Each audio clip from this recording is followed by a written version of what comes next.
So, I've noticed that, for some reason, my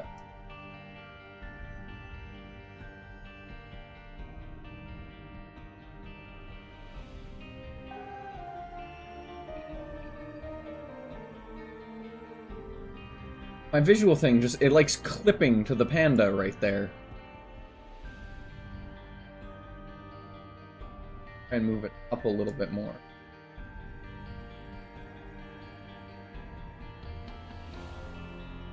That doesn't really look good either.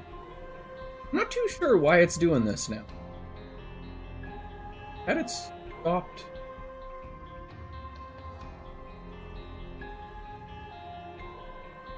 There we go.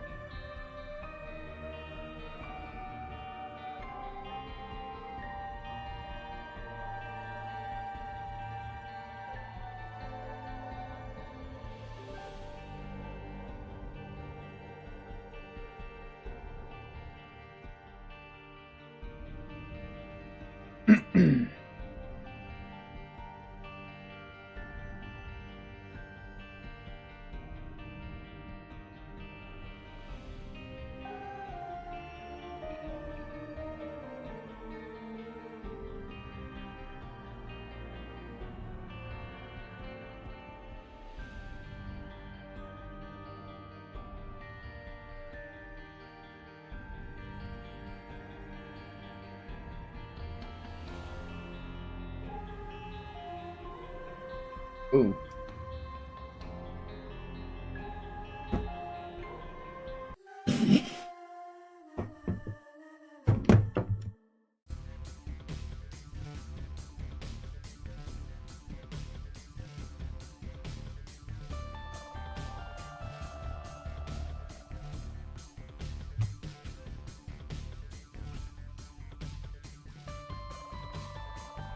Well, I'm still dealing with the,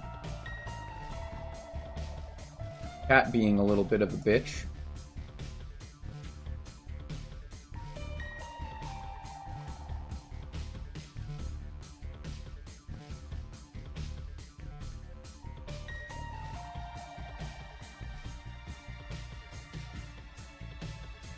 We're gonna see how that works. Alright, and we're playing Judas again. I need to make it to boss rush, hush, and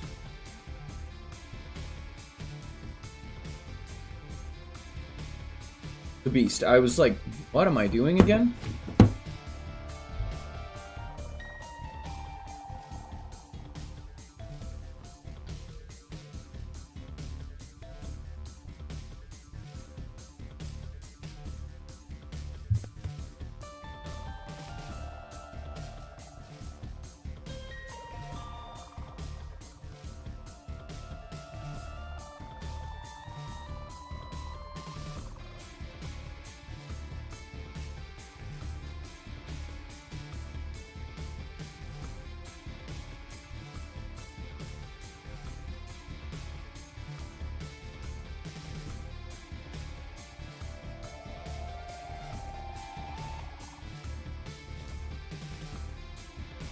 Afternoon. It is not afternoon in my world. Hello, Cheetah. It is, 10:30, which is much later than I normally start, but it has definitely been a morning.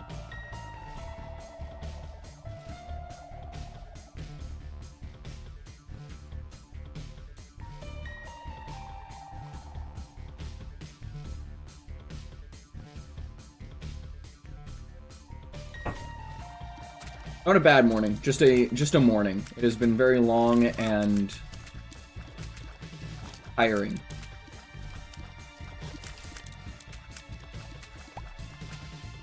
We had a bunch of work to do yesterday, and we didn't really get. Me and my partner didn't get home until 1:30 in the morning, and I don't think I was asleep until about 2:45. So the 8 a.m. start was just not gonna happen today. So I opted to start at my other... It's going good, Panda. I haven't seen you in a little bit. I was saying I haven't seen you in a little while. Okay, Cheeto, I love you to death, little one. Adorable little bean cake. Oh, good God. Okay, we are playing a very dangerous game now.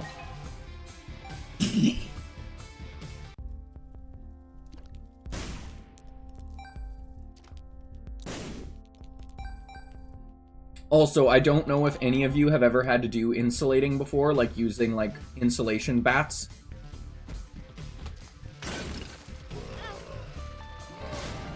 That's all good, my man. I was honestly kind of worried. I was like, dude, I ain't seen you in a hot minute. You still alive? I mean, I assume you are, because I can see that you're online, but it's like...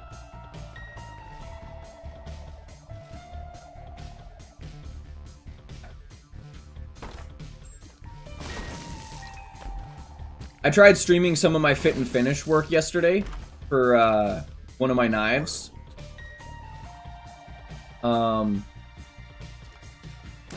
Sadly did not go very well. Zozane popped in and said afternoon, and then the stream crashed, and I never saw him again, which was kind of saddening, because I like seeing Zozane. I don't see him very often.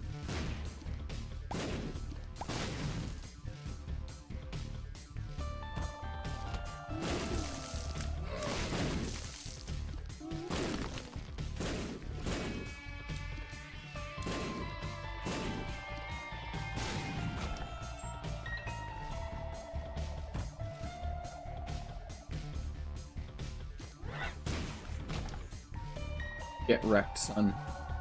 Oh, no! Oh, I have gotten the worst combo. Like, naturally. Okay, good. It doesn't...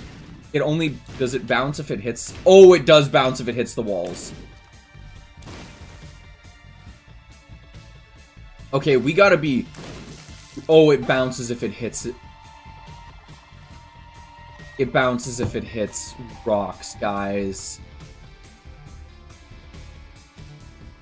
Oh, I'm in fucking trouble.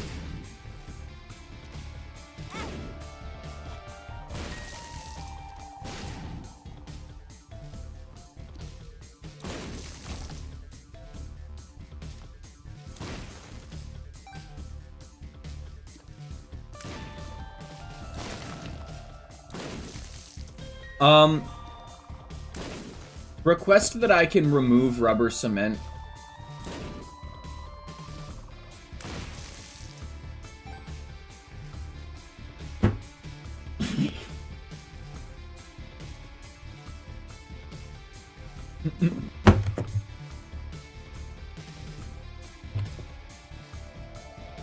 It's like, I'd like to have a little bit of fun with this. I'm not gonna remove Ipecac so that there's like some danger to it still.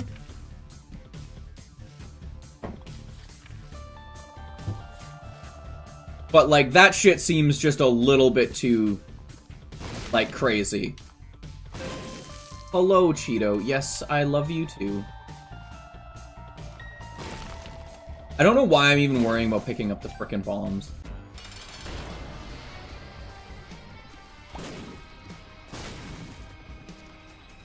Honestly, at this point in time, the only reason you, like, keep, oh my god, Book of Belial is for the Devil Deal chance. Really, truly.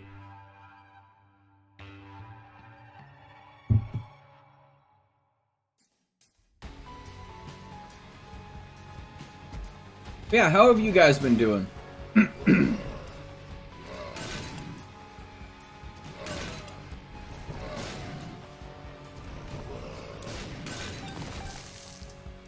I have some good news. My my knife that I've been working on, I finally managed to actually finish it.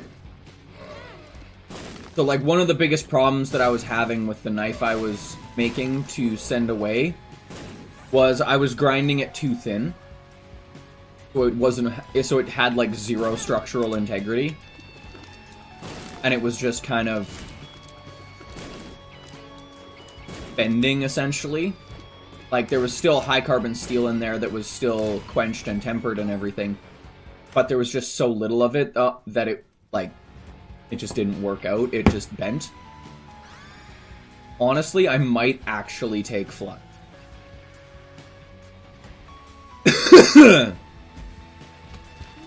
So, normally, it takes me about...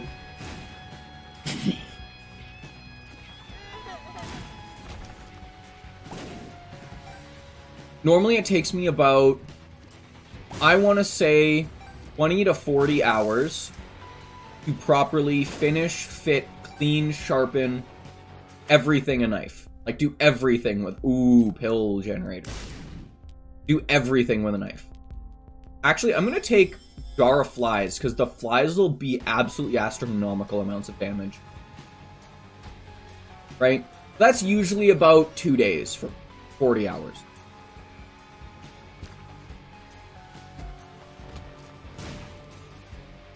I know that math doesn't add up, but trust me, the reason I say 2 days is because half of the 40 hours is me literally sitting there waiting for glue to dry.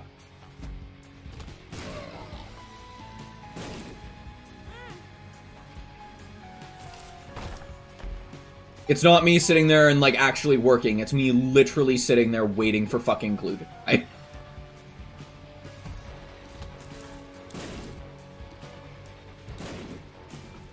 But I have to account that, right? But in terms of, like, actual work, I would say it's about 15.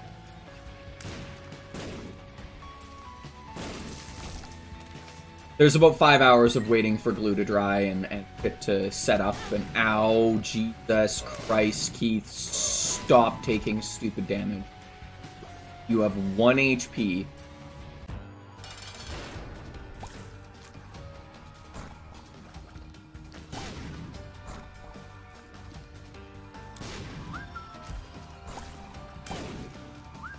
That sounds like fun. What movie are you guys going to see? I say you guys, but what movie are you planning on going to see?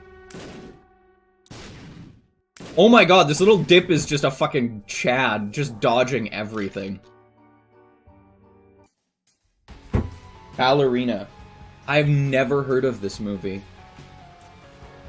Is it a new one that came out, or is it a, an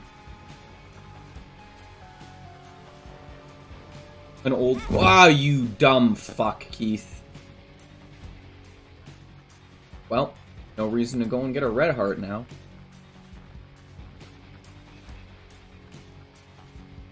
New movie in the John Wick universe. Oh! That's really chill.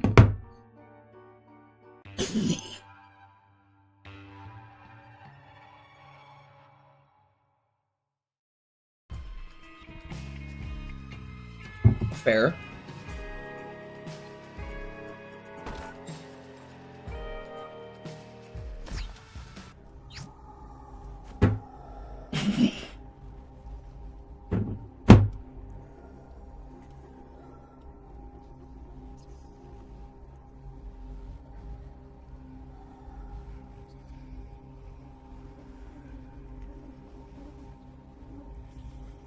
I don't want to go Devil Deals. Plain and simple, I do not want to go Devil Deals.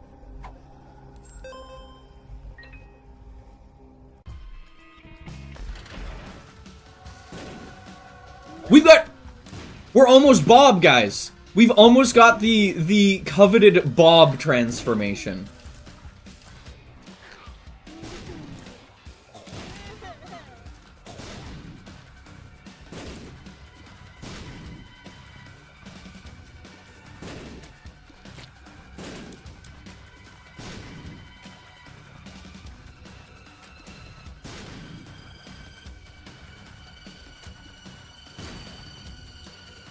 See, here's the thing, though. I'm not going to have a fast enough fire rate for Guppy to matter.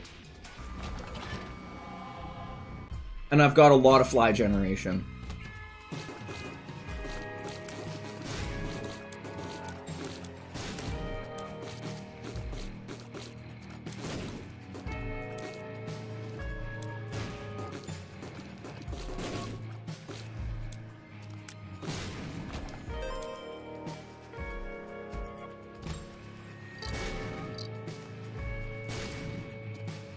It is, actually. And it's absolutely useless.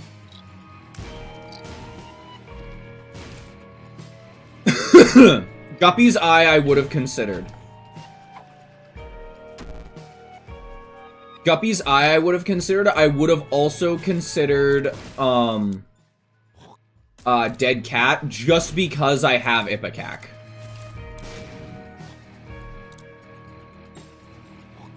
Legitimately, the only reason I would have just, like, even thought about it was Ipecac.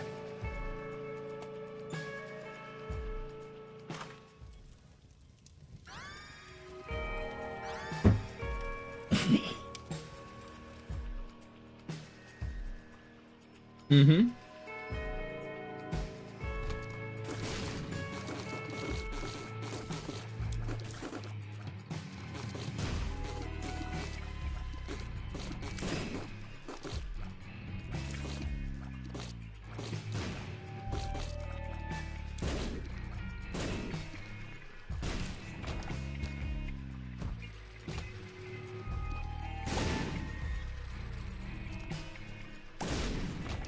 Perfect. Good job, Keith.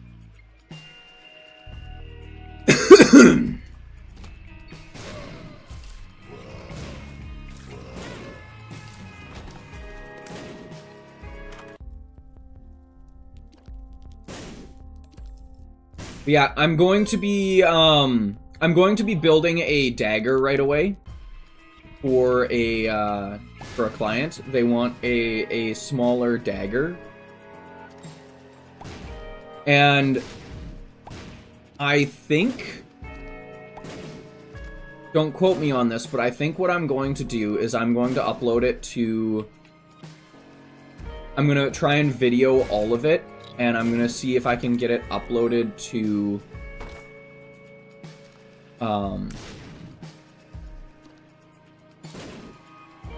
YouTube.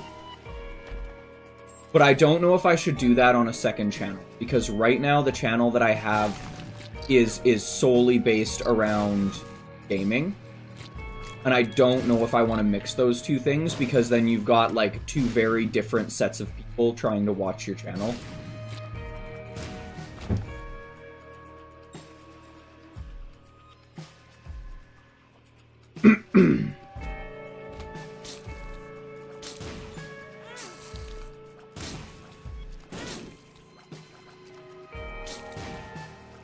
Now, personally, I wouldn't care. I'm more thinking about it in the sense of, like, audience-wise. Like, if I upload, like, my blacksmithing stuff to YouTube and my gaming stuff to YouTube in the same channel, I personally am not gonna care. Oh.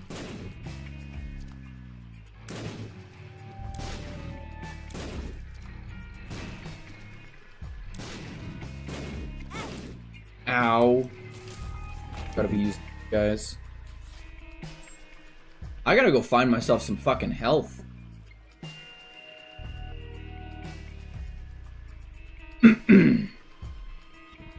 Yeah, it's kind of like one of those moments where it's like, I don't know if it wouldn't be worth it to upload it just to one channel. Because I could very easily also...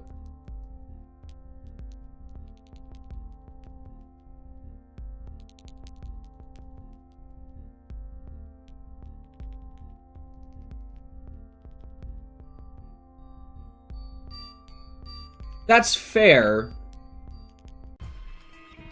However, my other thought process as well is the work that I do, like my blacksmithing, is still also a hobby. Like, that's the thing. It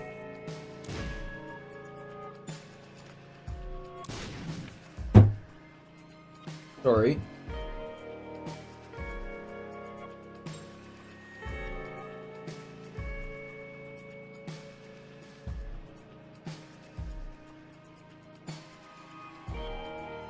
The fuck?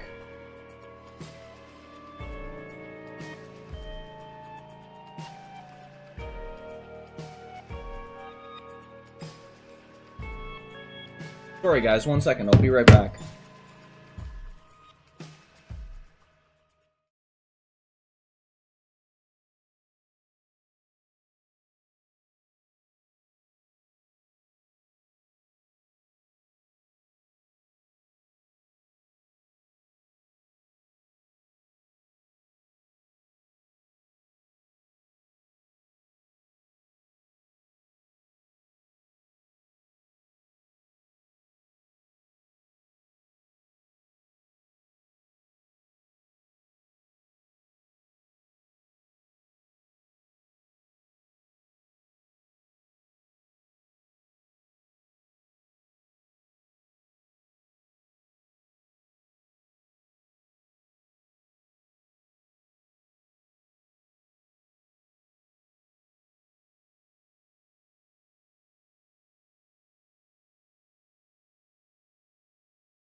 Alright, I'm back, guys.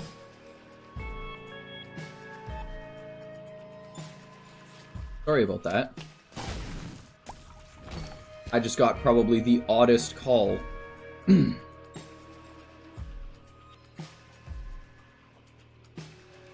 So, like, you know how, like, normally when you get a call from, like, your internet provider or whatever, and it's usually them saying, like, hey, you want to upgrade something or, like, do something to, get better internet or, like, whatever it is.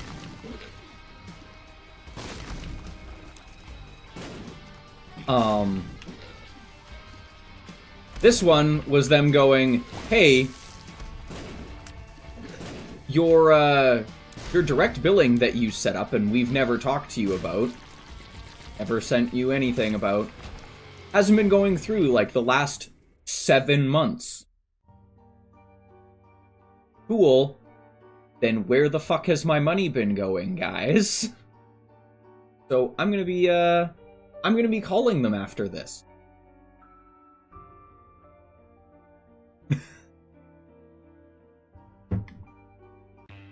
Like, yeah, you haven't paid us in 7 months. Like, I definitely have. I've watched the money leave my account every month.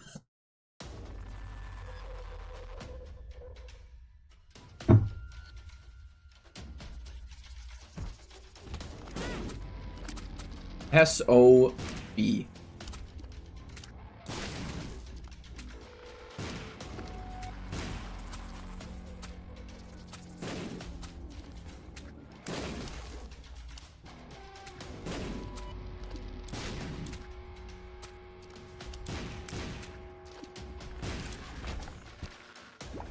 Yeah, really weird.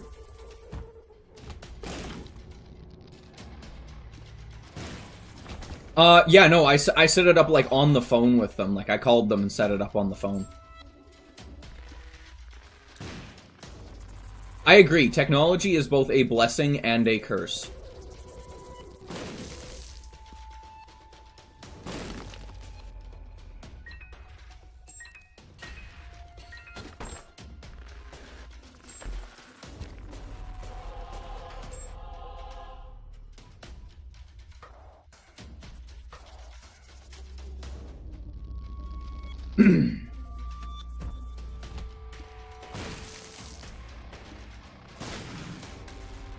And the funny part is like, part of the reason that I went with, like, the company that I'm with is because they very easily have, like, the best, like, fiber connections, like, anywhere. But you pay a fair amount for it.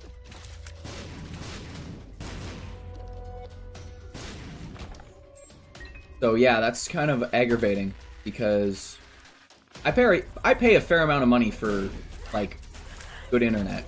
And that's the thing, is it is actually quite good internet. At least where I live. Not like South Korea where you've got, like, you know, fiber to, like, literally every house. Jar of Everything could be interesting, but I don't think I'm gonna take it. Also, I'm, like, so far behind on time, we are not making it to Boss Rush or Hush, unless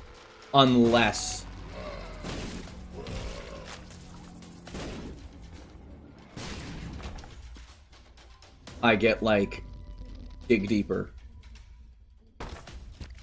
I am not taking the fucking butt bombs. I will, however, ease the system and pick this up. And then pick this up. Oh, it doesn't make more options even less expensive. Damn. Oh well.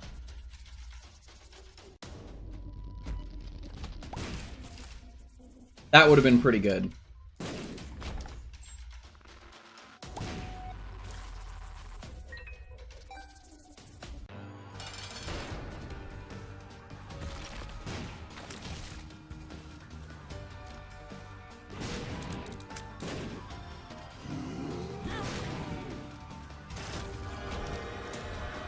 Okay, finally we get a devil deal. We're not fucking taking it.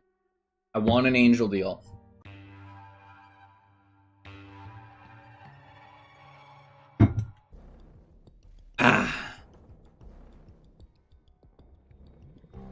Also, I have a fun thought process for everybody.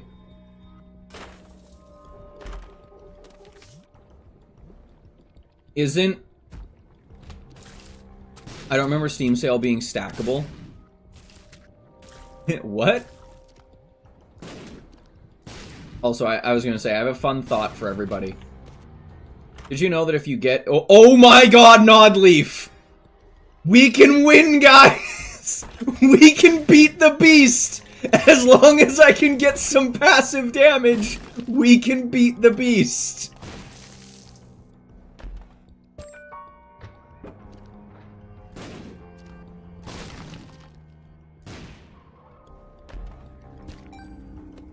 Okay. So, this is my thought for everybody. When you get a coffee and you get soy milk in said coffee, rather than regular milk, especially for like lactose intolerant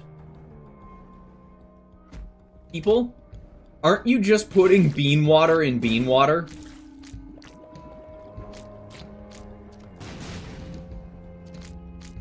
You're just putting bean water in dirty bean water.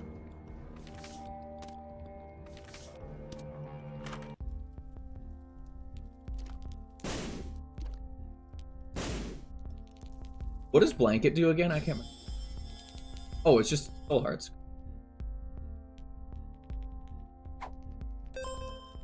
Also, I should still be donating. Get to 300.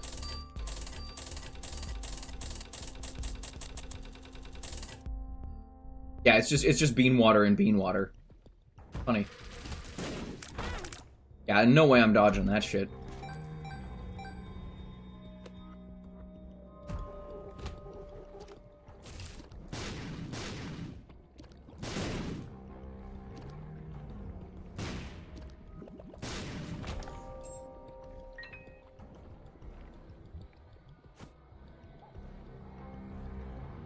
I've got a golden key, so I'll do it. Sure.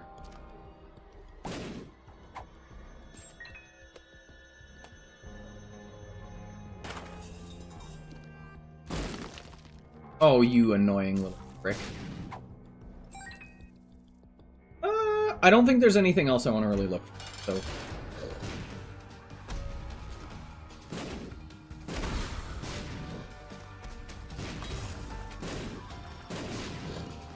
I had a holy mantle? Oh? Oh, from blanket!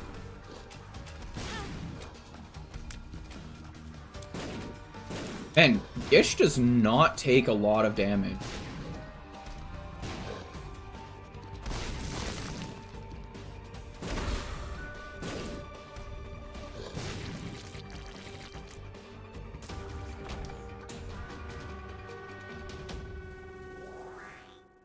Little Gish doesn't quite count as passive damage.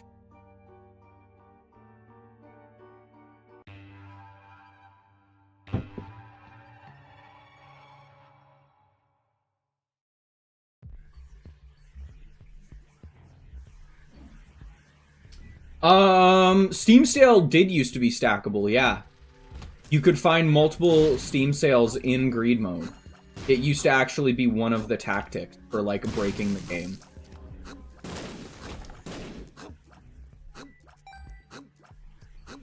It doesn't work anymore. No, it does not.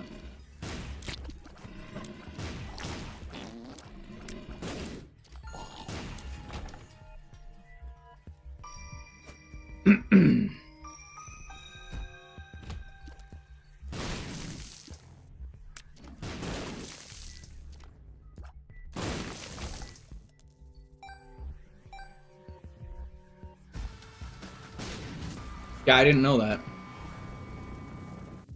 Beat up is gonna be nice.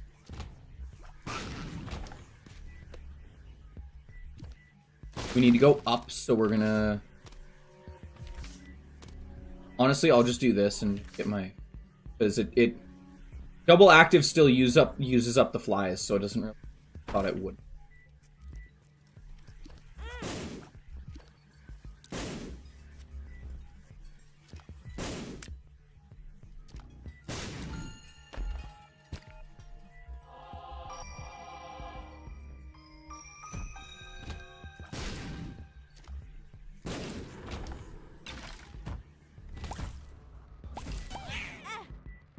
Maybe.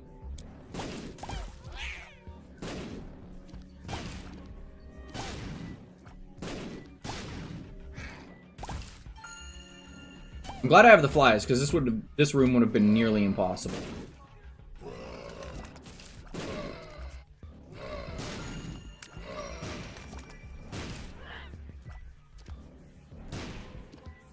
So, Steam Sale, if I remember correctly, it does still stack, but every time you use it, like every time you buy something, especially with like shop refresh, it does go up.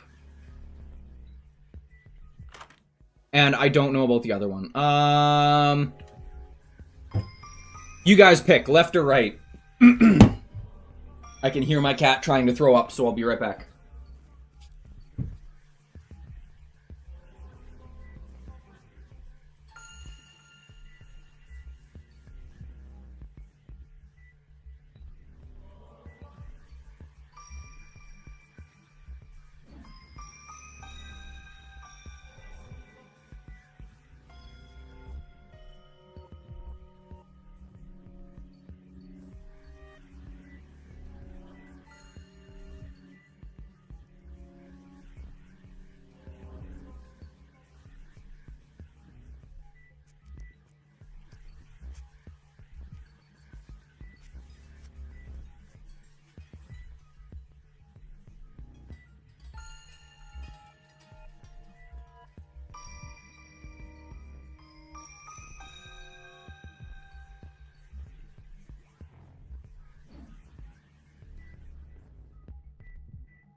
Damn, that sucks. Being out of tortilla chips sucks. Left is always right. That's still not passive damage. Also, I was going to show you guys this real quick.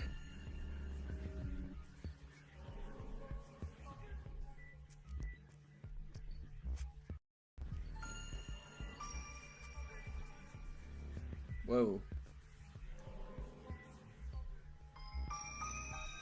Back to different settings for a second. That's the wheel. Why is that the wheel? Okay, well, this is not working. So, you guys just get to with this one. So,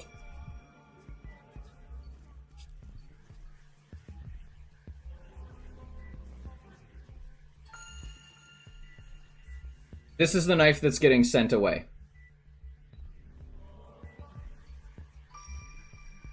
My light is very bright. Let's.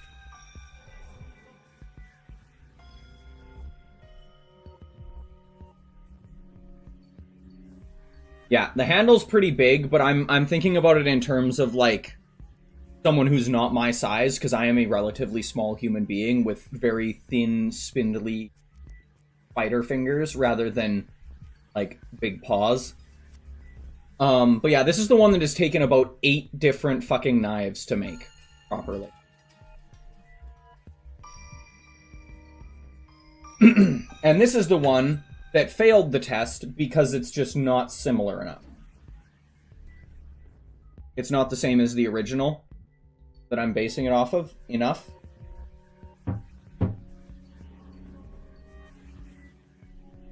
It's a little too short this way, a little too short this way, and a little too short this way, as well as it doesn't have quite as good of a rocking action in my personal opinion, and the handle is also a little bit thinner. So it fits my hand really nicely, but it wouldn't fit the average hand super nicely.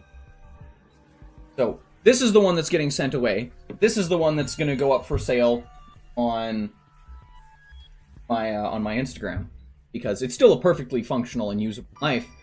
It just wouldn't be good for, like, an all-purpose consumer, if that makes sense. But yeah, wanted to do a tiny little bit of show and tell.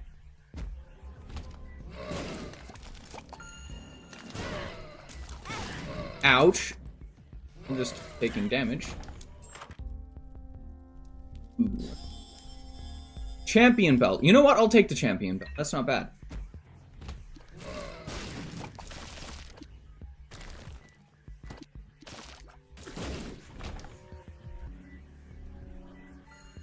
Yeah, it seemed like just kind of like the fair way to do it. It would be any of, like, the less expensive usable items.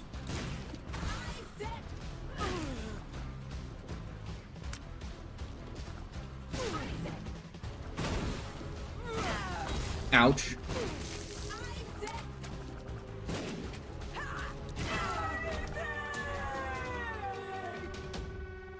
Doesn't matter which one we grab. Leaving. That usually sells for 10. Yeah, it does. It does usually sell for... I don't like that idea. But we're gonna be searching for the secret room. Oh, good. An area where, like, my shot speed and damage doesn't help me. But apparently my movement skills are fucking on point. Holy Christ, that was good. Also, can I just say the, whatchamacallit? The sty has actually, like, hindered me a lot.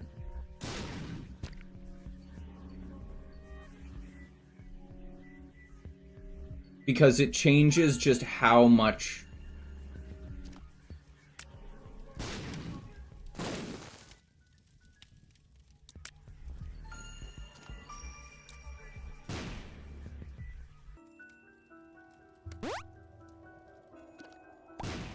so it changes your range and damage, which translates to essentially me not being able to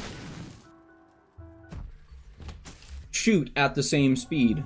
Ooh, Guppy's head could also be super useful, because it flies every room rather than based off of what you kill. However, a lot of the bosses spawn shit. Or one of the bosses spawns shit.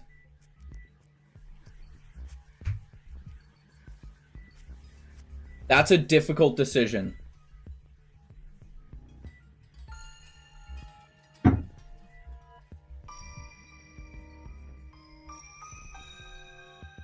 True, but I'm not going to get 9-volt, because this is my last floor.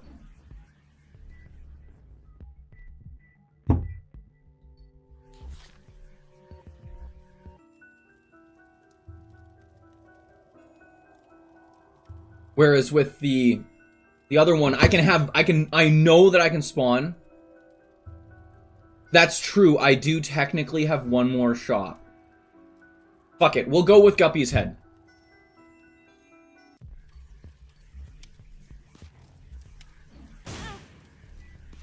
I don't know why I'm trying to bomb these. I can't get the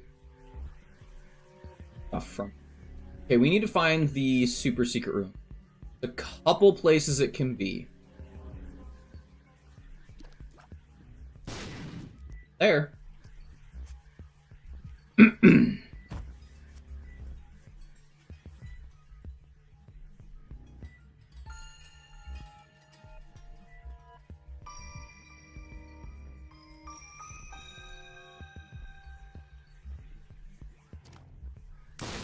There it is. About to say, I swear to God, if this takes me to a devil deal, I'm gonna be so pissed.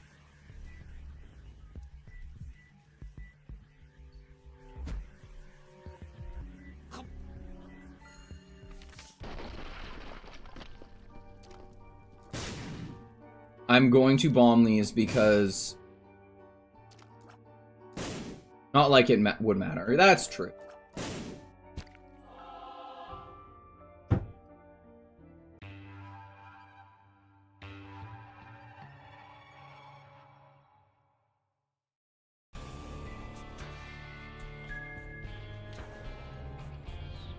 Also, if we get a good group of people on here on Friday, or not on Friday, on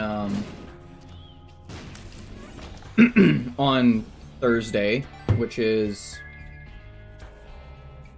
in 2 days, I'm gonna put another poll up to see what we do for stream on Friday, as I kind of have been.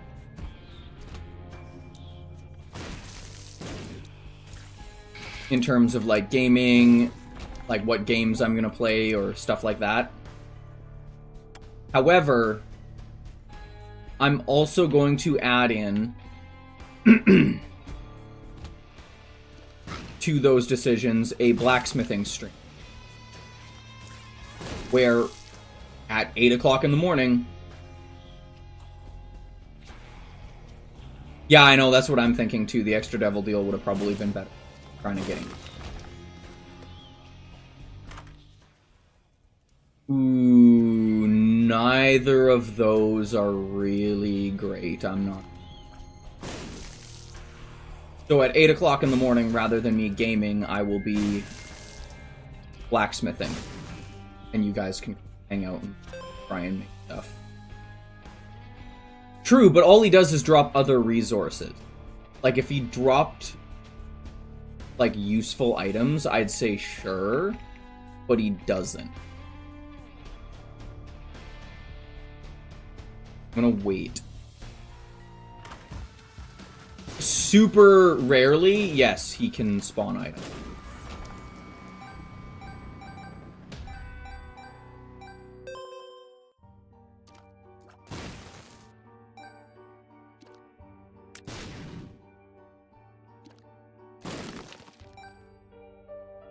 Or do you guys just prefer the gaming content?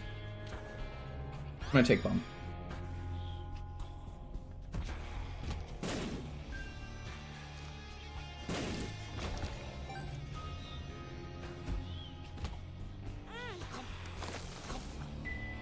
Ah, yes, my favorite thing.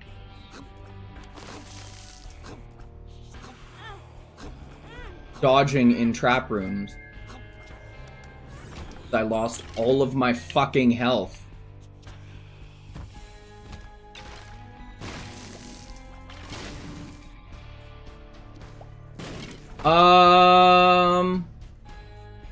I don't think this one counts towards that. Otherwise, I would have gone with that for sure.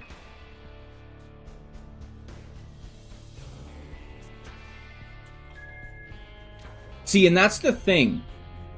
Is when I was streaming yesterday, because I did do a little bit of my like fit and finish blacksmith stream, the connection was stable.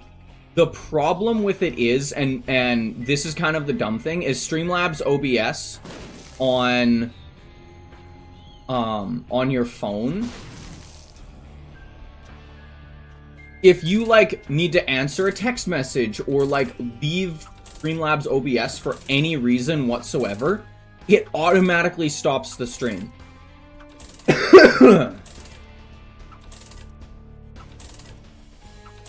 So, like, even if, like, if my phone sends me a notification, it stops the stream and then restarts it and reconnects.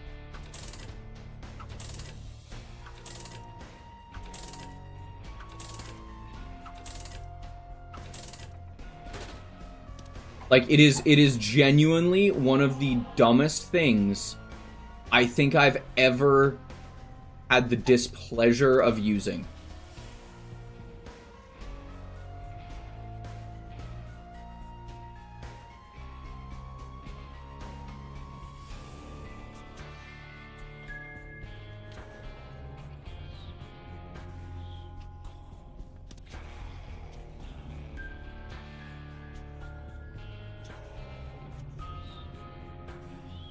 And it doesn't make sense to me, because, like,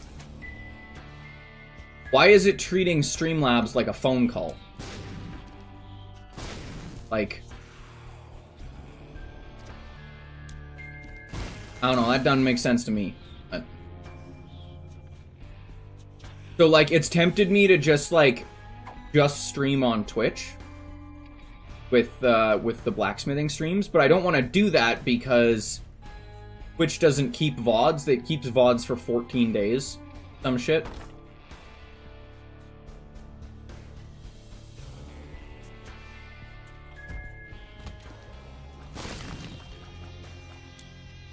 Application main character syndrome? Honestly, maybe.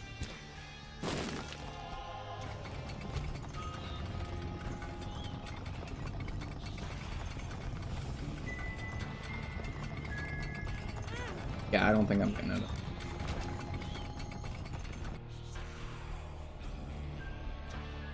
I mean, technically you are using the microphone feature on your phone, which is true, like, I get that. But it's still, like, I don't know, to me it doesn't totally make sense. Just seems kind of odd. I'm breaking every rock in here. I want something to... I've got 3 health. Like, there's no way I'm living through the beat. Yeah, guys, we gotta, like... Man, if I had Callus or, like, anything like that, dude, I would open these in a friggin' heartbeat. We also gotta try and find the secret.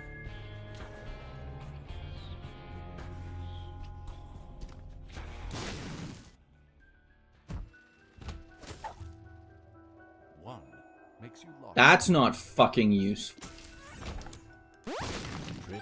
Pretty Fly is nice. Tears Down honestly doesn't really go good or bad. What I really truly need is a fucking Dark Bump.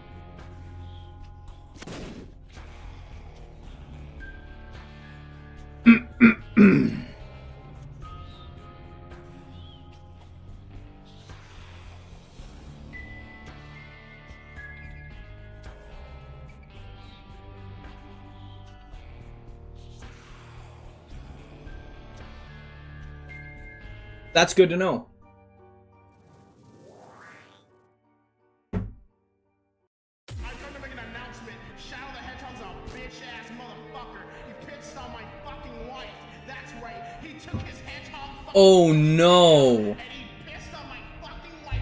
I put this in the room, but because I have Forget-Me-Not, it took it with me instead of turning it into a fucking... Oh no!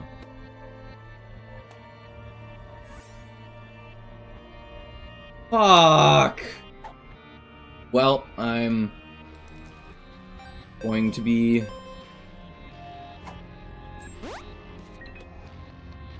giving myself red key because that's some bullshit. I did not know that was a... I didn't even know that was a fucking interaction that could happen.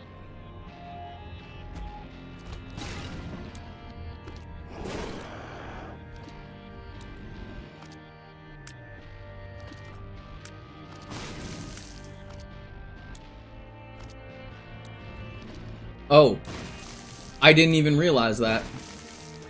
Because I thought I was good because I dropped the the whatchamacallit in the item room. What you're saying, Isaac, is you're just smarter than me.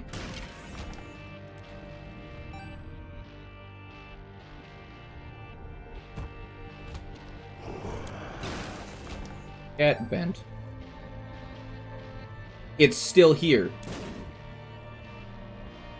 Huh? Wait, hold up. It's still here as well, though.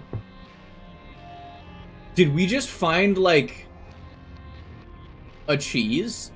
So, like, if you only get, like, one trinket and you want to keep it, or, like, you have, like, a specific trinket, but you want to keep it, you could also...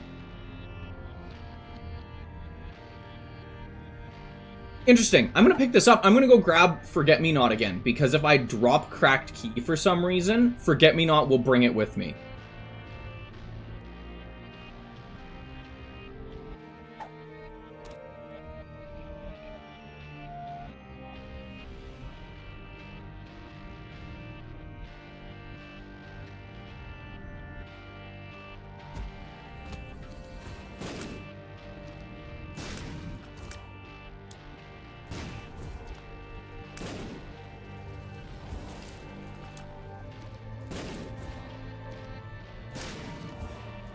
No, but what I'm saying is, like, say you've got, like, cancer as, like, a trinket. But you can also have, like, another trinket that's really good for, like, dealing with bosses or clearing rooms or doing trap rooms. Like, in theory, you could just have, like, this thing of just, like, running back and forth, dealing with, like, swapping trinkets out. Like, it wouldn't be very useful, but it would just be kind of, like, a funny little thing.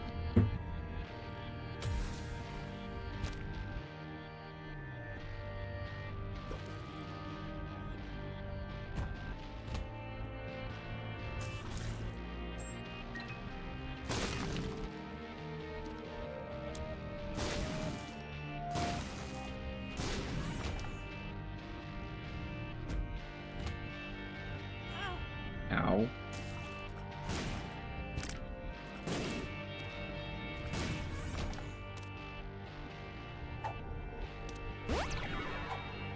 Luck up is really nice. I could really use some friggin' health up, maybe. Dude, I'm rocking 2 hearts.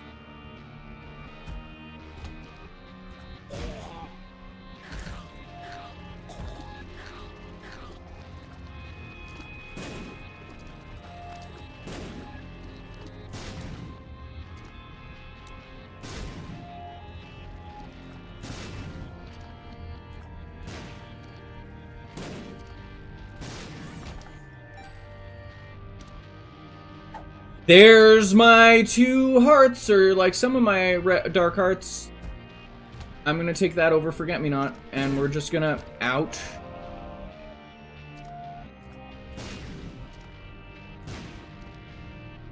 Where's the gulp pill when you need it? Lock up is nice.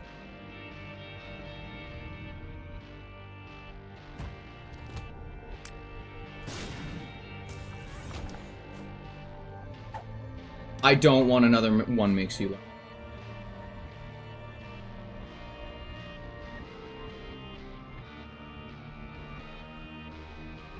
Yeah, what do you guys think of that? The Friday being a day that either I... Well, yeah, Panda, you already said you're just worried about the latency and, like, the stream falling apart, because it probably will.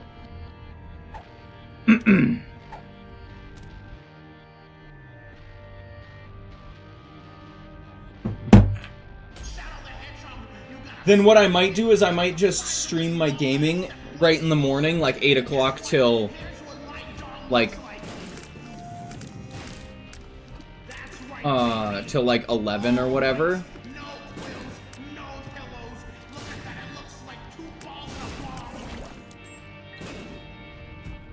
And then just head straight out to the farm, no breaks, no nothing. Take like my 15-minute, like my 15-20 minutes to get out to the farm and...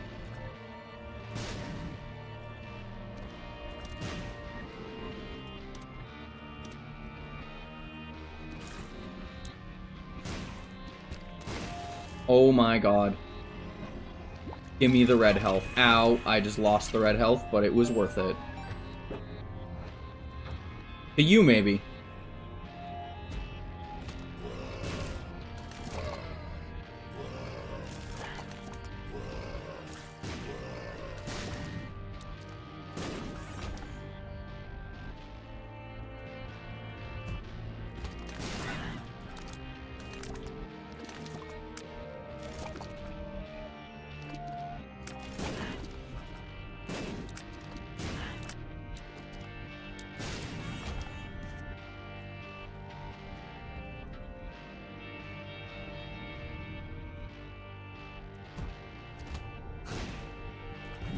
Yeah, I don't really know how I'm supposed to avoid this, like... Well, that's the end of that. That would have been super nice to go in with that, because that's so much damage.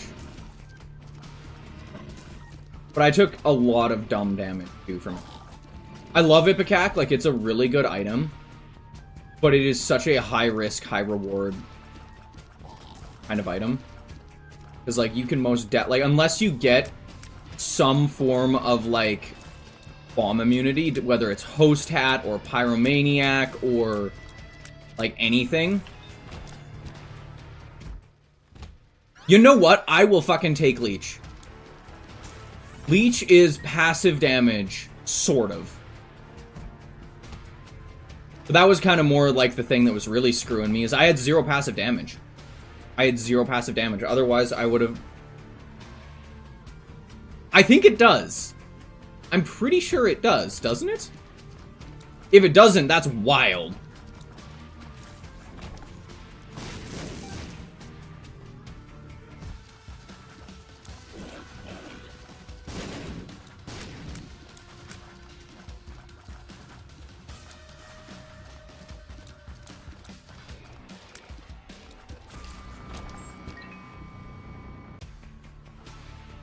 Poison immunity.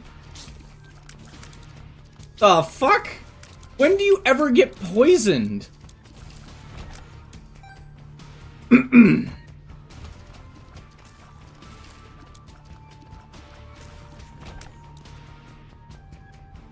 Crazy. So I think that's what I'm going to do on Friday, is you guys can choose what game I play, whether it's Doom, Dredge, whatever.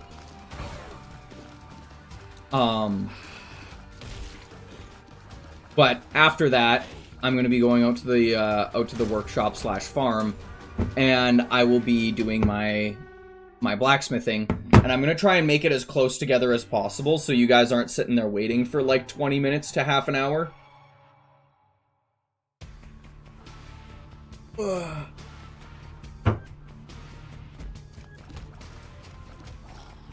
And you guys can tell me what you think. Because I do want to start videoing my stuff, and they might just be more like... It might be very basic video style, like literally just setting up one camera and just kind of recording the whole shop and me just like working on stuff, or setting up one camera and just recording like the face of my anvil. Nothing else.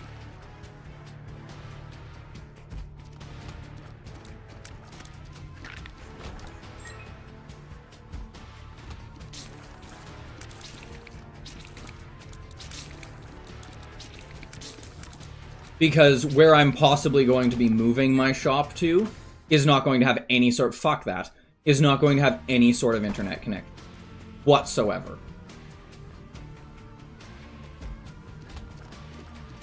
I can tell you that one for free.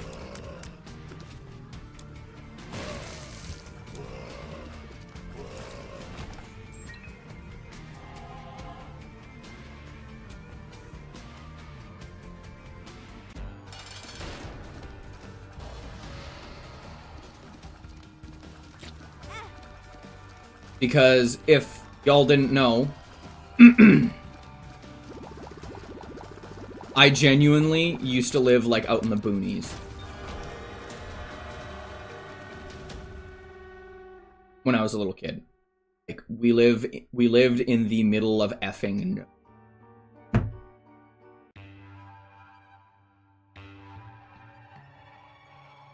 Damn it, my dirty bean water is gone.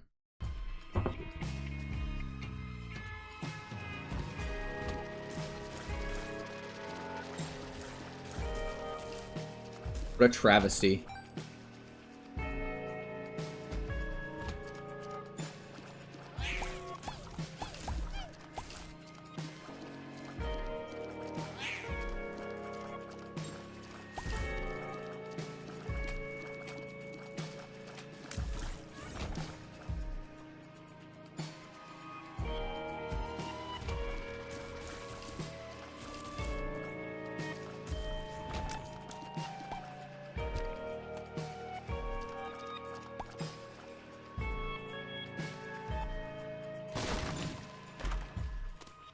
I don't know what Lucky Horseshoe does. I actually don't. Can anyone tell me what Lucky Horseshoe does? Because it doesn't affect my luck. For some reason, even though it's a Lucky Horseshoe.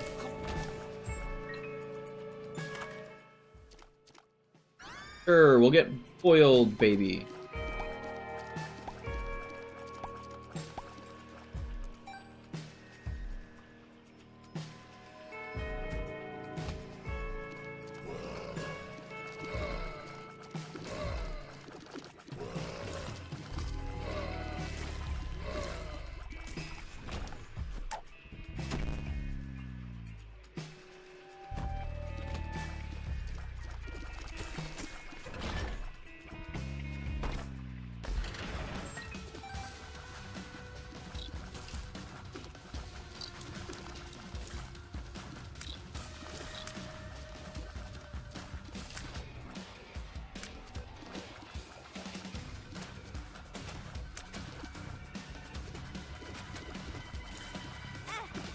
Also, question for chat. Does anyone else in chat, or does anyone in chat follow me on anything else besides Facebook?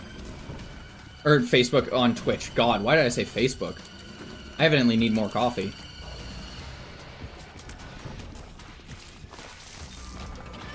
Negates all fall damage.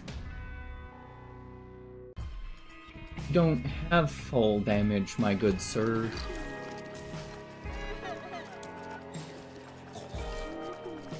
Yeah, does anyone in chat follow me on anything besides Twitch?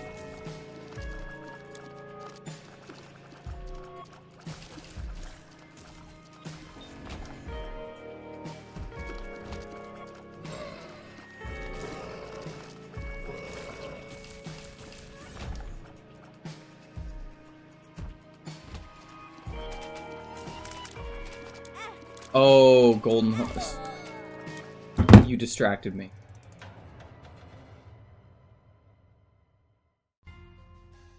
Distracted me. You bastard.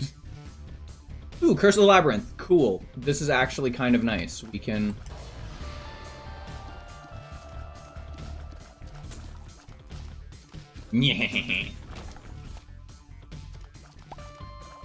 But yes, I don't even know if you follow me on anything, Panda, outside of Twitch. I don't think you use Instagram. I don't use social media. Yeah, I was gonna say, I think you only follow me on Twitch. And, like, obviously you have me as a friend on Discord, so there's that. But have you subscribed to my YouTube channel? That's just me taking a shot. I don't really care if you have.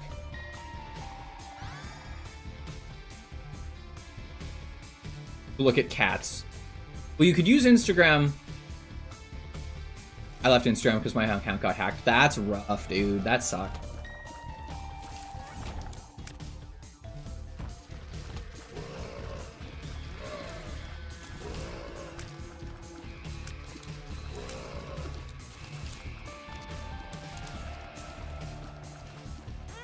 And I think I've kind of come to the decision. I'm just going to upload my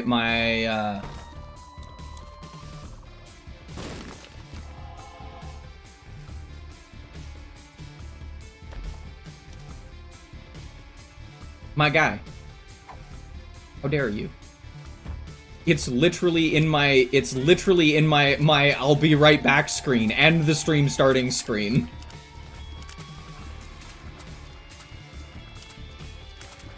Right now, it's just literally just my past Twitch streams. I am stupid, Lemma. Yeah, that's a little odd. Jesus.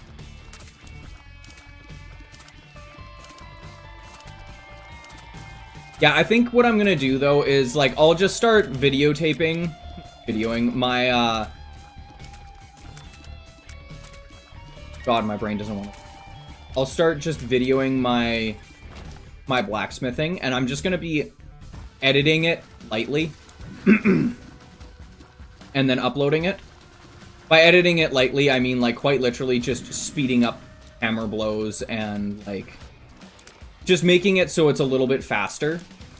It's not going to be very explanatory. It's not going to be very, like, me sitting there explaining what's going on. It's just going to be, like, the noise of my forge and me working.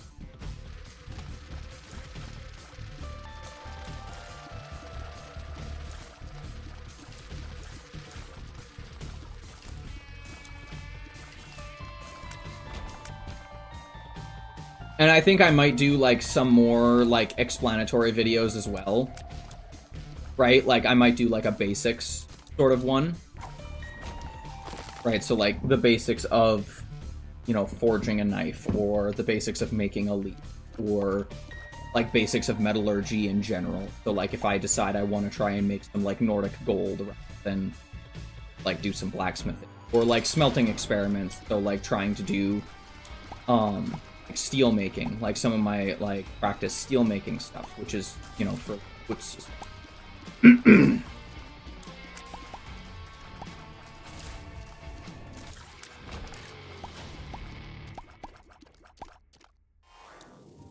Gears and shot speed up. Bone heart, really nice.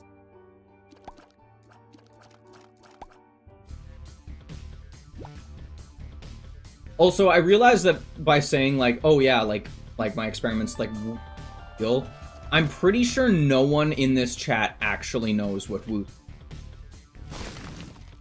Unless you Google it.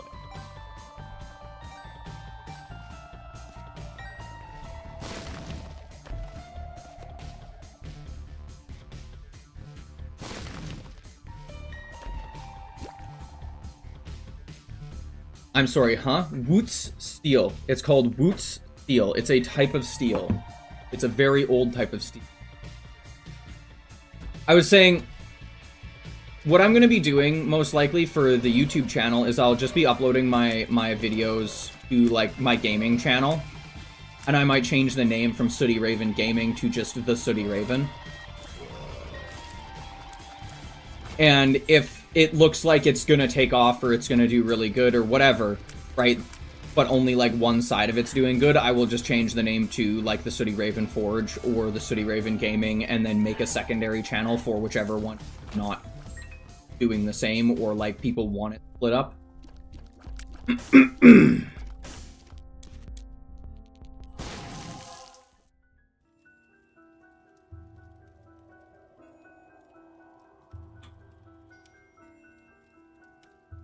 Well then, we're gonna try and get the most out of that.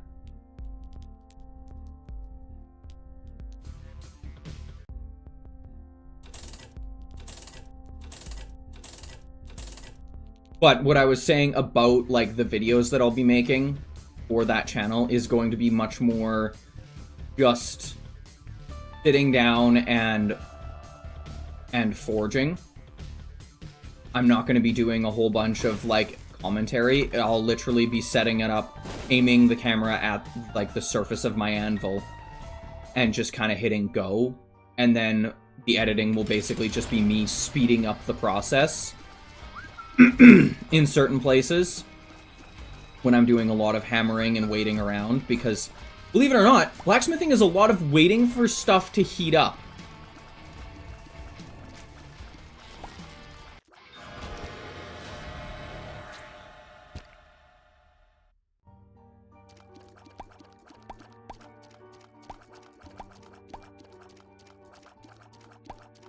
So I think what I'll do there is I will just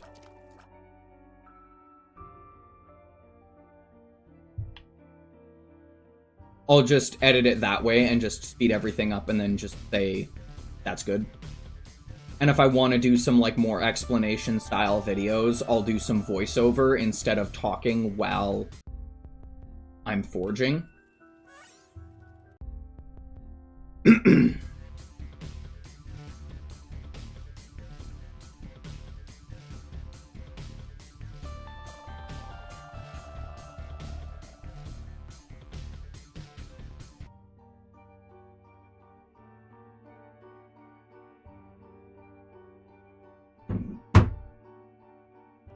Because talking while I'm forging, as much as I like it, and it's how I like to teach classes, it would be very difficult to hear me in that building, because it is very noisy.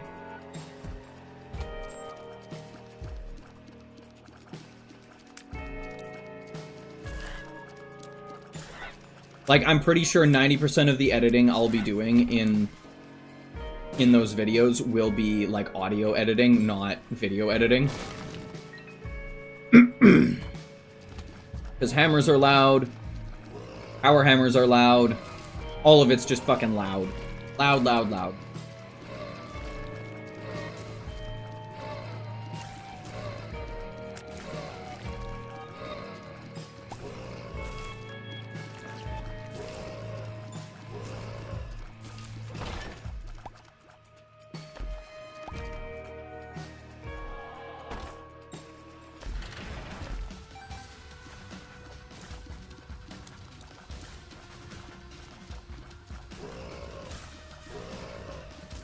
Also, Panda, have you looked more into the whitesmithing? Specifically goldsmithing or silversmithing, as those are the things that I kind of know the most. I know absolutely jack shit about tinsmithing, so don't ask me. I do know a couple people, but don't ask me about tinsmithing. I'm absolutely, like, I have no idea how to do it. I don't know any of the metallurgical properties. I don't know any of that.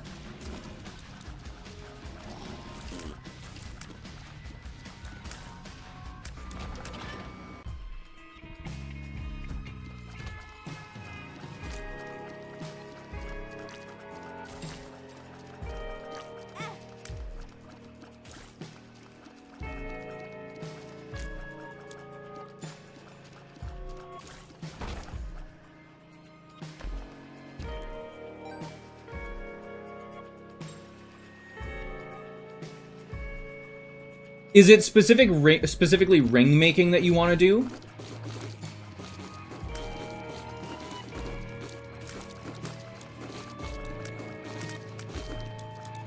Mostly? Okay. Ouch.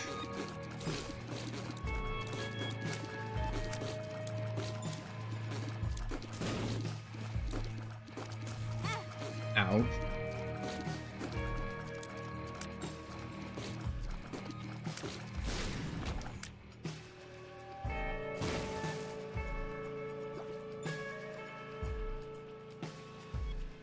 No, I did miss an item room. I just ran past it like a doofus.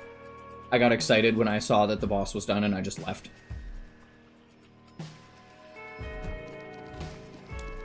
So, there's a small percent chance that I get a planetary, a smaller, slightly higher percent chance that I get a planetarium.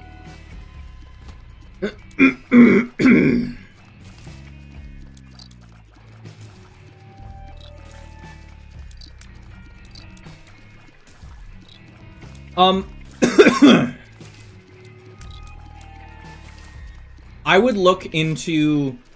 So here's something that I would think about, though, Panda. I wouldn't just look into ring making.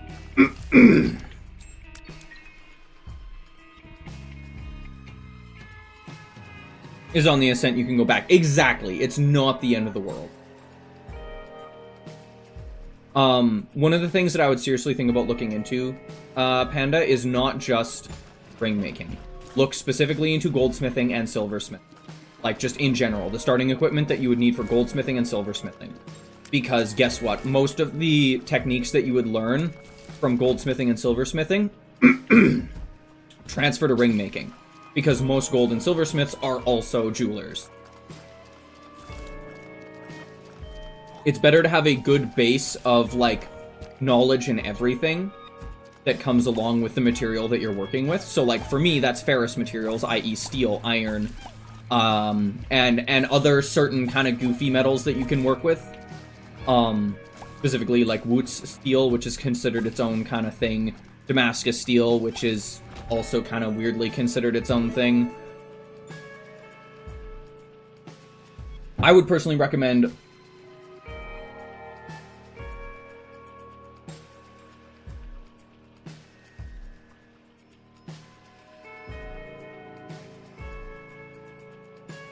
doing that sort of thing if you're still here, or if you're already reading subreddit. If you're already reading subreddit, that's cool and kind of funny.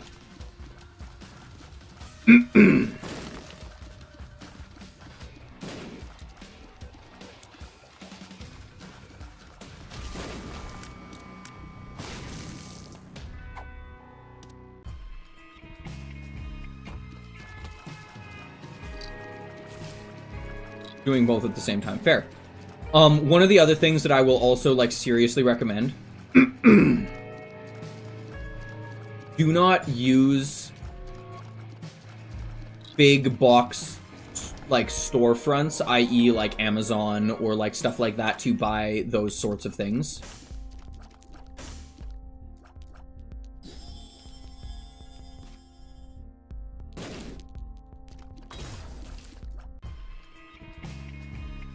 Yeah, that's the thing, is like, a lot of the skills that you get from just specifically goldsmithing are very transferable to a lot of other things, the same way that, like, pure blacksmithing, like making tools and that sort of thing, is extremely transferable to knife making, sword craft, architectural blacksmithing, sculpting.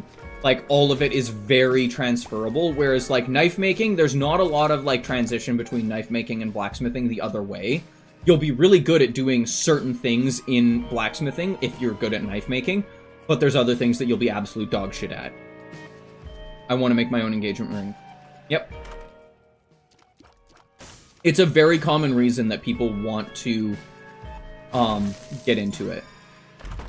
And it's not a bad reason at all, for the love of God. No, it's not a bad reason at all to get into it. But I would say seriously, like, if it is something that you want to do, especially if you want to, like, be a proper, like, craftsman, you gotta, like, it needs to not be, like, a hobby. It needs to be a fucking obsession. And I can't put it any better than Panda. Like, if you would want it to be, like, a way of living, it needs to become an obsession. And I mean that wholeheartedly. Like, I am probably the best example of this. I'm barely making my hobby a living now.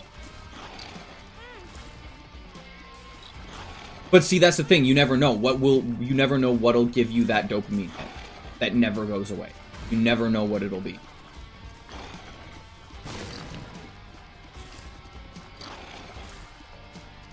But the reason I'm saying it is because out of all of the people out there who can make a fair amount of money as, like, a smith of some sort, gold and silversmiths, really, that's such bullshit, man. Gold and silversmiths probably have the best chance of, like, making a fair amount of a living. Unless you are a blacksmith in, like, Ireland, where it's, like, pretty common to have blacksmiths that are, like, repairing stuff and fixing stuff. Or Japan, where it's, like, considered, like... Yeah.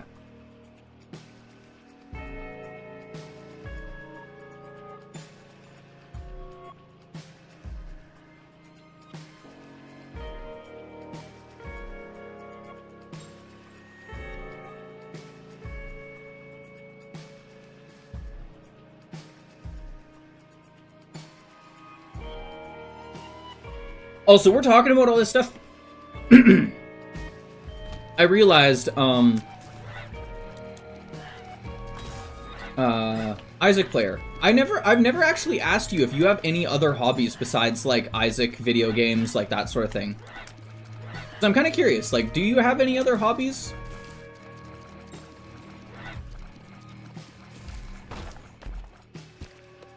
Or things that you do?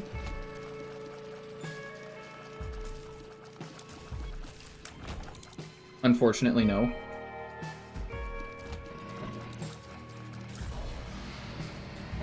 I don't see how that's unfortunate. It just means you found something that you enjoy doing already. And you don't really need to keep looking. In my opinion, at least. I don't think it's a bad thing for people. I think it's a bad thing for people to not have hobbies at all. Like, if literally your life is go to work, come home, eat, sleep, repeat, I think that that is not a good thing. But if your hobby is playing video games, then fuck yeah, play video games. Enjoy them. Have a good time with them. No, I mean, I haven't really found something that benefits me. Ah, I understand what you're saying. I would argue that playing video games still benefits you, though. It benefits you, like, mentally. Like, it benefits your mentality. Or your psychology. As, psychologically, it is better to have something that relieves stress, whether it, like, relieves, like, day-to-day stress. I.e. video games can definitely do that. They can be something that people use to unwind and enjoy their time. Because, you know, life is stressful, especially nowadays.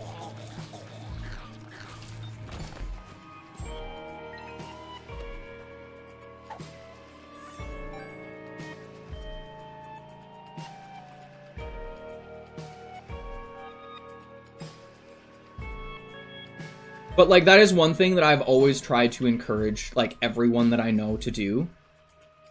Is, like, find something that just is like something that you enjoy doing. I don't care what it is. It can be gaming, it can be fucking video games, or not video game. Yeah, I mean, gaming is kind of different, because gaming can be board games, playing Magic the Gathering, playing D&D, like, that's gaming, me.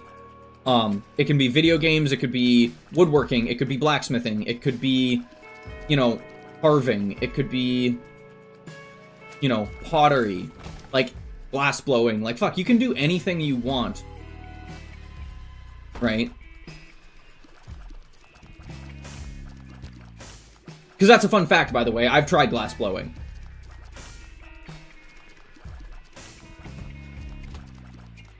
I'm absolute dog shit at it, but I've tried it. It was fun. It's a lot of heat. It's a lot of, like, working with stuff, like, the same way that, you know, everyone does.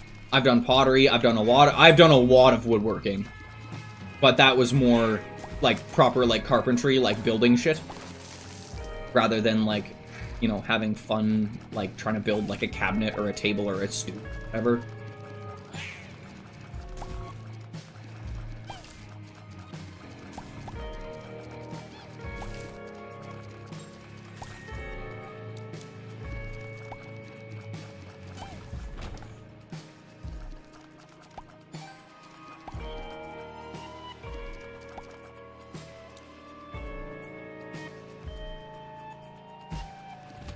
But, like, is there a craft or, like, something like that that you've ever been interested in?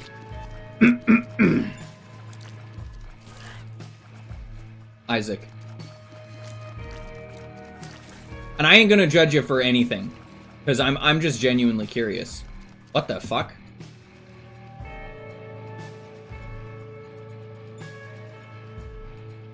Why did I just have a Riot Games pop up?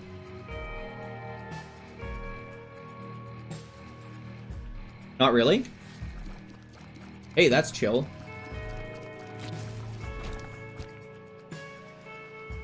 And I don't know, to me that just means that you've already found the thing that you enjoy to do. So, like, why overload yourself?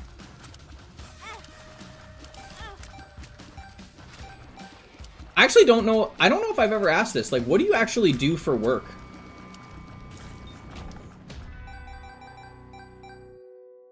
Isaac.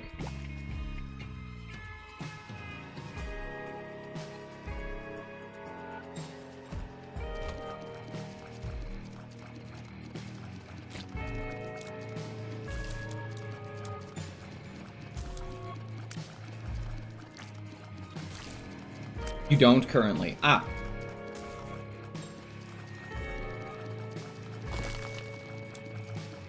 That is fair, honestly. Job market is very scary right now. I can't speak for the States, but I know, like, in Canada, the job market is sketchy right now. Like, I was laughing, like, when the company that I used to work for, Lightleaf, ironically, I'm wearing their hoodies. When Lightleaf went under, for a little while there, I was like, hey, like, I actually have to, like, look for a job, right? That will pay me enough to continue living, like I am, but will also, like, you know, it needs to be something that I'm going to, like, even, like, remotely enjoy, right?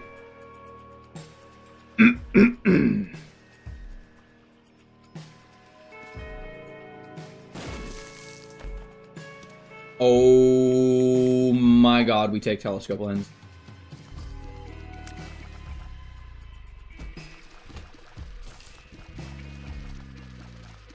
Like, it does need to be something that I will remotely enjoy.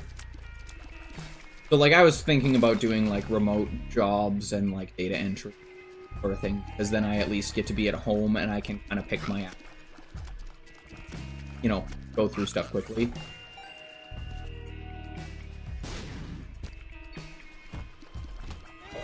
But then, my absolutely wonderful human being of a partner,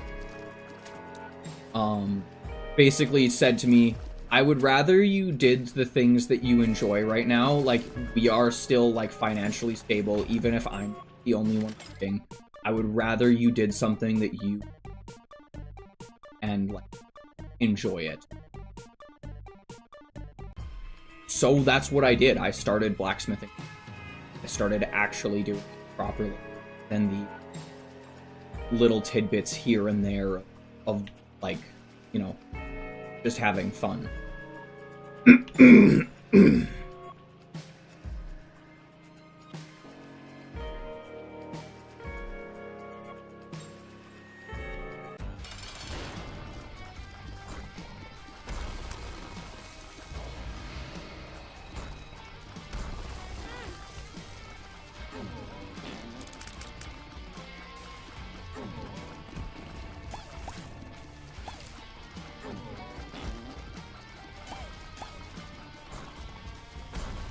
Get the fuck out of here, Mega Fatty.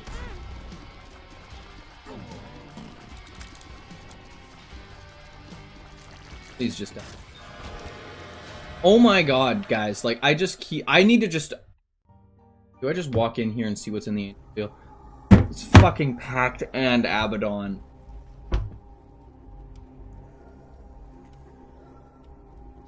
No, it's all good. I'm just taking the fucking thing.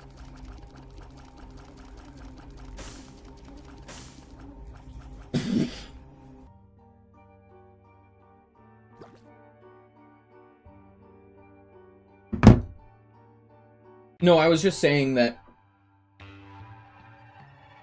it makes more sense, like, I think it makes a lot of sense to just try and find something that you, like, you enjoy. Like, if you enjoy playing video games, then fucking play video games. I think that a lot of people, like, I understand that, like, streaming and, like, Twitch especially, or, like, doing playthrough content is very overdone and the market is very saturated with it now on YouTube.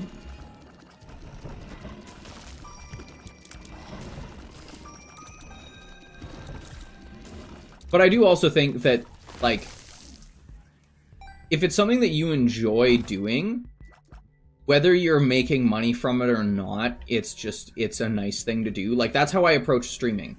Like, would I love to make it big as a streamer and, like, make money and be able to... Especially with VTubers? Yeah. Oh yeah, VTubers are, like... VTubing is one of those things that, like, I kind of understand it, but I also don't. Like, one of my thought processes is like, I've watched a lot of streamers who don't have face cams, and it's just their voice.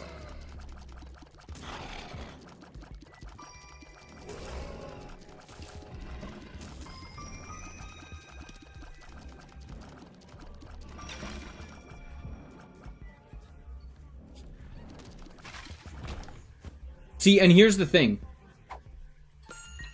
I gotta get my model hooked up. Not fair. And see, here's the thing. If you want to do VTubing, go for it. I have zero problem with people who do it. I just think that the idea behind it, so that you can remain anonymous, is a cool idea.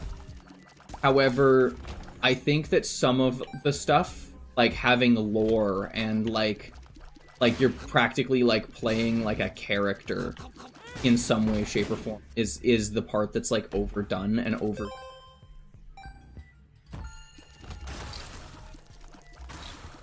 Right? Would I prefer to be anonymous? Like, would I personally prefer to be anonymous as a streamer? 110%.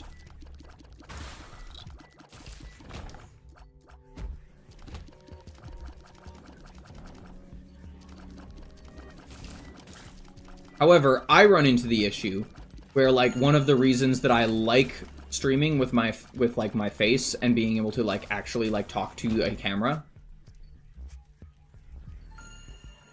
When everyone's hot, no one is. I will beg to differ. When everyone is hot, I believe it creates a completely unrealistic standard in real life.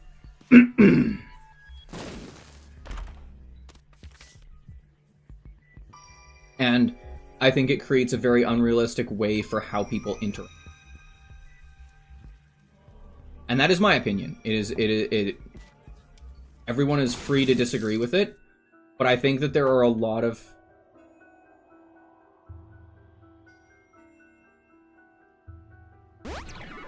Balls of steel.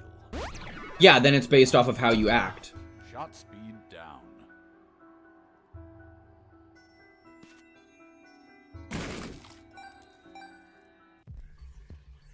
I don't know about that.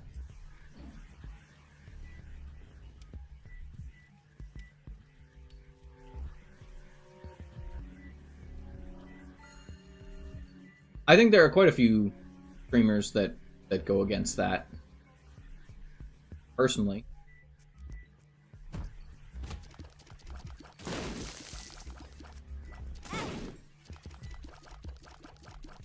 No, I agree. I'm not saying that we don't. I am just saying that if you find some, like, so, like, say that you are, like, if everyone's hot, no one's hot. I disagree with that statement for the simple fact of you fucking bastard. Sorry, I'm talking to this thing, not you guys. I'm gonna take it because I feel like just being a chaos gremlin. But then rather than it being like, oh, if everyone's hot, no one's hot, it's going to be, okay, what is the weird niche little thing that I can do? A way that I can act, or a way that I can, you know, do something to make myself stick out a little bit more.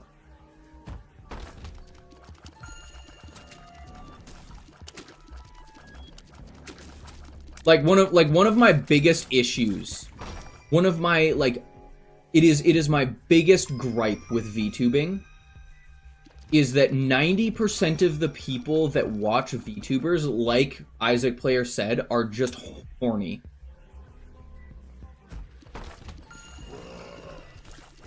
And see, here's the thing though.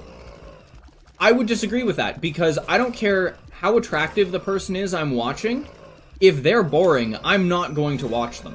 I genuinely do not care how attractive they are. And maybe I'm the weird person, but if someone's boring, I'm not going to watch them. I don't care how attractive they are.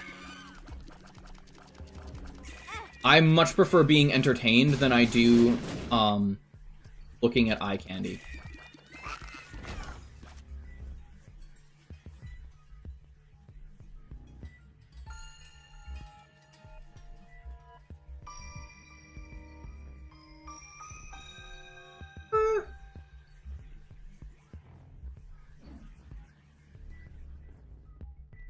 Okay, but see, that is the thing. That entire viewer base is built around that, specifically for people who are idiots. I'm sorry, that's That is my belief, at least. That is an entire viewing section based around idiots.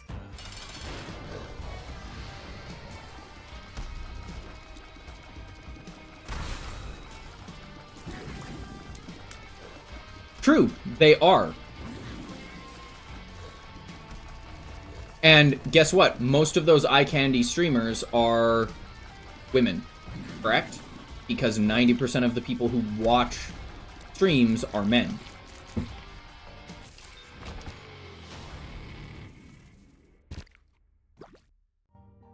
Correct?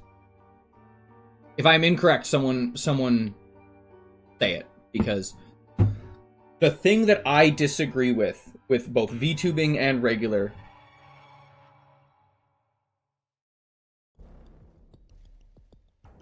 I don't know about that.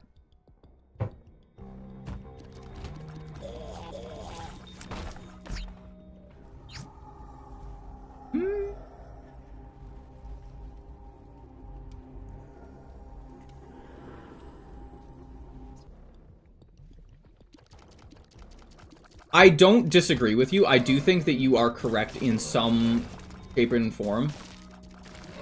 Simply because...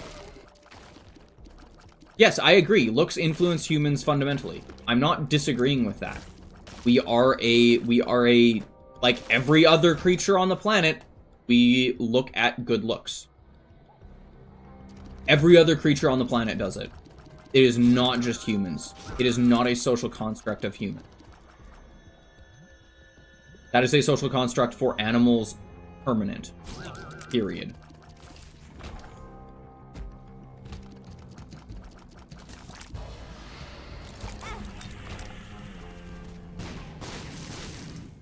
And I'm sorry, but that is something that you definitely cannot disagree.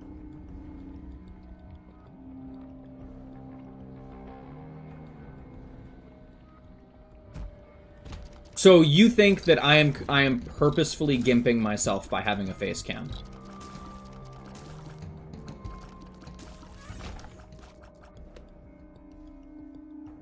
And this is where I would disagree personally, because if let's say I got a VTubing model, right? And I made it look functionally identical to me.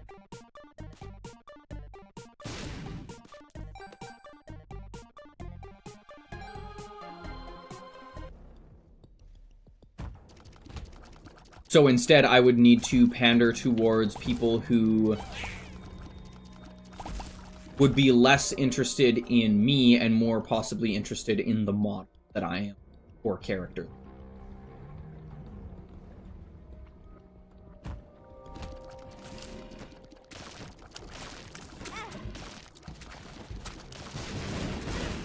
As well as for me personally. I have a very hard time already identifying human facial expressions, since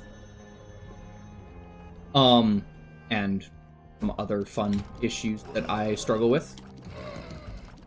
That is also part of the reason I don't like, is because I can't actually tell what the person feeling, thinking, looking like, and that bothers me.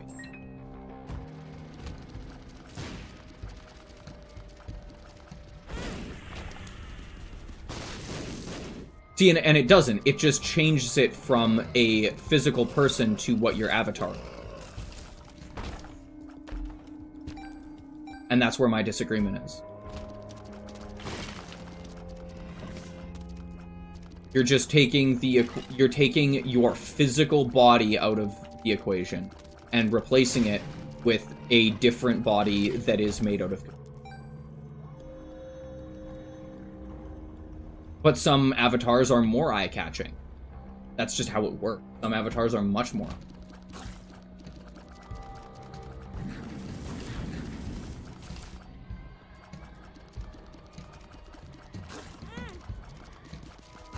Because some people like certain avatars more. Plain and simple.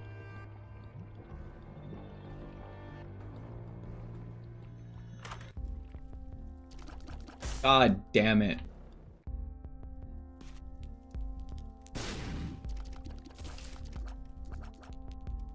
Just this work on bone heart? No, it makes a red heart. Thought it went the other way. That's Guppy's paw.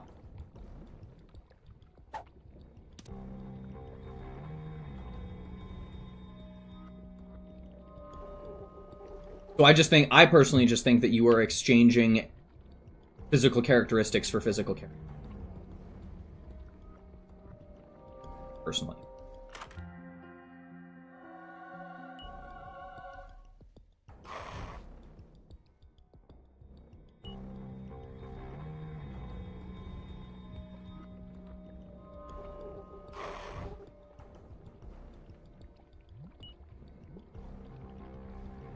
I agree. I would 100% agree with that statement.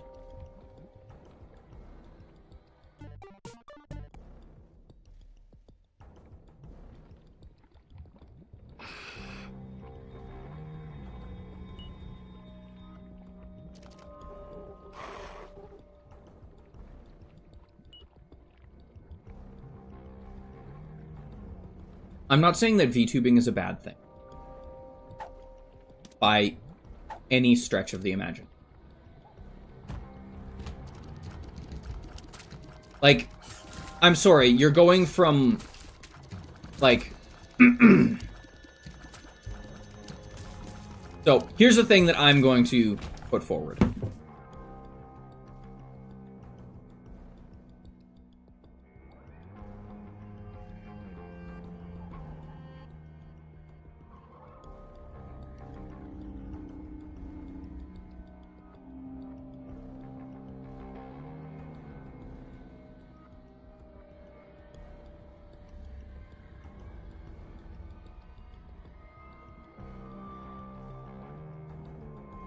True, you can.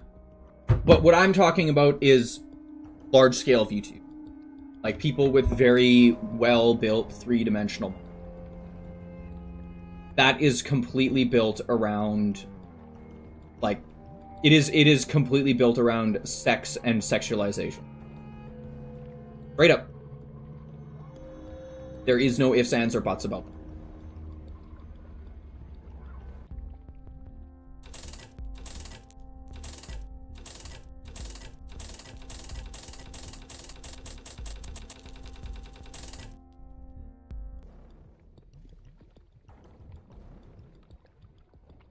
Because if it wasn't, we wouldn't... 90% of the VTubers wouldn't look the way they do.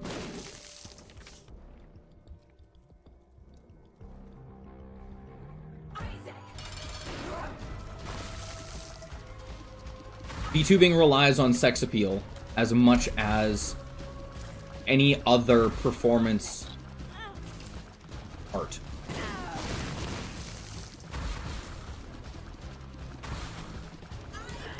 And I don't think you're making it even. And I don't. I don't believe that at all. Because there are definitely unattractive people.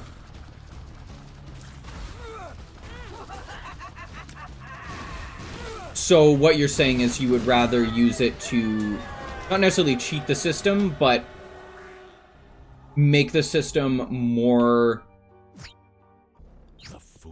viable, essentially.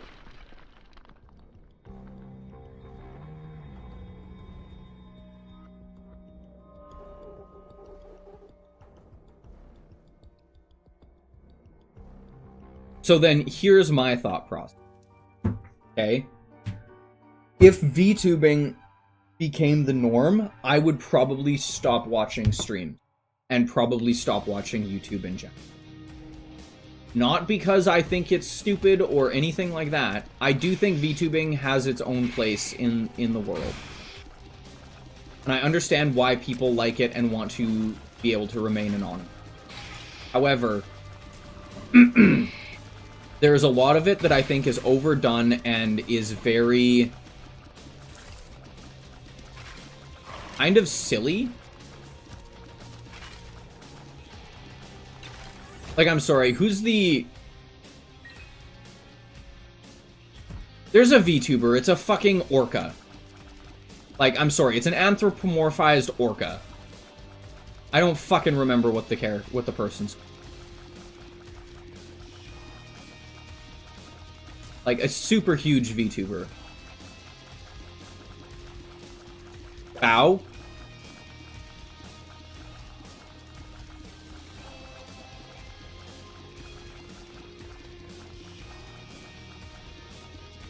Okay, Shy Lily. Whatever the character is.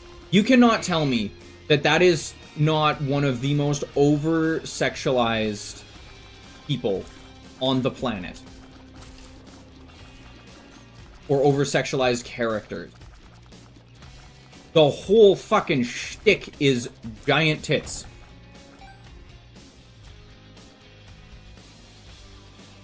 But that's the point that I'm making. She's tame.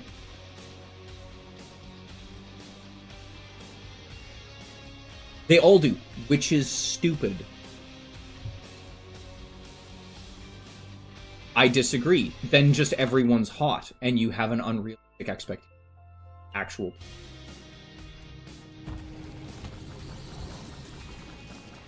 It's the same reason.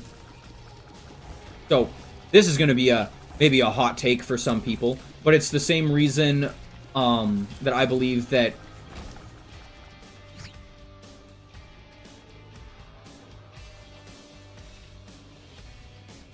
it isn't, though, because your brain is telling you this is what looks attractive, right? That is what your brain is telling you. Your brain is telling you this looks attractive.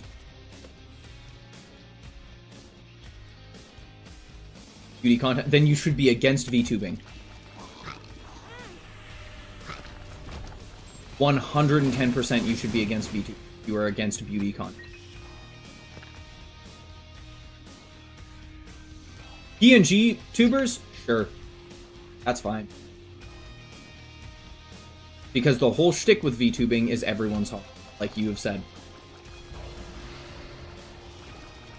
Which doesn't make no one hot, it just makes everyone hot.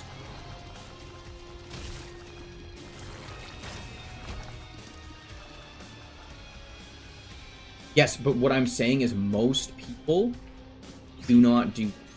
Most human beings lack the self-awareness, especially people who routinely watch VTubers, because most of them are, for lack of a better term, otakus. Most of them are a VTuber otaku. They believe that this person will fucking love them for whatever reason, show enough faith and loyalty.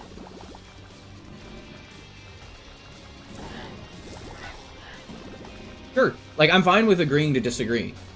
I'm not saying that I'm right, you're wrong. I'm saying that my belief is that most...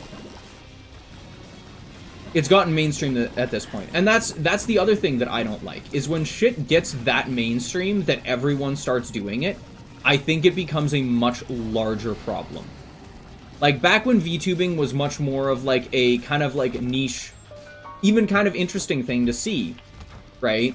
Where it was like, oh, like, I stream, but, like, I stream as, like, this weird three-dimensional, like, character that I've made. And it's like, great, cool. Right? I think if people were doing that and they were streaming as, like, this weird, funny, three-dimensional character, but they weren't trying to... God damn it. I've been distracted.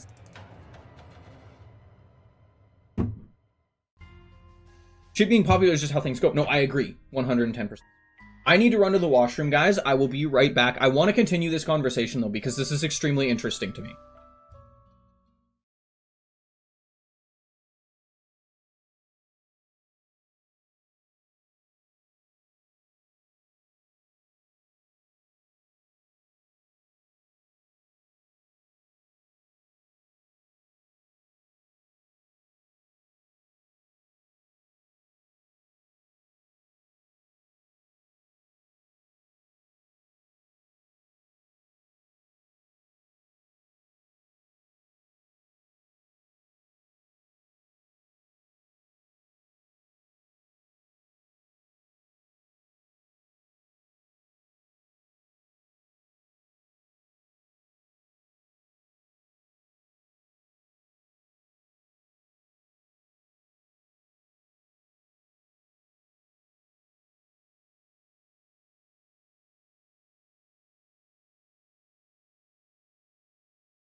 I kind of thought about it. It's upstairs. I don't want to take that. I'm just going to reset. Went and had my nicotine to sit down and think. I think the reason I don't like VTubing is because I'm paranoid. Is because I have paranoia. I don't trust something that I can't, like, visually... That's an easy... That I don't trust something that I can't visually see and diagnose.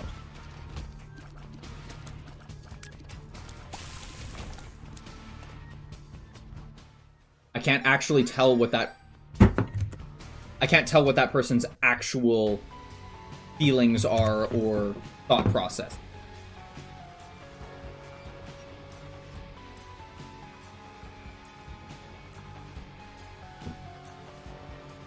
True, it is a specific issue.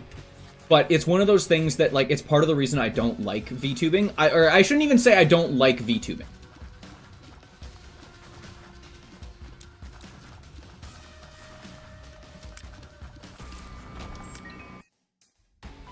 I think I don't like VTubing because I feel like it's putting on a mask.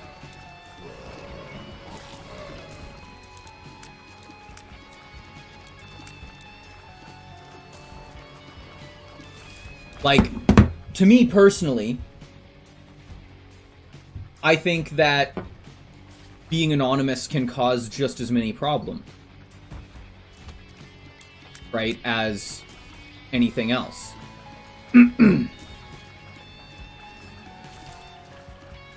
Right? A great example of that is Corpse Husband.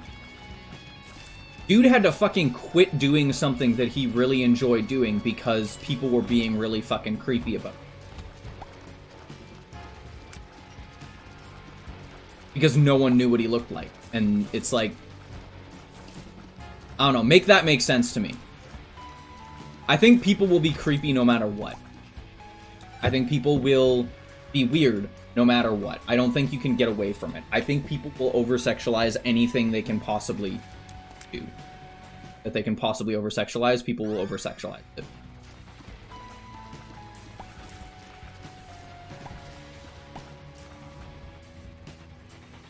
I think, oh yeah, 110%. I will tell you right now, I am about, I'd say personally, right now, I am about 98% what I normally am. And that has to do with the fact that I am somewhat smaller as a creator. Not somewhat smaller, I am very small as a creator. But I've never liked it, in general. I've struggled too long in my life to not just be myself, whether it's on camera or not. I don't really see the point in changing how I act or who I am for a camera, whether it gets me views or not. I'm going to stay who I want to be.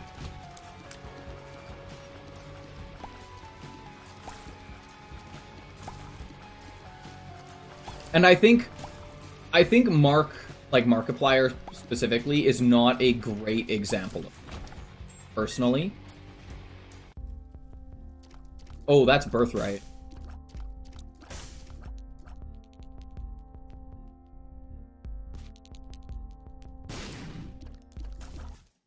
I'm gonna blow that thing up. Birthright is weak.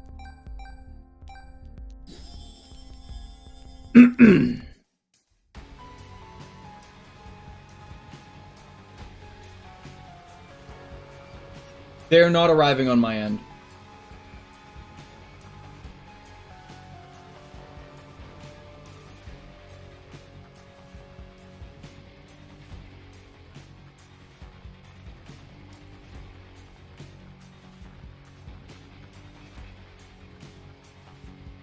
It's me.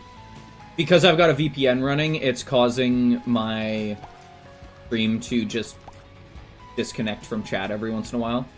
So I need to refresh chat every once. So I'm now getting some of your messages. Anywho.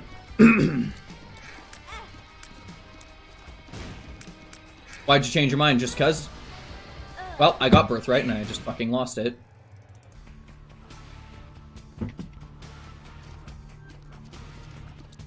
Yeah, exactly. So here's my thoughts, though. I think that Markiplier, personally, I do think that he does play it up a little bit. But having listened to him, like, talk and interact with people throughout, like, panels and like, a lot of things. Like, sure, he is one of the most real ones. I agree, he's probably not all himself. Sounds like fun. I think he is one of the most real people out there. But here's the thing. Are you unapologetically always yourself out in public? Oh, I just killed myself. Are you unapologetically always yourself out in public?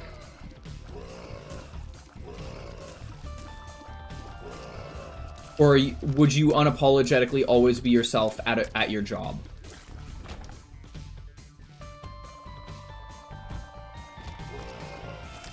See, and that's the thing, though. A lot of people don't do that. They have a job face. But it's not. It's not a different situation because it is Mark's job. It is his living. It is the way that he makes a living.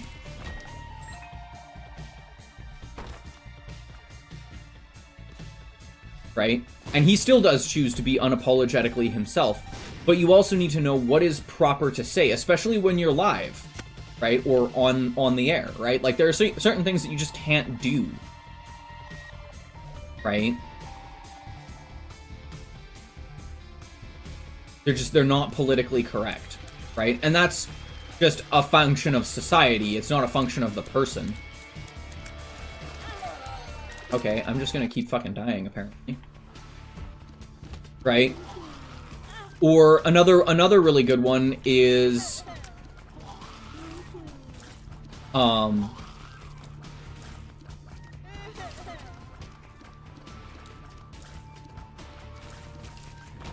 yeah, exactly.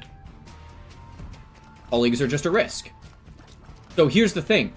I think the only parts of Markiplier that we personally as an audience don't get to see that would be the 100% real him is the way that he interacts with his family and his partner, because that is his private life.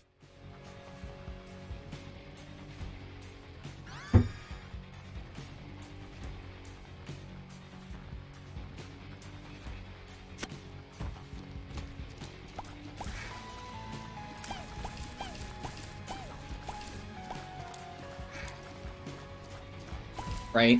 And even then, we still do see some of it, because his partner, Amy, I think is her name. Yeah. Right? But even then, I think it's really one of the things where if you have a good personality, you don't need to mask, essentially. The only people that really need to mask are people that are assholes.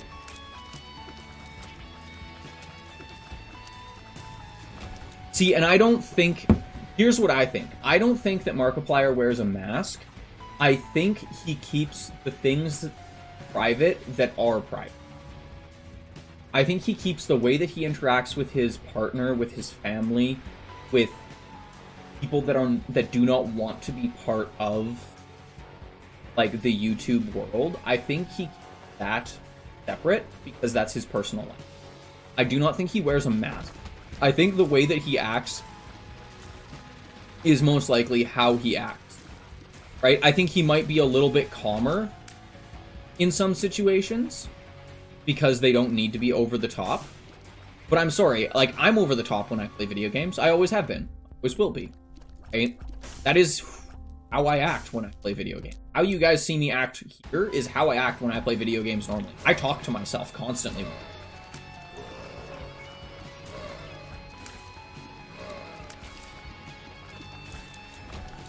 I voice what I'm gonna do. I talk about random thought processes out loud.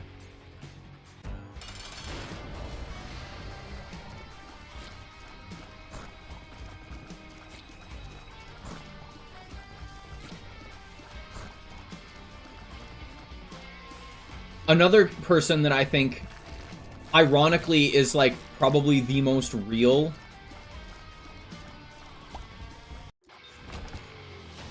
they can be, while also still wearing a mask, would be Charlie. Like, Moist Critical. Or Penguin Z0.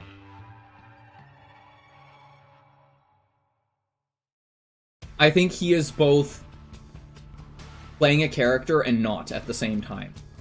Because, like, some of the dumb bullshit that he says when he's streaming, or, like, talking, or, like, doing any of that, is obviously kind of a persona that he wears. But, in a lot of ways...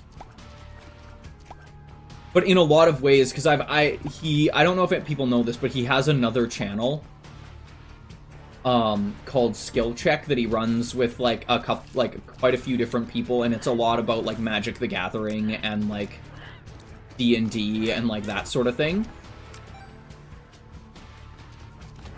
And one of the things that, like, constantly gets said in Skill Check is, like, the way that Charlie acts in Skill Check is how he acts in real life. Like, he is not playing it up for the camera. Like, a lot of his friends talk about it, because he runs it with his friends.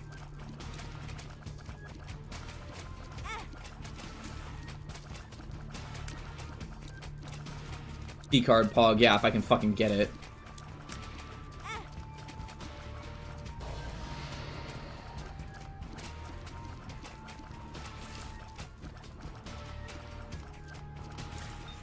And it's one of those things where, like, all of them are just, like, he's just, like, this is how he's always been. He has always been the guy that just says random bullshit constantly. And does dumb things. And makes really weird, like, references and just ridiculous statements.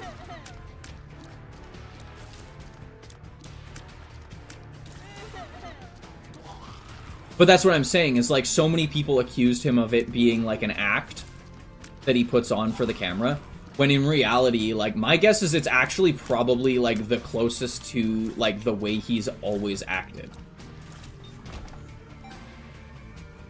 Because it's just how he functions. He enjoys being a shithead, essentially. Why, Sprinkler? Like, there's a really good item that I could possibly get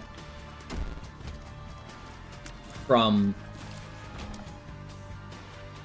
shop, but I don't want Sprinkler. Okay, and that's what I'm saying. You enjoy being that, but is it who you truly are? And that's the thing, is identity is a constantly amorphous shifting. Right? So that's one of the things, too, is it's like, okay, this person has a persona that they play when they're on camera, but is it really a persona, or is it just how they act when they're on camera because that's how they want to be perceived? Because that's what your identity is how you're perceived, right? If you want to be perceived a certain way, that's how you're going to act, right? If I want to be perceived as an asshole, I'm going to act like a friggin' asshole, right? But if I don't want to be perceived as an asshole, or I want to be perceived as nice or like humble or whatever, then that's how I'm going to act. That's just how the world works.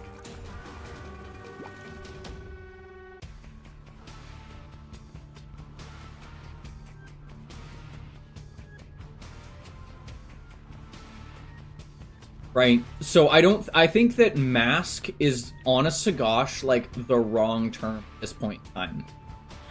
I think masking would be a very incorrect term now.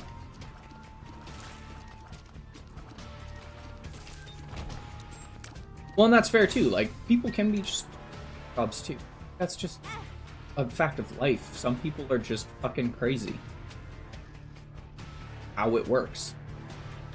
I really needed a bomb. I would have really loved to have gotten credit card. And I'm really debating just buying or like cheating in enough money.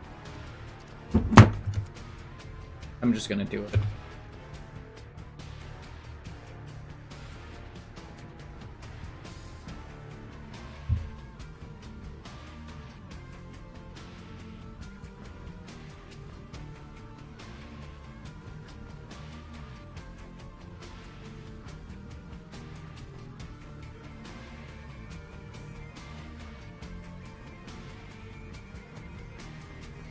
How can my health be bombs? Oh, fuck, that's right, they can be. I completely forgot about that.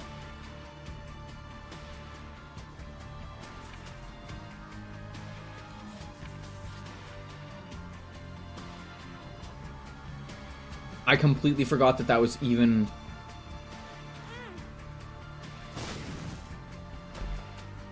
Of course it gives fucking... Is it a full heart or half a heart?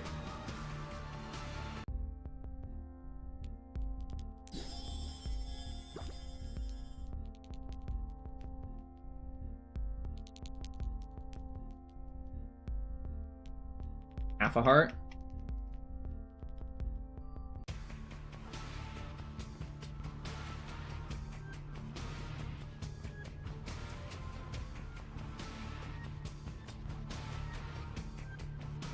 And I think that's one thing that a lot of people have, like, realized in general. Like, a lot of larger, like, YouTubers slash streamers, is that if they're more real and more relatable as, like, people in general, they tend to do better because they're not this, like, perfect.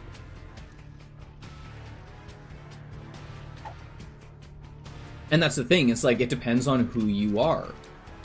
Right? It depends on whether you're a nice person and a good personer. Right? Like someone like Sneeko. Yeah.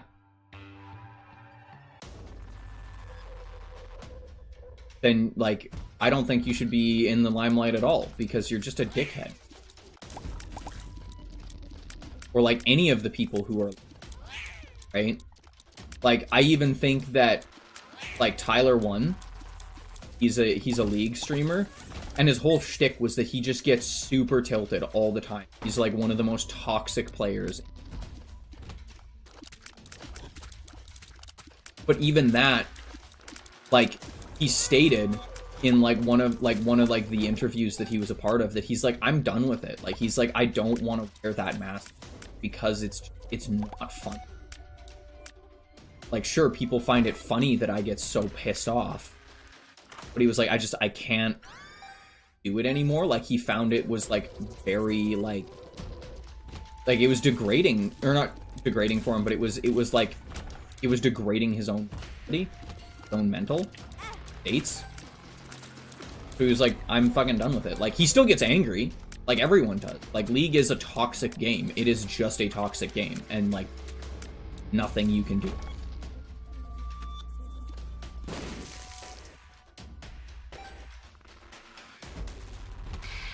But a lot of the people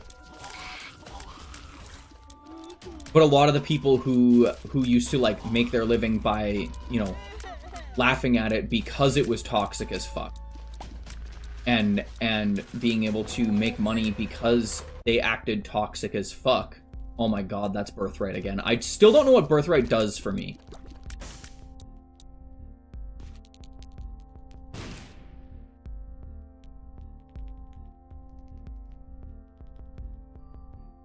Judas.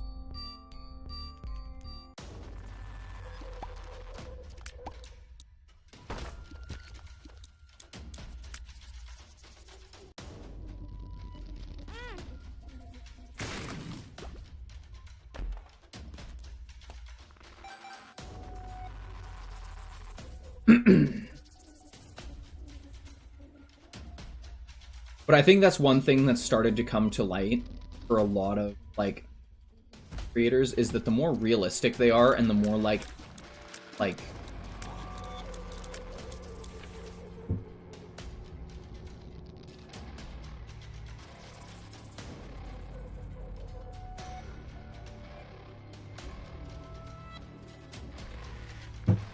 Damage boost received from the Book of Belial scales with the amount.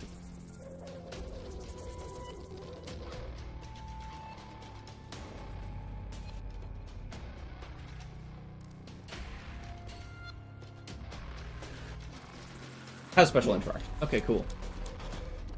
That's actually a really cool thing. I'm going to need to get that. It basically turns Book of Belial into the Sin version of thing.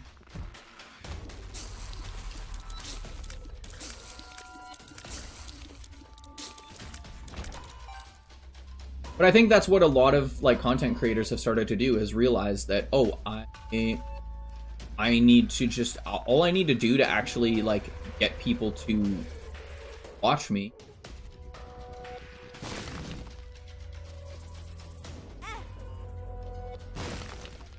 I don't know.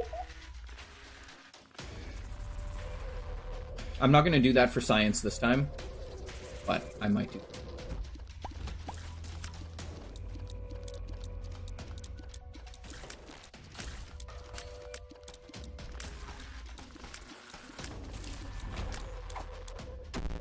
Oh, you prick.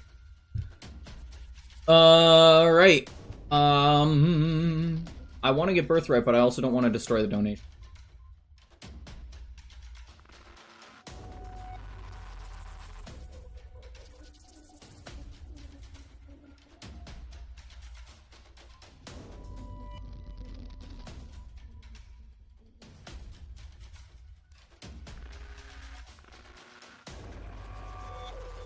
Jesus. That's fucking wild.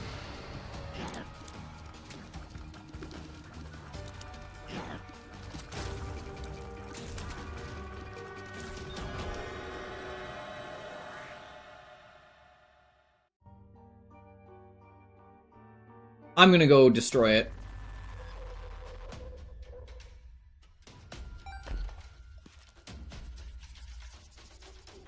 Oh,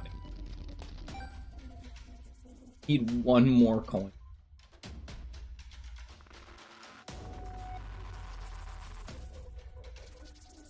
Guys, I'm gonna try and do it. Try and...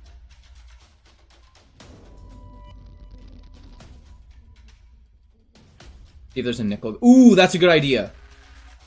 That's actually a really good idea.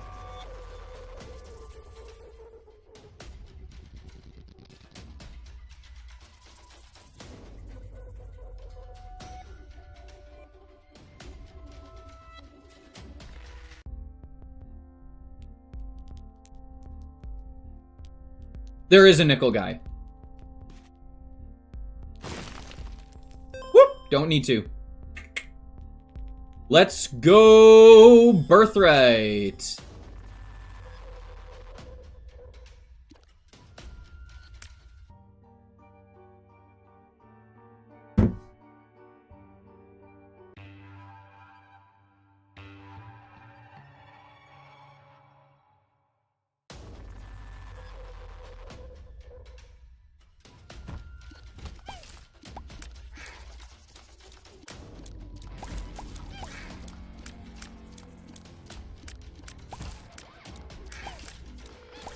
Also, question for you, Panda, like, completely changing.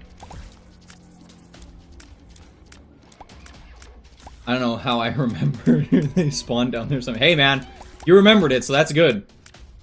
Totally off topic of, like, what we were just talking about. But if you started doing your goldsmithing / silversmithing, ring making, whatever, would you want it to become a business, or would you want it to just be a hobby? Just out of curiosity. Or do you want it to be something that you made money?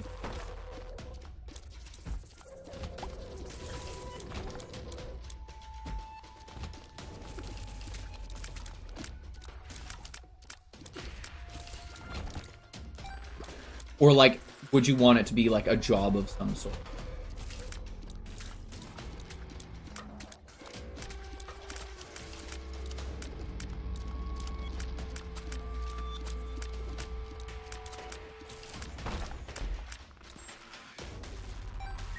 More than likely just a hobby. It's a very expensive hobby then. Because gold is not cheap.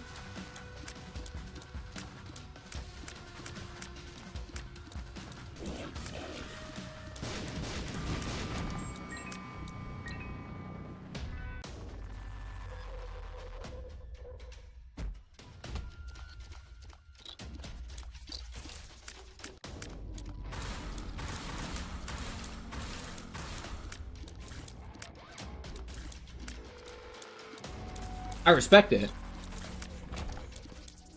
But I personally think that if you're...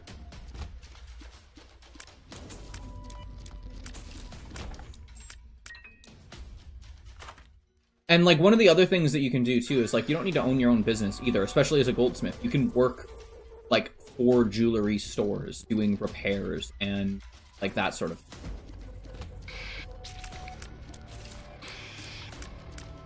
Right? Like, that's one of the things, too, is, like, being a goldsmith, you can work for, like, a company that sells, like, jewelry.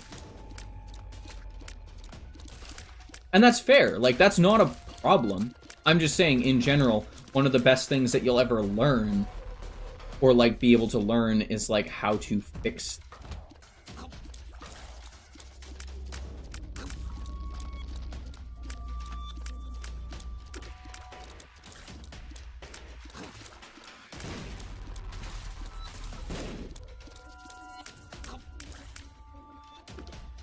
Because I'll be real with you, not very many people nowadays buy handcrafted jewelry. You know what? I should have just done this. Use death and...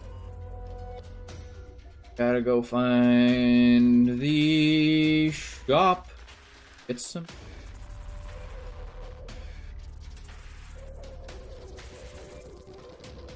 See, and here's the thing. The reason I'm asking is because if you do want to turn it into a job, like I said, it probably should become an obsession, like, genuinely.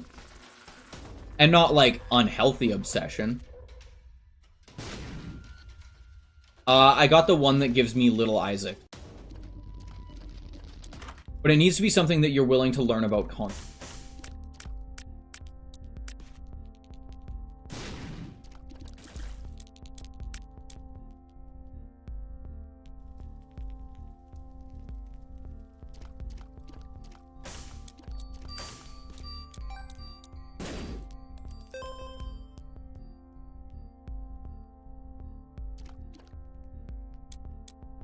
Dude, I need some frickin' health, man.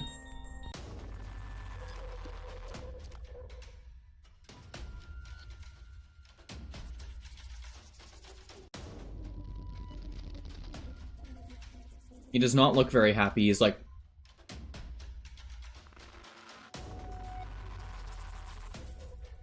But, like, that's one of the things, too, is if you can get working for... like, a company... Shit, okay. That's what I was expecting. If you can get working for a company, then you have a stable income, you get to practice your craft, and...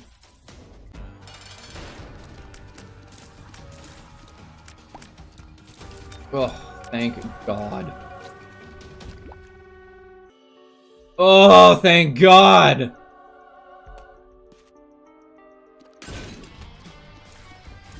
Ow.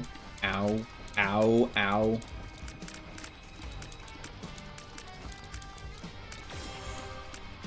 Absolutely fucking wiped. Yeah, he did get fucking wiped. Piercing Spectral Tears go hard. That's why I always pick up Dead Onion. Like, it's not a great item. Like, you need way more tear speed unless you've got, like, homing. But goddamn is it good. Also, my little guys are actually, like, putting work in. I love it. Dudes are putting fucking work in. I'm going to... out, I guess.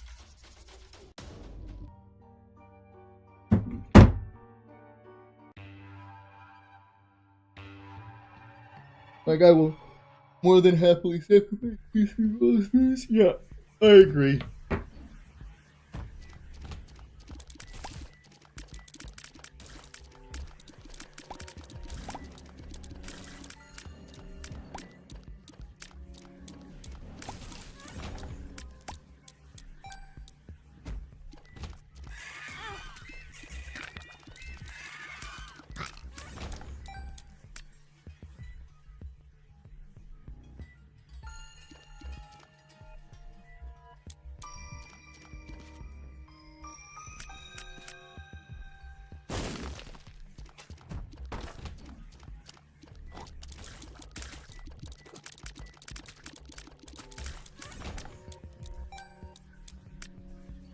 You look around, you talk to people, you ask questions. Like, it's really one of those things where, like, the only reason I know how to do any of, like, the stuff that I'm doing for, like, knife making is because I just talked to everybody that was already doing it. How do you do this? Like, where do you get started? What do you do? What are the things that you need to watch out for? Things that you should do? Like... And, like, when I say talk to people, I don't mean, like, physically, like, actually talk to people. I mean, like, literally, like looking online, looking on Reddit, talking to people on Reddit, on, you know...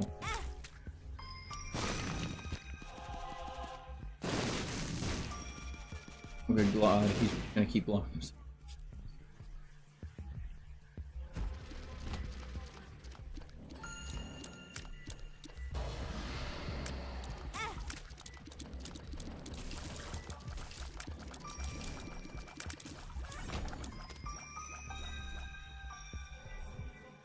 Feel like magnet's gonna be...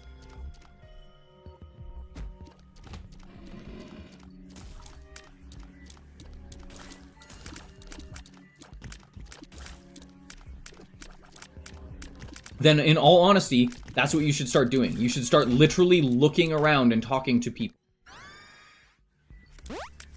about the possibility, like, are there any local jewelers?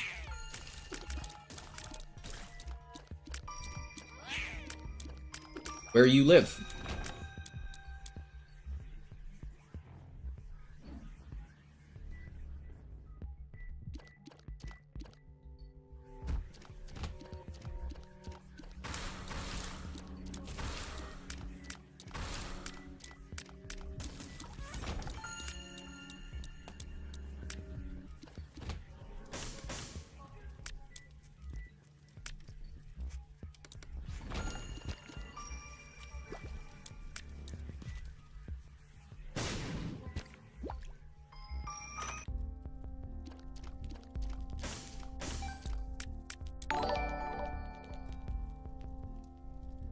Whoa, hello Moonglow. The Fluffle has arrived. The absolute chaos. How are you doing, Moonglow? Thank you for the raid.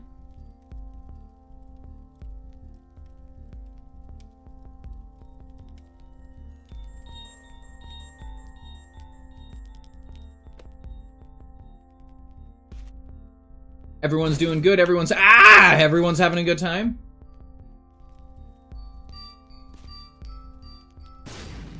Terrible. I have died a lot. I have died a lot. But that's okay. I got people here, so we're gonna have some fun. Right now we're talking about like crafts and like things that people do as like hobbies but can turn into jobs. Like obviously streaming can be a hobby that can turn into a job, but I'm talking about like my blacksmithing. I started out doing blacksmithing as a hobby, but it is slowly becoming a job for me, right? The same way that like if someone wanted to start doing like jewelry making or goldsmithing or silversmithing, right? Like you can do that, right? It just depends on like how you go about it, who you talk to. Specifically, one of the things that Panda has been talking about is like how much he would love to do it, like how much he'd love to do like goldsmithing in general, right? Or silversmithing or whitesmithing in general is what the like traditional name for it would be, right? And a lot of it is like, I'm curious, like, what does everyone like do as like a hobby?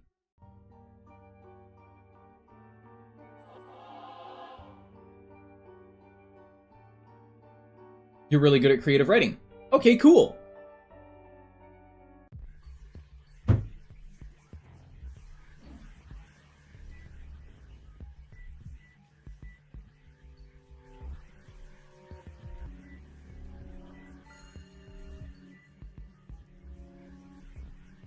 Ayo, a fellow writer too.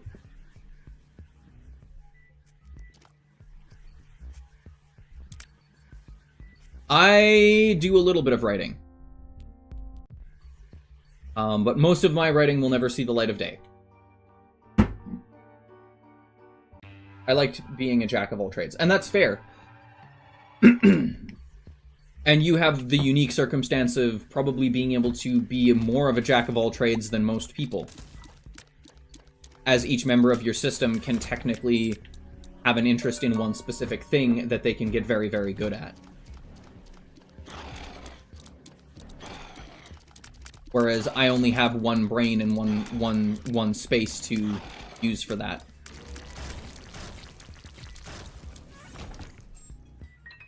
Also, I apologize, guys. My chat keeps just reset itself completely.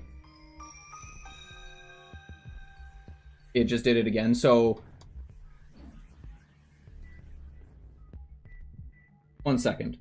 So I wanted to actually welcome some of the people who came with you that did say hello.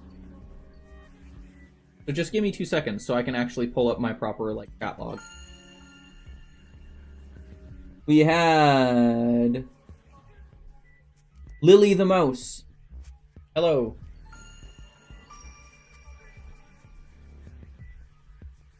Thank you for joining us, Lily the Mouse.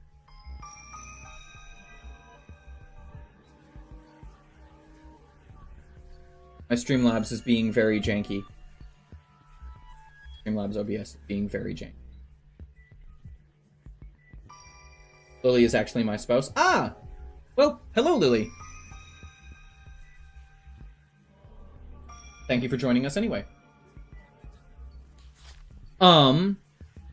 But my question to kind of like everybody is like, what are your hobbies? What are the things that you do that you enjoy, right? Not just, you know, that could become a job, but just in general, like things that you enjoy.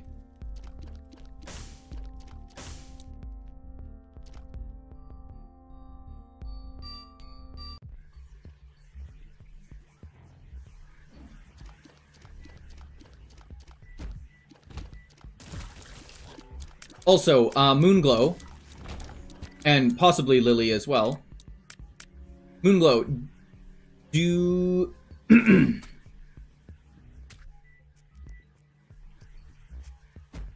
do you use social media at all?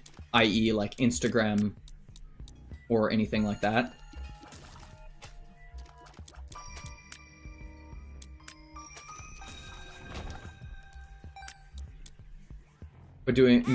But making videos seems like it would suck. Why do you think it would suck? Genuinely curious. It's just a lot of editing, and I don't know, like, if you like editing, then sure. Editing always looked like a massive hassle. That's fair. Not something that... Also, fair.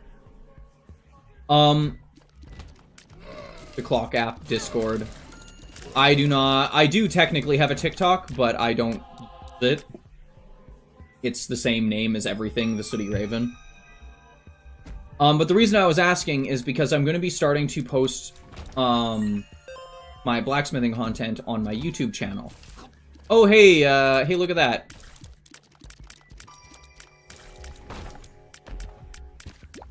Hey, Panda, look at that. We got our 1% planetarium yet again. I'm sure you're so pleased.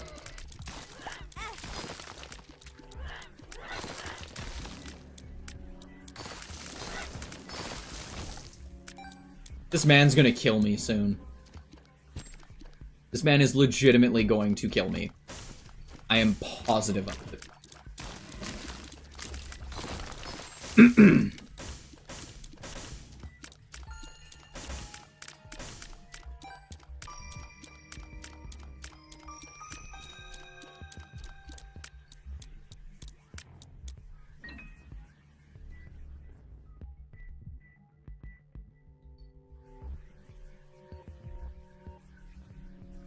as with every other. But yeah, that's one thing that I've been kind of like asking people. Is like, if you guys do have like YouTube accounts, subscribing to the YouTube channel would be amazing. For the simple fact that you can make a fair amount of money on Twitch by like subscriptions and donations and whatever, but you make a lot more money on YouTube just passively. And that's kind of something that I would much prefer to have. I would rather make money from YouTube than having people donate their hard-earned money to me, if that makes sense.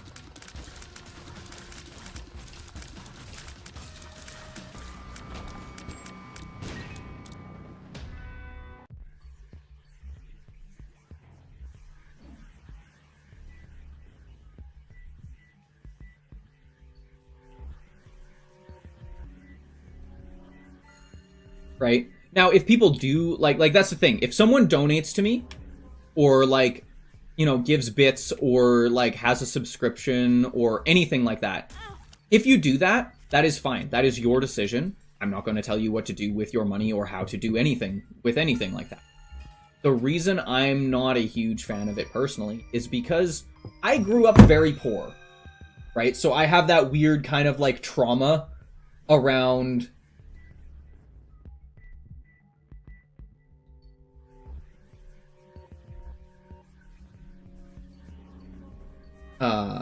around it, where it's like, okay, have you taken care of yourself first? Like, have you paid your bills? Have you done your car payment? Have you done your, like, this, that, and the other thing? Have you paid your insurance? Like, all that shit. I tend to, like personally freak out when I see someone that's like, oh yeah, like, one of my really good friends, he did 10 gifted subs to me, like, a while ago now. Right? And, like, that was the first question in my mouth. It's like, dude, have you, like, paid off everything? Like, this had better be, like, seriously expendable money that you're throwing at me. Like, you better have done everything that you needed to and wanted to do this month before, like, you even thought about doing this.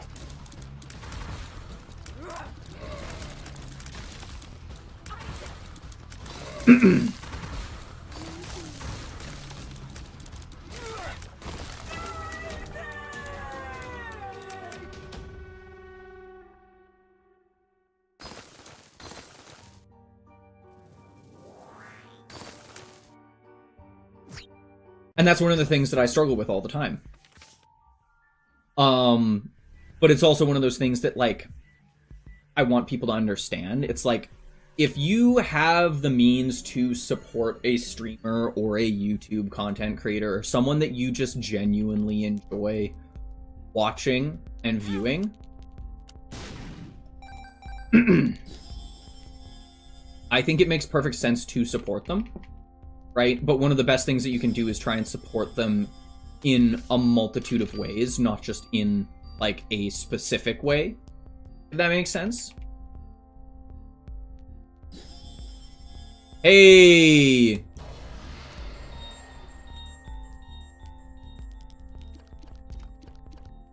Cool. So we now have... Nice. Also, stream... I don't know if people are still talking to me, or if it's been really quiet, because my thing keeps disconnecting. Oh, fuck me. I just fucking did it again. I need to go up like an absolute... Just give me 2 seconds. I'm just giving myself teleport. I did everything right. I just fucking am stupid and just fucking and talking.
Yeah, does anyone else in chat do like a lot of like arts and crafts and stuff? And by arts and crafts, that can be like anything. That can be like, that can be, in my opinion, that can be creative writing, that can be working with your hands, that can be doing, I mean, in my opinion, it can be functionally anything. Anything that is creative.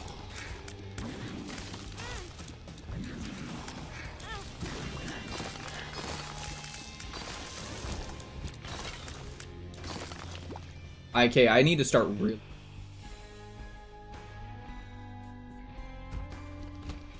Obviously, Moonglow System, you said that you do creative writing, which is super cool.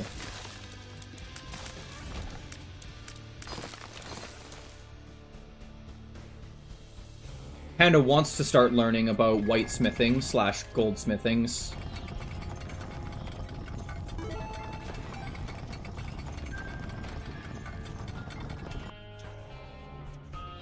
Yeah, I have seen that stuff, and it's really good.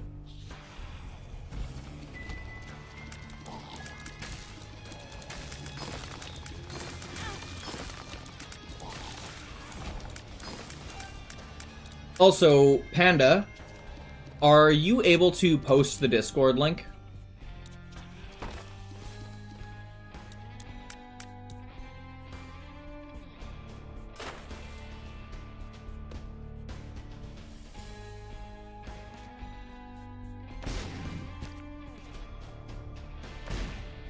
Ooh, that could actually be... Okay, Adam.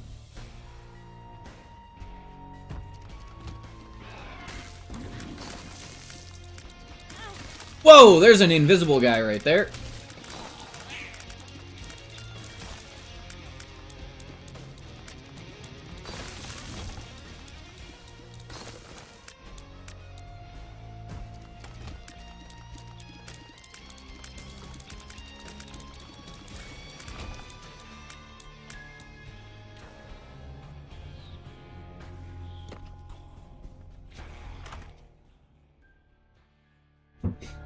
Proptosis will probably fuck me.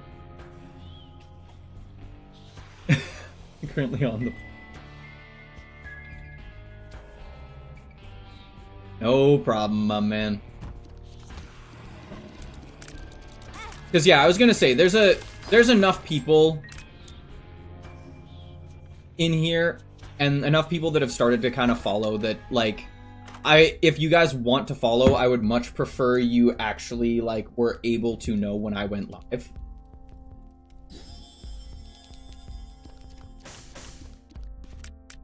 Because I post when I go live on Discord.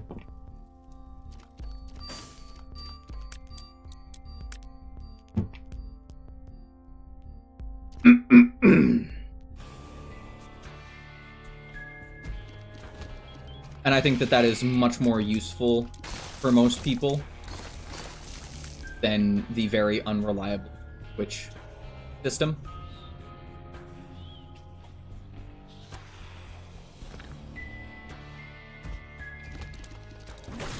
Ooh, boy.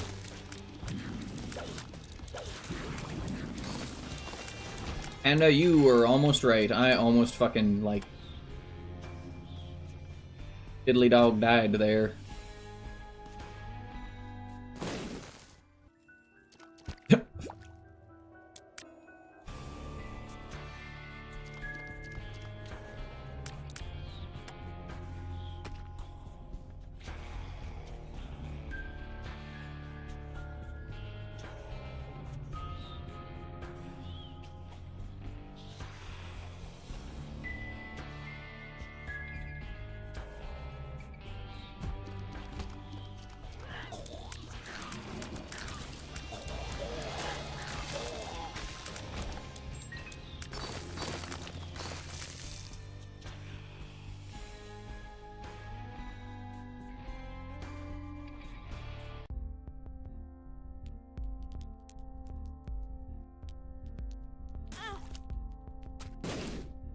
Damn it. Well, no double active. Oh no, there's one more room that's empty. Or open.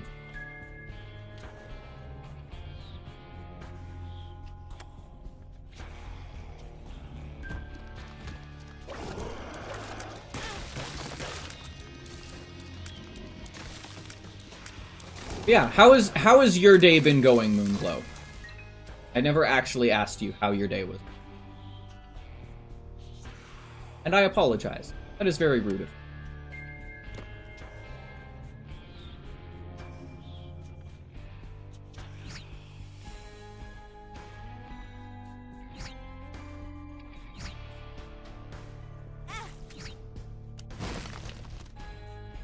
That's a red key piece.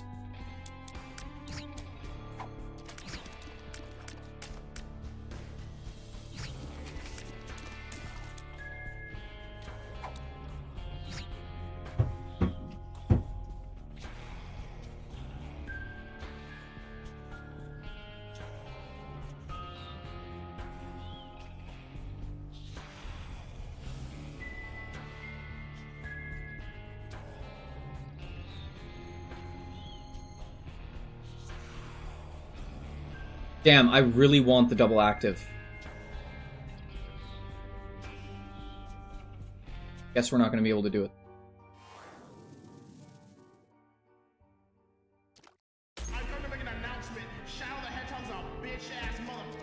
Also, you all can blame Panda for the reason that this is now the way it talks about.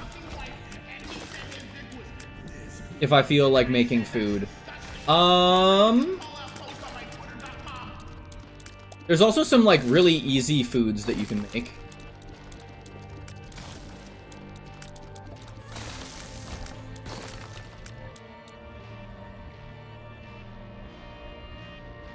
Oh my god, I'm so glad I didn't pick it up. It's Proptosis or Ludo. Oh my god. Ludo could have been amazing. It still could be amazing. Okay, I'm gonna pick Ludo up just to see what the fuck it looks like. Oh, but I'm gonna be super slow. I'll delete it, but... Actually, it's pretty quick.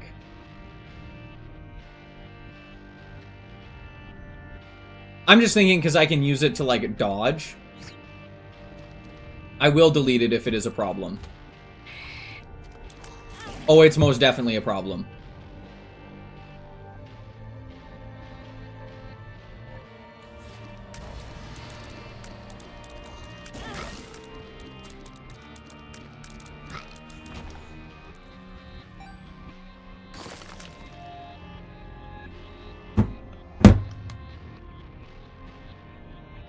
We are going to be getting rid of Ludo.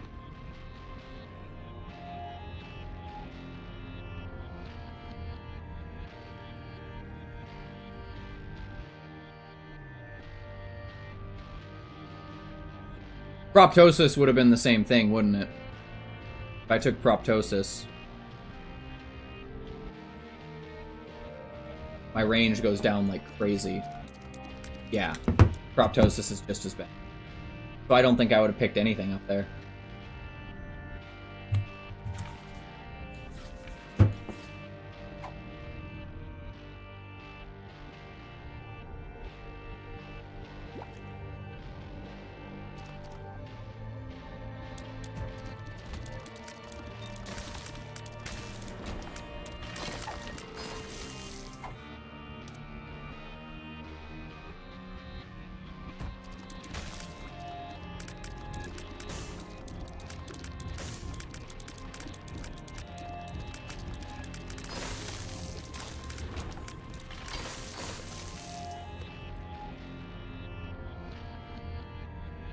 Got some ham in the fridge, you could always make yourself a sandwich. Yeah, dude, you could.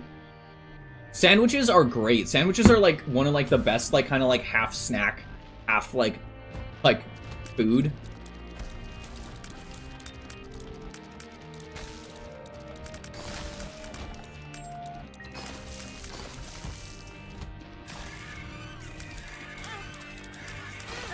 God fucking damn it.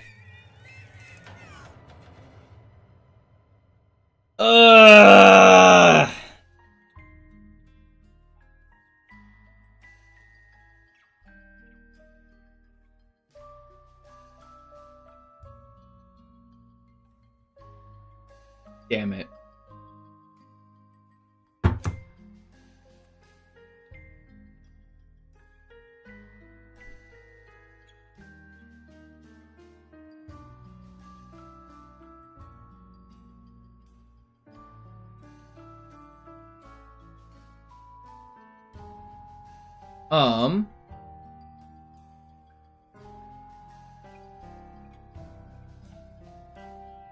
There is my thing.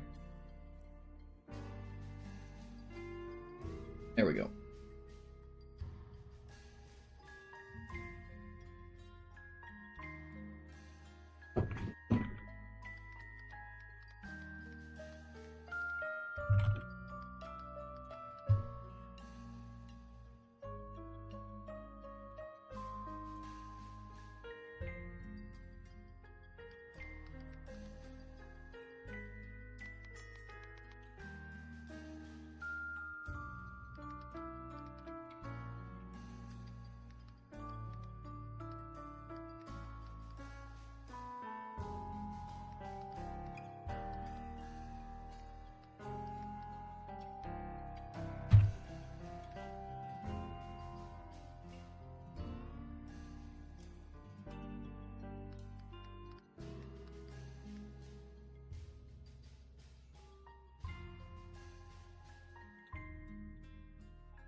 Nothing. I'm just starting a poll because I've got people here that can actually vote on it. So I'm just gonna start a poll real quick.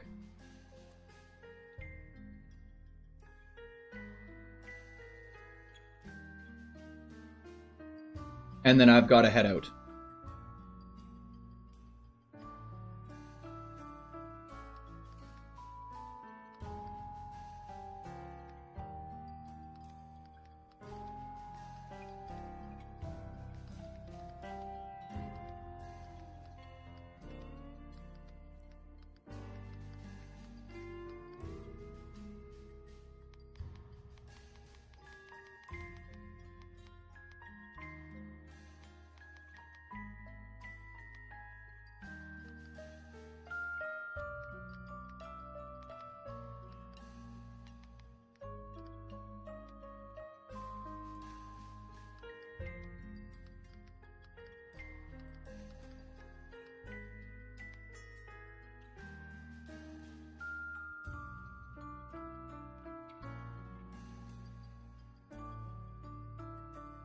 Alrighty, the poll is live.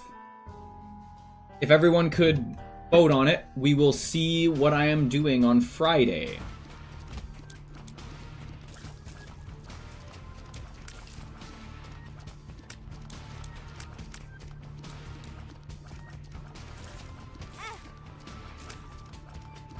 I'm just going to keep playing my game. I'm gonna be heading out right away.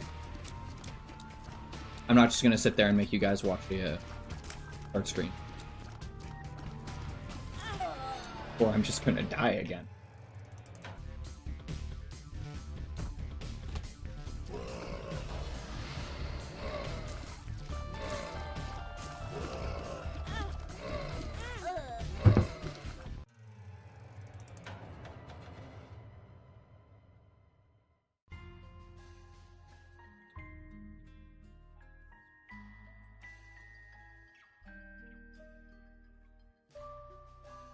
Also, Panda Maxi, if you are still in chat, could you throw the Discord link down so people can join if they would like to?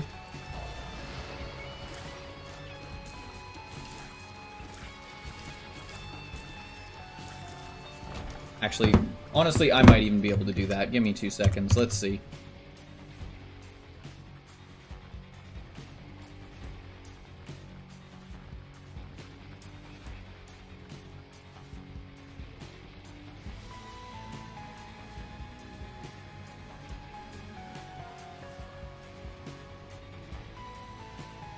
Perfect, thank you. So that is the Discord link for everybody. If you want to join the Discord, called the Raven's Roost.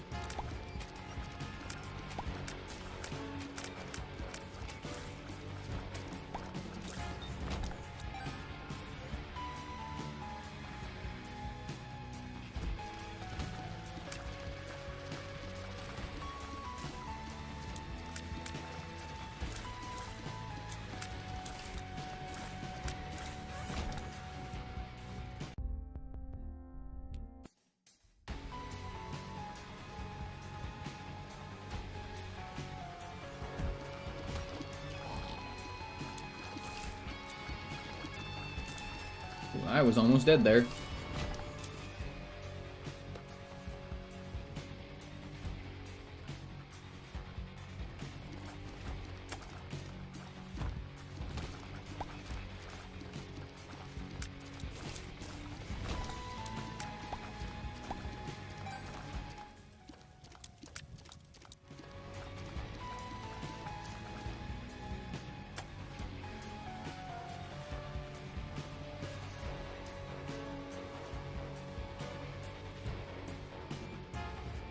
Oh, also, I don't know if Moonglow System is still in chat. I hope they still are, because I was going to show this, since we've got some people here. So, this was one of the failure knives. This is one of the ones that I was trying to make to send away to a company. This is the failure knife. It's still a perfectly functional knife, it's just a failure knife. Plain and simple.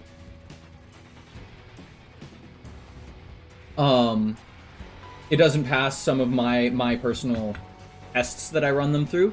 It's still a perfectly functional knife. It just didn't pass, like, the tests that I would want to send to someone who's going to be ordering, like, a shit ton of them from me.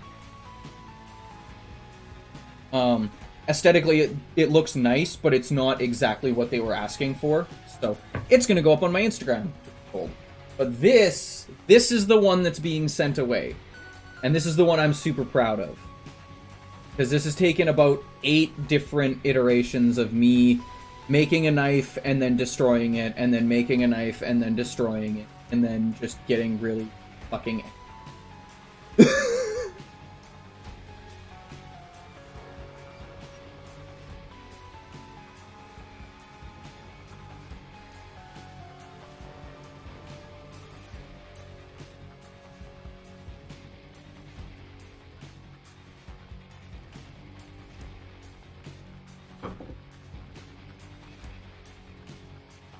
But, I need to... Oh, hole is done.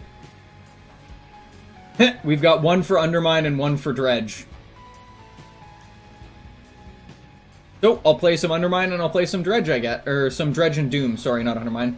I'll play about 2 hours of Dredge and 2 hours of Doom then. That's how it'll work. Yeah, Doom and Dredge, not Undermine. Yeah, you are correct. But other than that, guys, I need to be done. However, this is a question I'm going to put forward to chat right now. Just because it is something that I am curious about.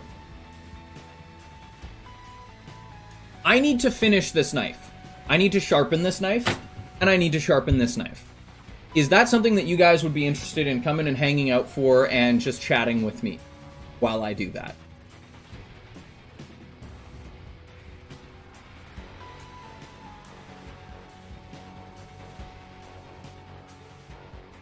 Yeah, it'd be interesting. Okay, cool.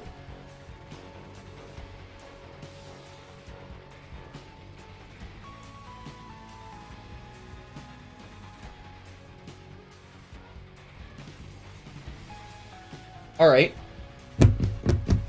Well, I'm gonna end the stream here, but it'll be for about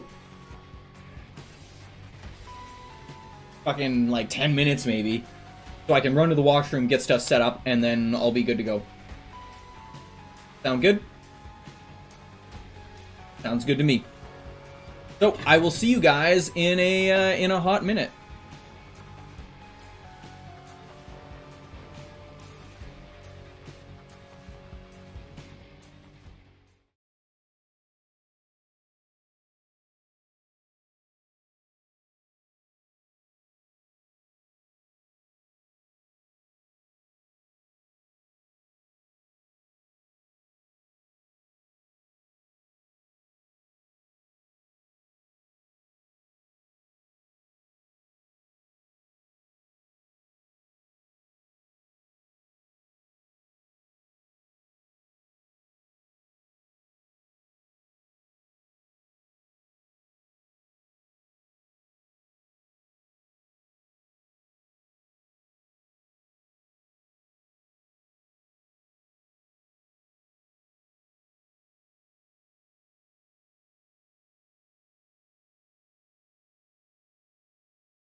Hello.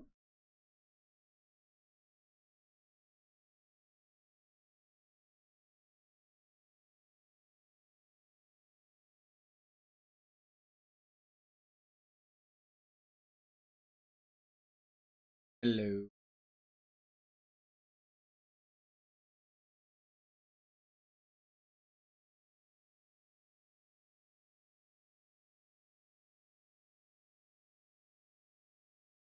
In the tiny.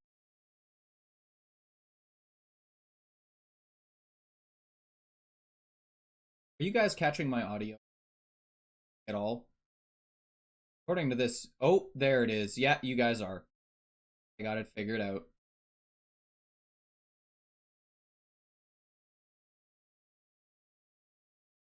Alrighty. Well, I'm gonna fix this right now. Fit to screen. There we go. Hello, guys. I have my little owl here I talk to when I'm streaming. Got my sharpening stuff. I got a brand new sharpening stone. You guys will need to tell me sounds. It might be very, very dampen it.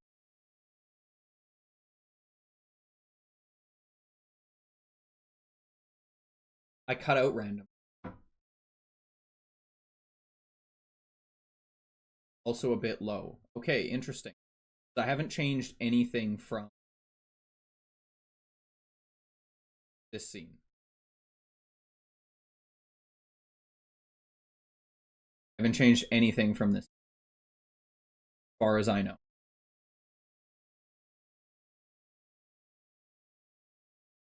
Okay. But this scene is louder. That doesn't make any frickin' sense. Here, I'll like just copy.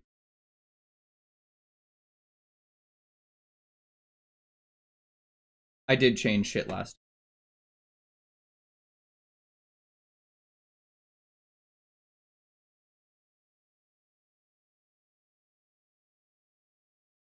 There we go. That should make it a little better.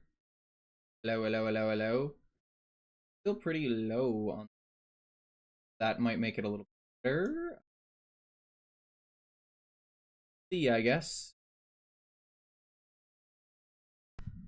How's that? That should be a little bit better. Now I gotta change what I'm doing.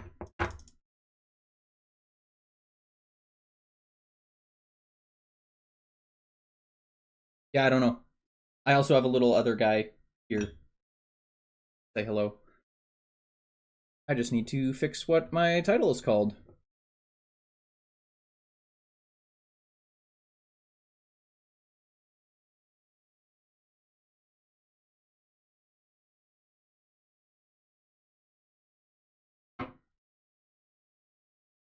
Twitch category. What should the Twitch category be? I don't think blacksmithing comes up. Yeah, no.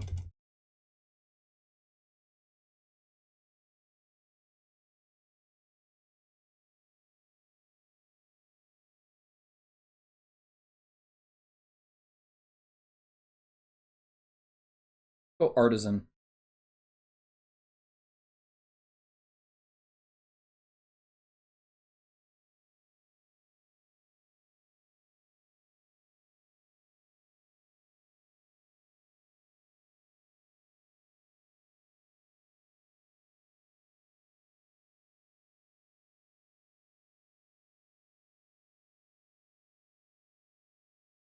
Anywho. I think it'd fall under just chatting. Maybe. But we're going to see. So basically what I use is this is a 140 grit diamond stone. These are two, what I have right here are two natural sharpening stones that came from Japan. Artisan is a game. Oh shit, I didn't realize that. Okay, then I will just change it to just chatting, I guess. I did not realize it was a game.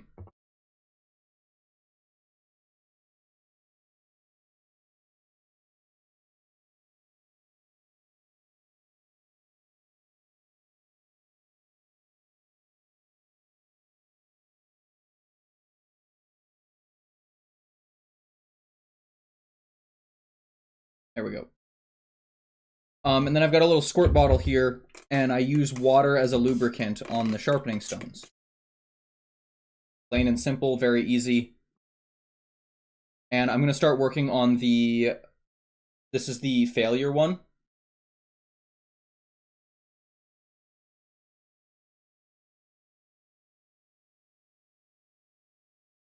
I don't think I can up my resolution either, sadly. If I could, that would be...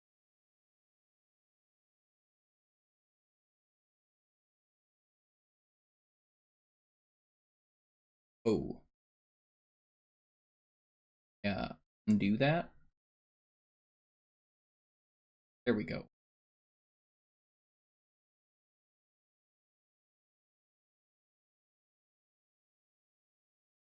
Anywho, you guys will have to tell me if this is too loud. My guess is this one will be very loud because this is a brand new sharpening stone, so it will be chewing through material.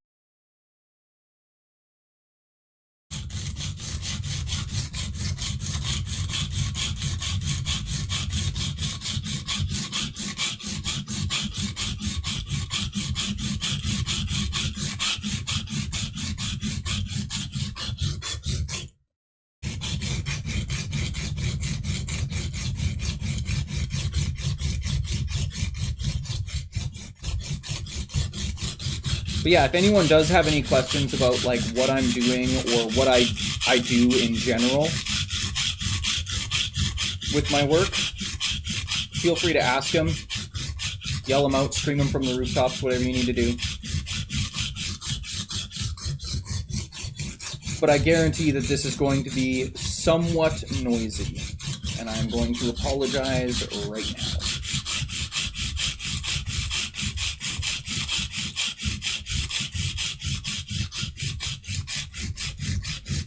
A lot of practice. The basic way to think about it is 2 quarters. So we have coins here called quarters. They're a $quarter. They're thin, and if you can fit 2 of them under the spine of the knife, that's where it needs to be sharpened at.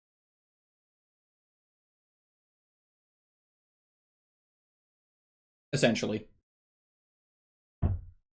Guys, a little bit. Arm out on. So right about there is about 2 quarters for me.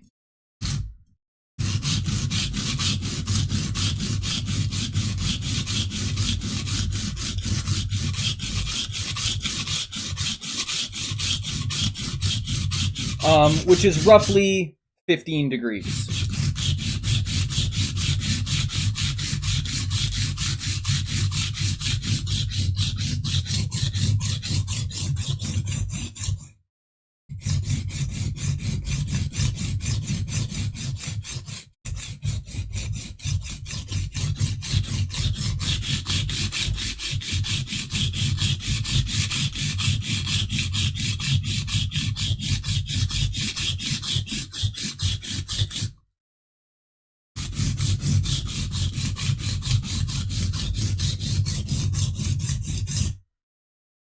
I'm not perfect, so it's not going to be a perfect... I've done this a lot. That's kind of one of the things that I need to like always tell people is like I have done this so much. I have screwed up so many knives at this point in time that it's unbelievable if I'm going to be completely honest with you. Also, I'm going to grab some of my other stuff from this scene real quick. Specifically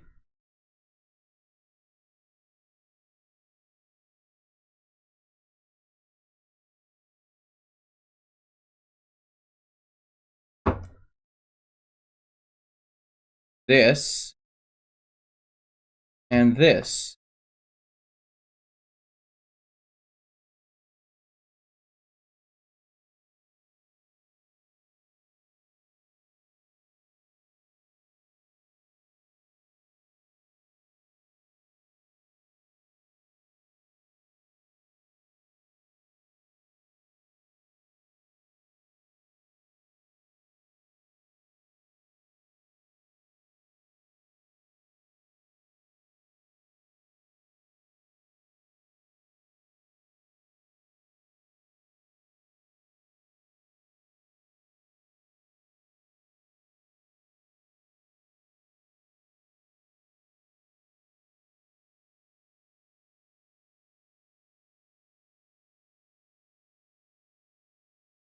Gonna grab those 3 things.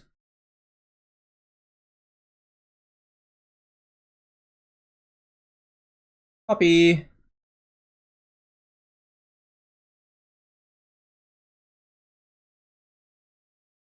Paste. They're gonna be a little bit goofy. Specifically is going to be fix it.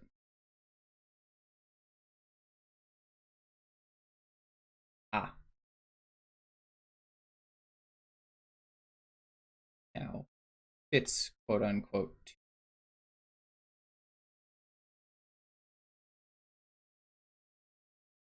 I can't drag it off screen apparently.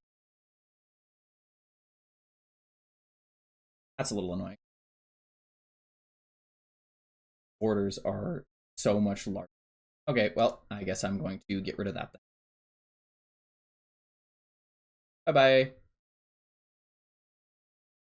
But everything else should be in here. So chat should now show up when you guys talk.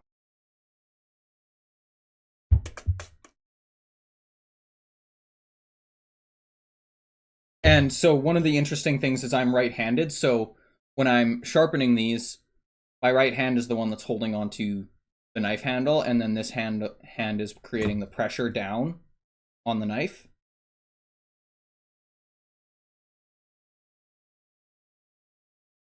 Right? But in doing that, I can't just switch hands. Right? Like I can't switch hands over to the other side because it's my non-dominant hand.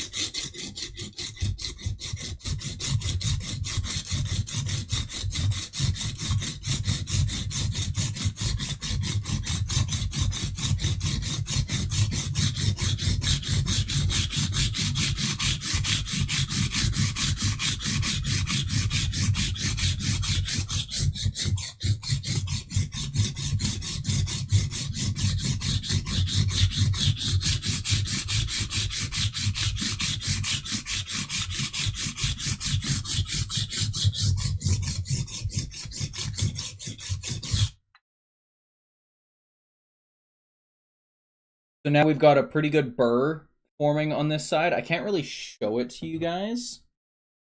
Camera's not very good. I need to get a new camera. But there is a burr that forms here, and you can feel it. Then I need to switch sides. And this is about 15 degrees for me on this side. And I just sit here and go back and forth.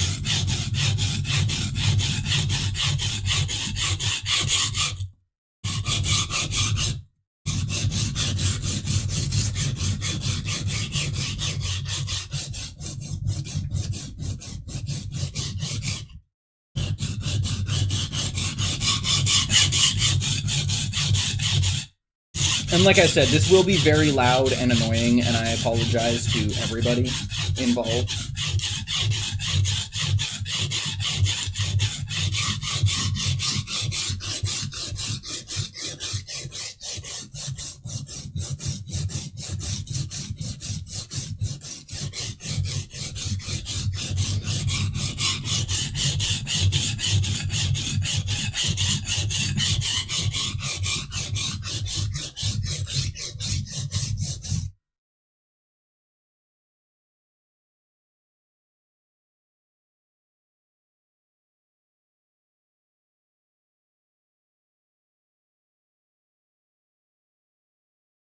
So what I'm doing here is I'm checking to make sure that the bevel all the way along is the same. Not. Got a little bit of a warp right in here. Right, essentially.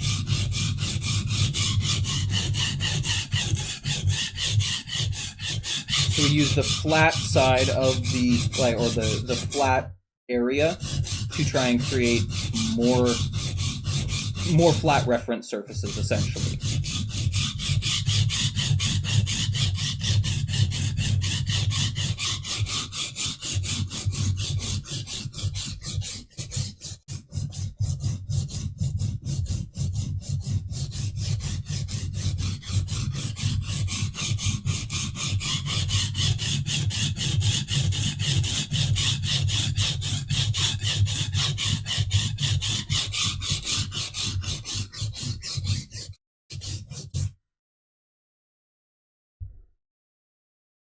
So I don't know if you guys are going to be able to see down along this very easily.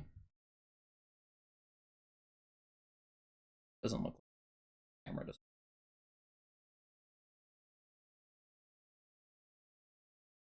But there is a small burr that runs down that angle. The funny part is I'm actually done with this sharpening arm on this one.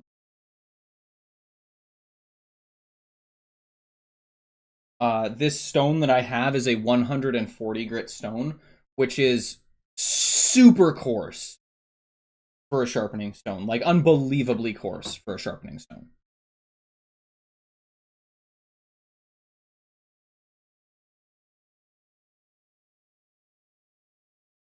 So it eats material, essentially. So I'm going to start on the nice one, or the one that's actually getting sent away. So this is one I need to be careful on. So I'm going to be going much slower in terms of like actual sharpening speed and making sure that everything is going very, very nicely and properly.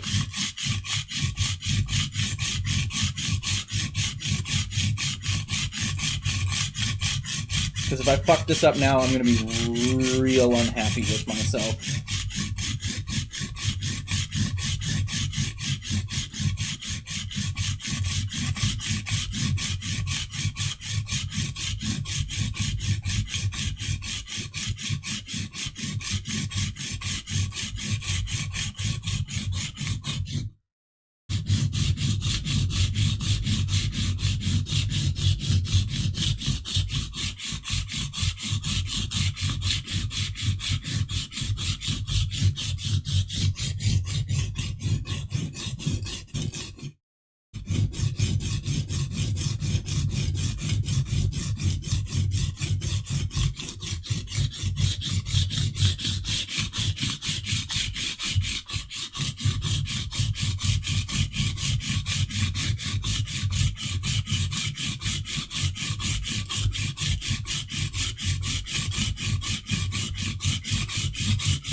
Okay, that's looking real good.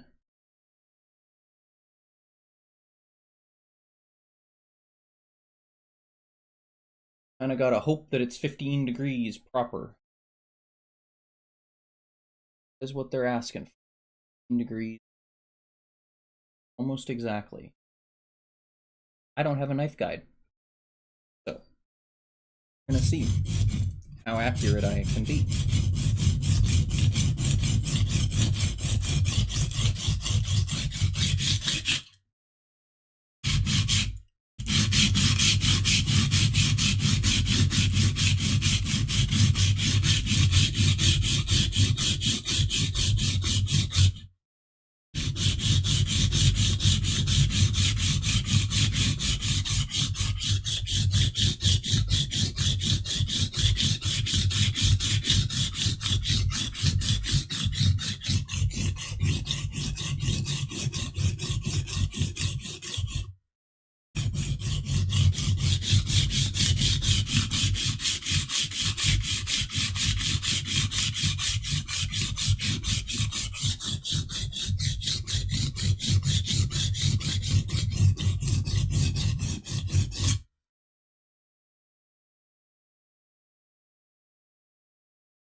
That looks pretty good. On to the next side.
So all I'm doing here is trying to make sure that the edge is mostly refined.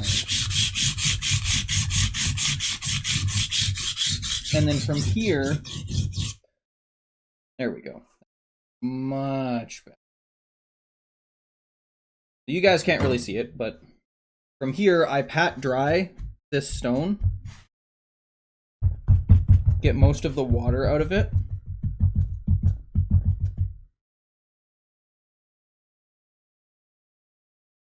And then I have a big eraser.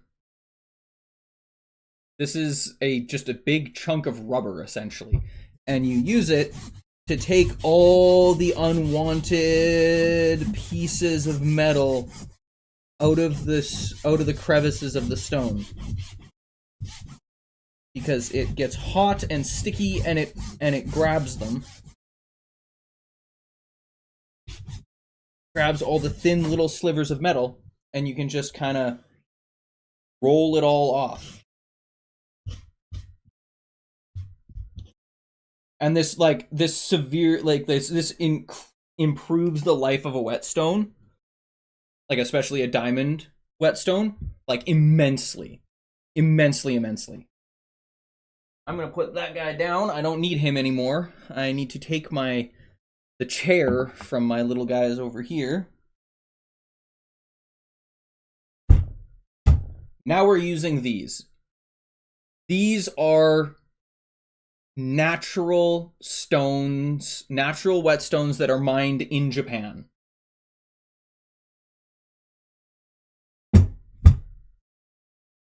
And I need to check for swayback. So I have what's called a lapping stone here. This just gets set on top of them. If I can't see any light through it, which I can't, that means that this surface is flat. This is a good flat reference surface.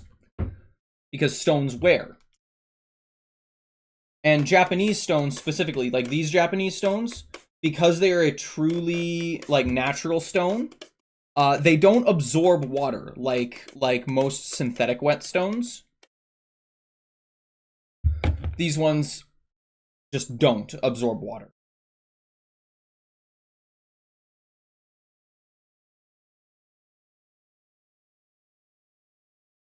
So you constantly need to be wetting them, and they also do something that's called creating a slurry. So as I'm doing this stone will break down.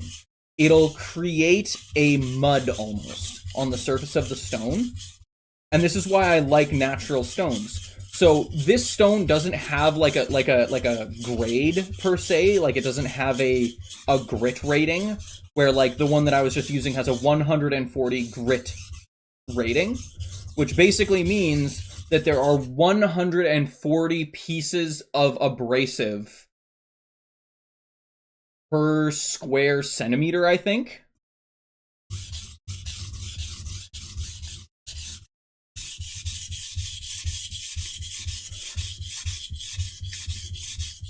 Whereas natural stones don't have a grit rating, because as it breaks down, it becomes more and more fine. The slurry becomes finer and finer, creating this very cloudy, very interesting polish that you can get. And you can see right here, this gray, that's pieces of my knife. That is very minuscule pieces of my knife coming off and mixing with the stone that I'm scraping off as well, which is what's creating the slurry. And that slurry, together with the microscopic pieces of stone and the microscopic pieces of knife, create the abrasive that will slowly break down and create a more fine and more it just creates a finer abrasive that is also lubricated because of the water. So natural stones are, to me personally, are a very superior sharpening medium, in my opinion.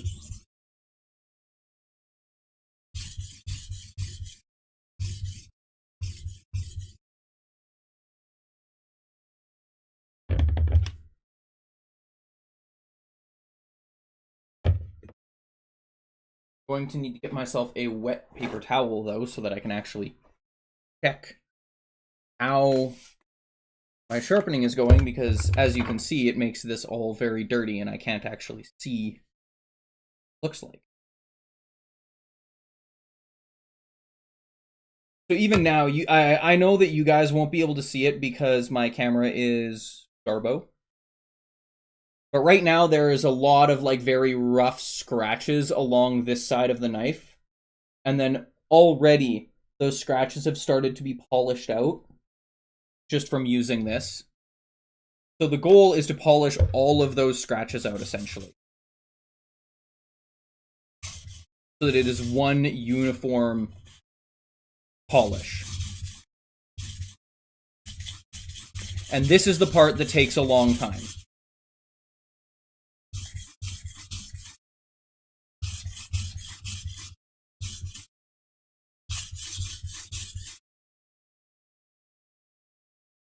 This is the part of sharpening and finishing that takes a long time, is the hand sanding and the everything like that.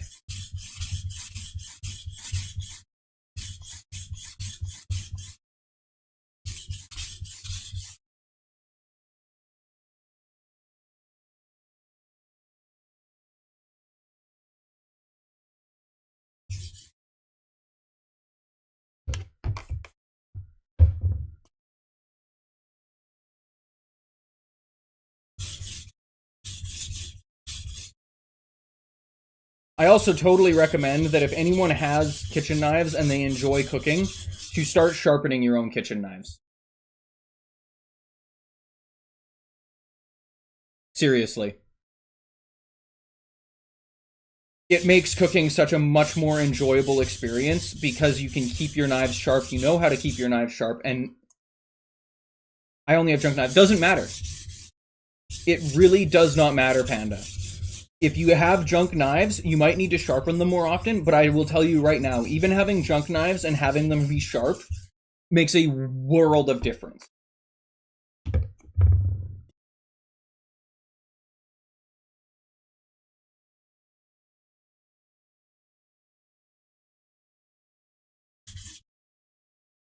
It also depends on what you like to cook as well. Right? If you like to cook more like Western style meals, it makes sense to have Western style knives because then you can use all the techniques that, you know, help you in that sort of area. Not that Japanese knives would be better or worse for any other thing, it's just personal preference. Right? It's like what knives fit the way that you want to cook and how you cook. Right? I prefer to cook with Japanese knives and Japanese styled knives because it's a lot of what I cook is pretty Japanese, actually. I cook a lot of like udon and like that sort of thing.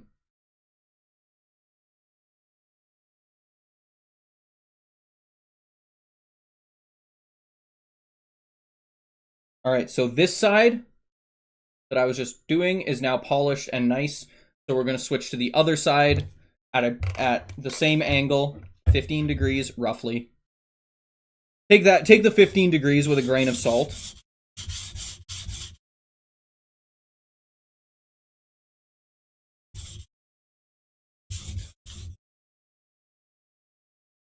Hey Panda, if you need some good knives, I know a guy.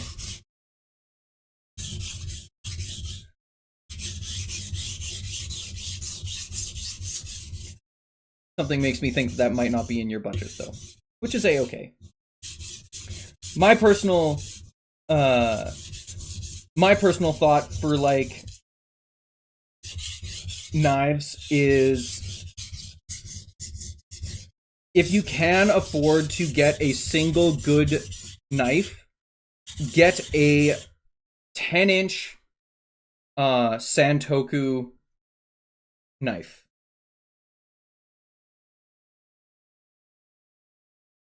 It'll probably put you back, at least where I live, it'll put you back about $200. But that knife will last for quite a while. And it does everything. It is a workhorse of a knife. It's what most of my Japanese knives are based off of, is a Santoku.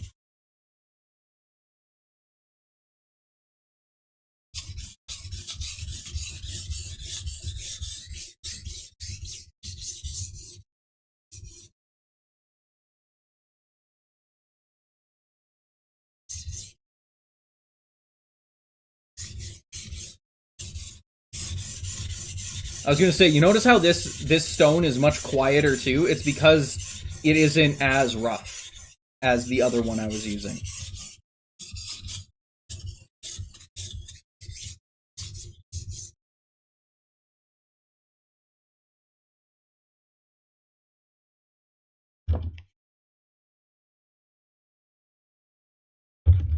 And believe it or not, this is the roughest natural stone I have. They kind of guesstimate it's around an 800 grit stone. Like that's kind of like what the rough estimate is that it would be an 800 grit stone.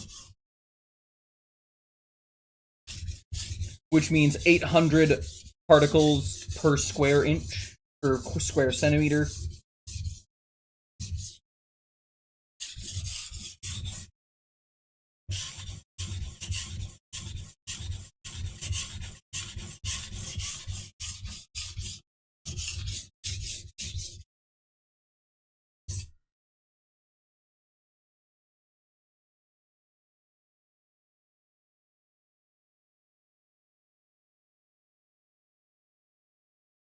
Damn, does this stone work fast?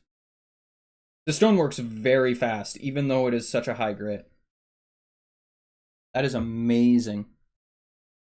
So the fun part about this stone is just because of like how it was mined, it actually has two different kind of like grits on it. So I've got that one, and I've got this one. And can I just say, these stones are fucking beautiful, by the way. Like, look at that. Like, it's such a cool pattern. And it's naturally part of the stone. Like, it just looks like that all the way around.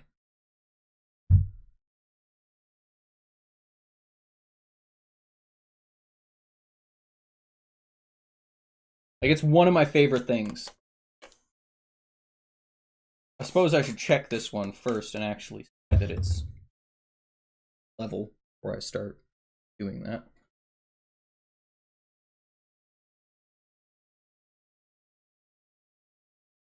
You are not. So this is what a lapping stone does, is I just basically sit here like this, flattening it.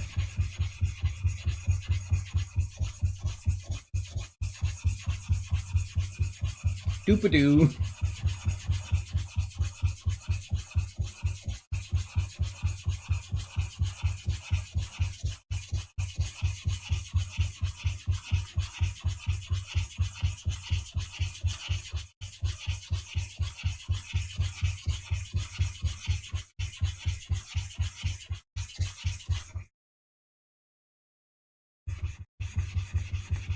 Like, do me a favor, Panda. Go and look up how much it costs you to buy a 10-inch Santoku chef's knife where you live.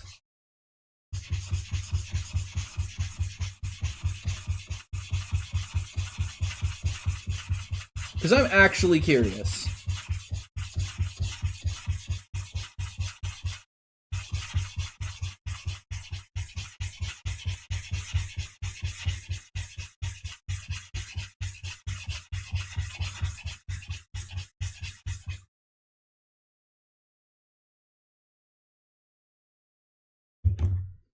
Also, I love the smell of these.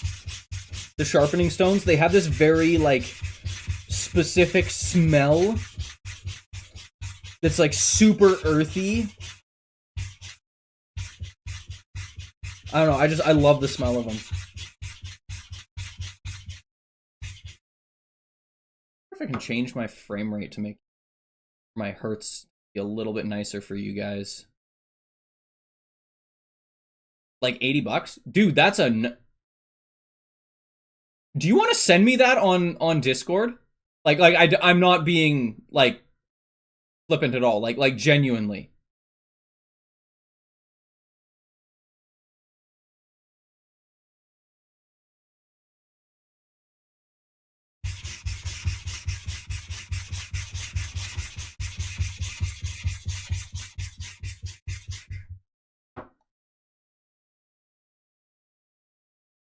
I genuinely want to see this.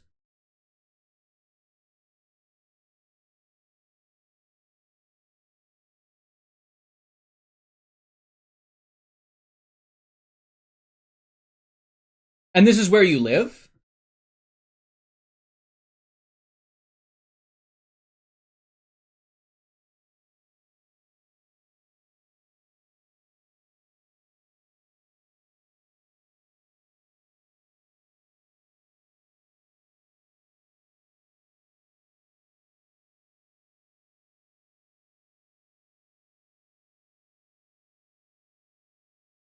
Dutch website. Okay.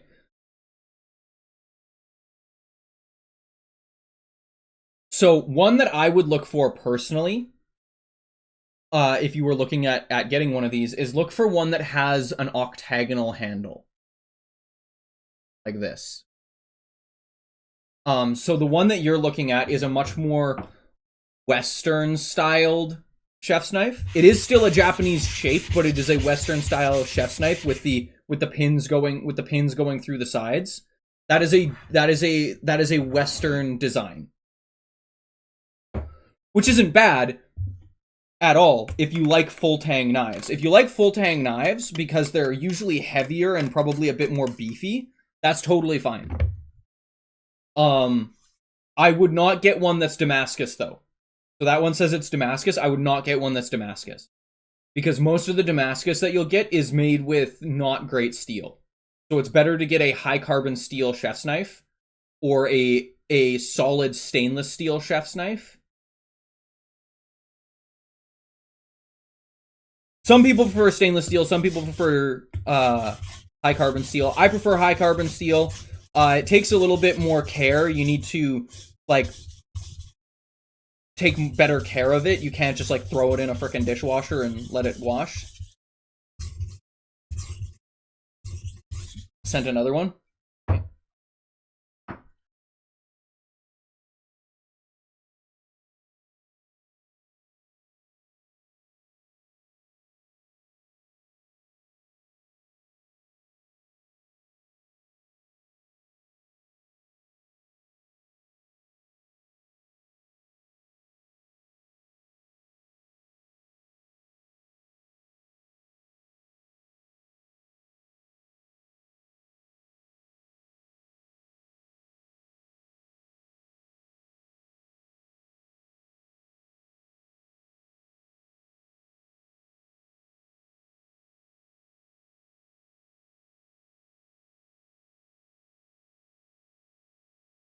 Okay, so if you scroll down there, you'll also see one called a Nakiri. Nakiris are a very, very good knife. They're meant for cutting vegetables, but they are a very, very, very good knife.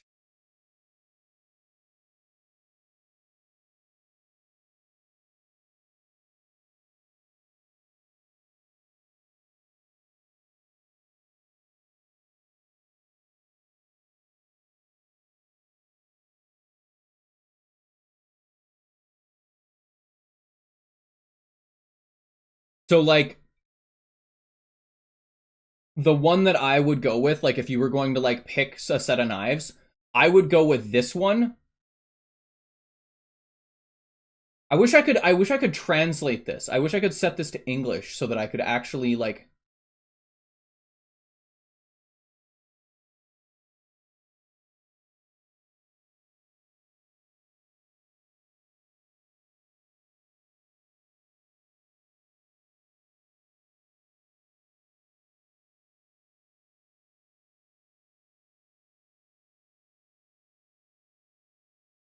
Yeah, it's also from Eden Elements.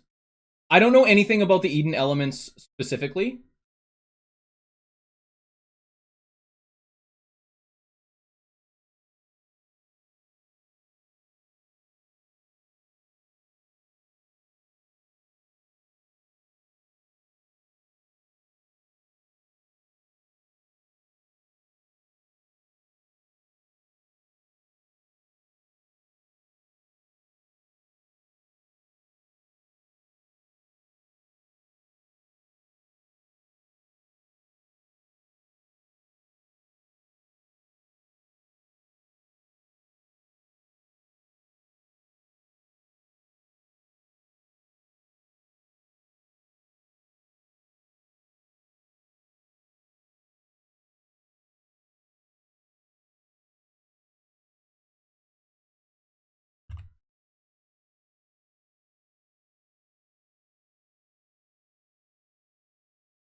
Okay, so I can translate pages, apparently.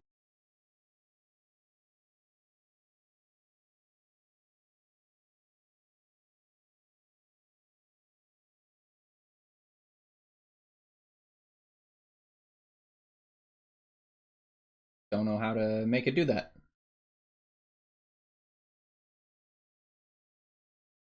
Whoa, what the fuck?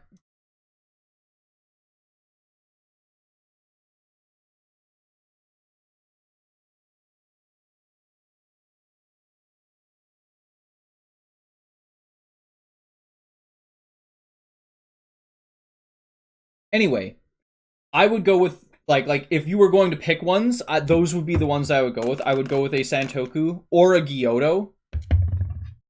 Santoku or Gyotto style chef's knife and a Nikiri. But if you had to pick one, Santoku or Gyotto.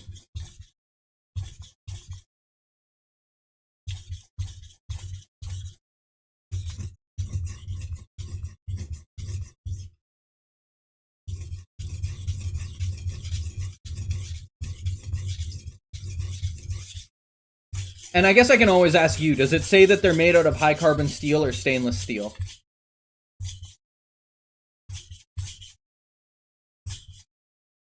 I think size is about the only difference. And like a slightly different shape.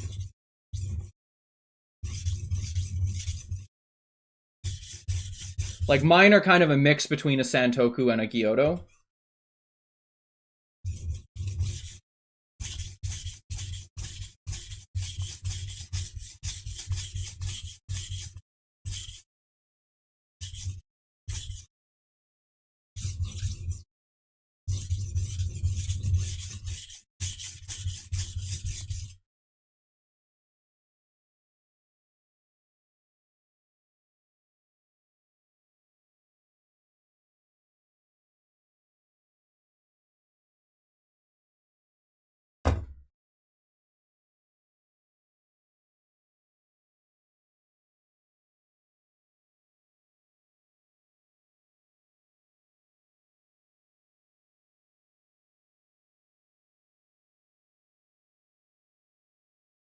Give me 2 seconds, because I actually have a lot of that pertains to this, so.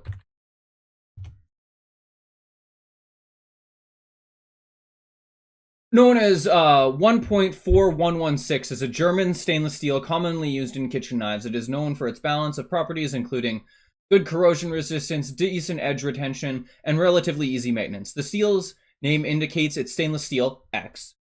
This that contains 0.5% carbon, which is good. 15% chromium, as in the CrMo, and a small amount of molybdenum and vanadium. So the Cr is chromium, the Mo is molybdenum, and then the V. So it's saying it's 15% everything else.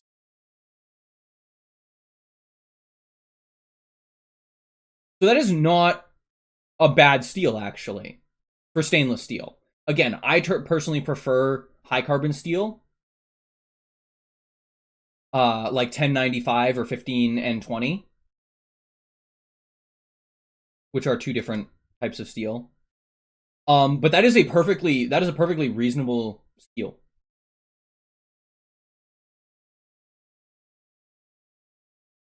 Not a bad steel.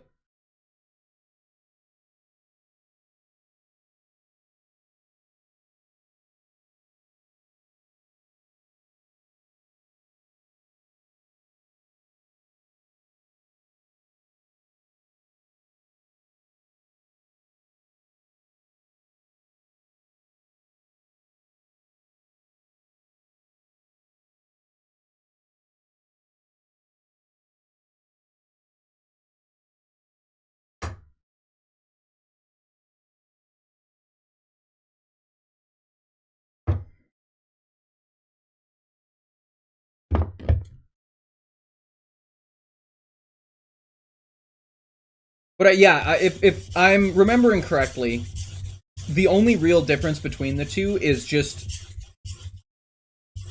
like Yodo and Santoku is just the shape.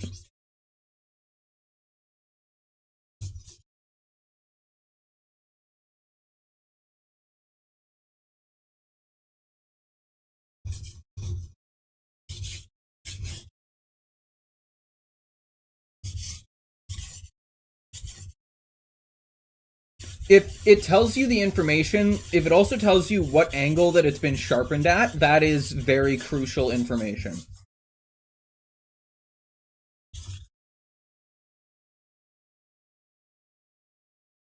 I doubt it will.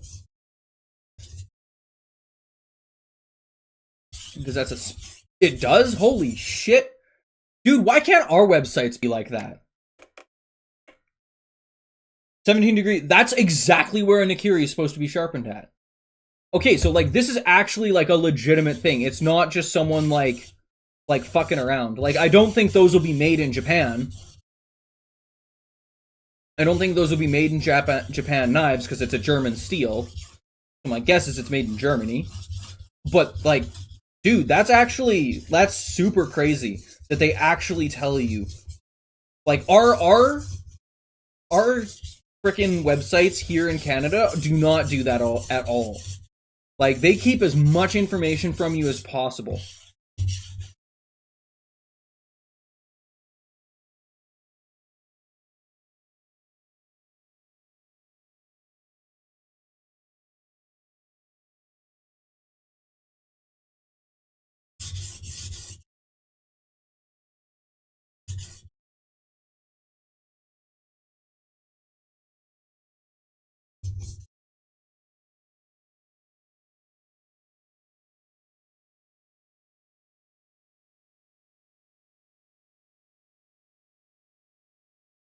Have you taken a look at the Gyotto? If there even is one? I wouldn't be surprised if there wasn't one.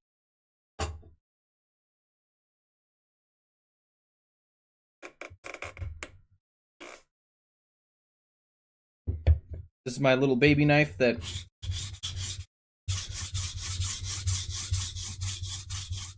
There's a section for those specifically? Yeah, that doesn't surprise me, actually.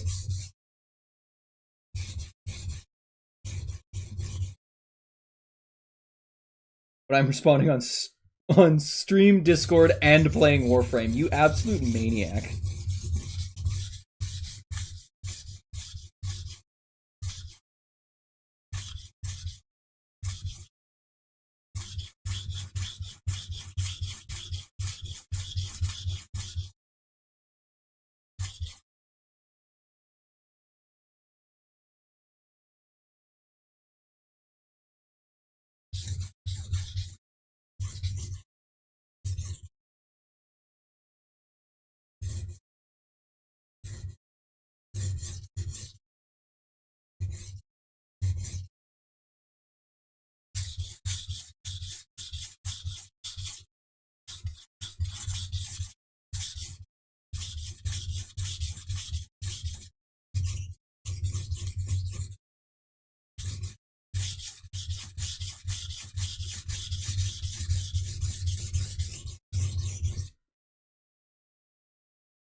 But I know the thing that everyone's truly waiting for with this sharpening is they're waiting for me to grab a piece of paper and just fucking slice it up real nice.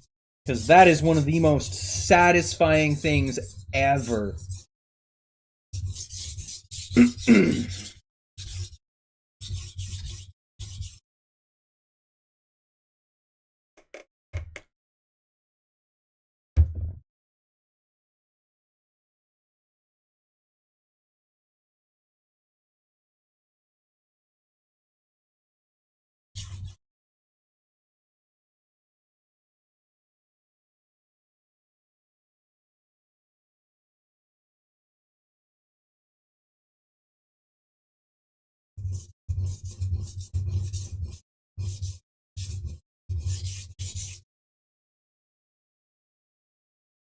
Honestly, if it's coming from like Germany, that would probably get to you pretty quickly, Panda, if you really wanted to get one.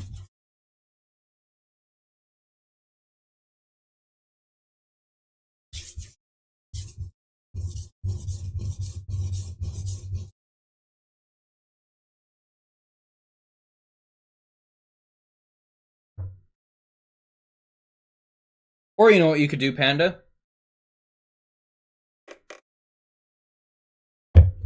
You could always just hop on a plane, come to Canada for, you know, a week, and we'll just make you one.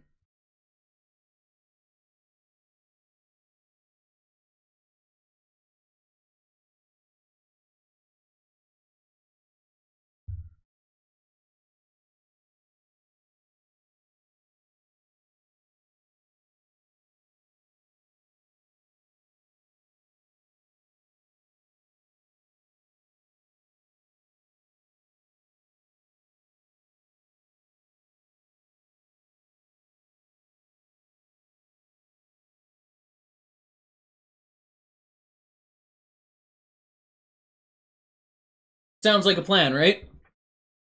We'll just ship you out here.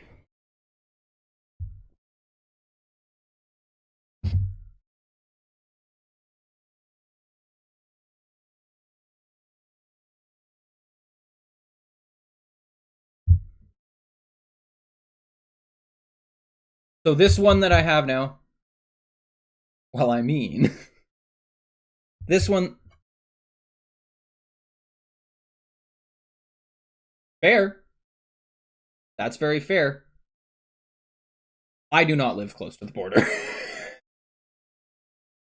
I live about 5 or 6 hours from the border. I live like literally smack dab in the middle of my property. Like dead fucking center, practically.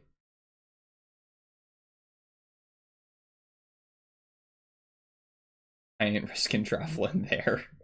Dude, I don't fucking blink. You'll show up for a vacation and just get fucking iced.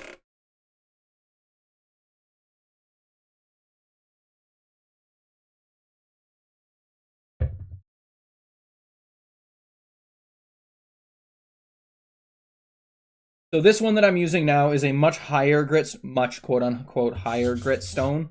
Again, it doesn't have a, doesn't actually have like a true grit. But it's supposedly around 12,000, or sorry, 1,200 to, 1,200 to, I think, 6,000 is kind of like its weird, like,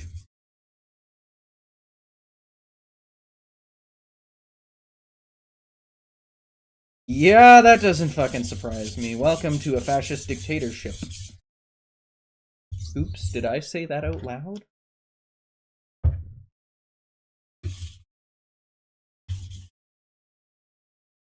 Kind of how Kim Jong-un runs things, too.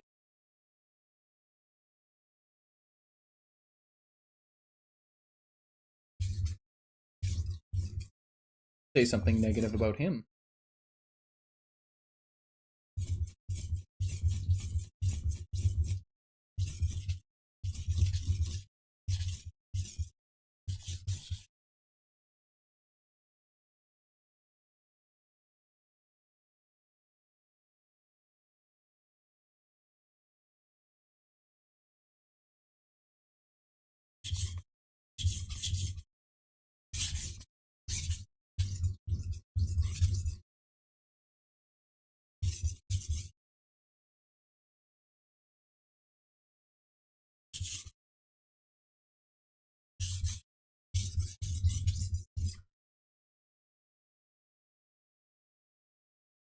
Damn, that's purty. I know you guys can't really... Well, you guys can kind of see it. Like, it's just got a lot more, like, shimmer to it right on that edge that it is missing on the other edge. Partially because it's covered in mud.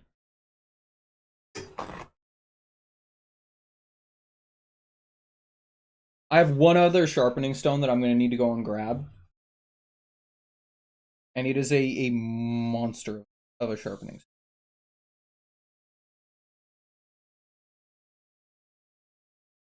Very, very pretty, though. It is a very, very pretty stone.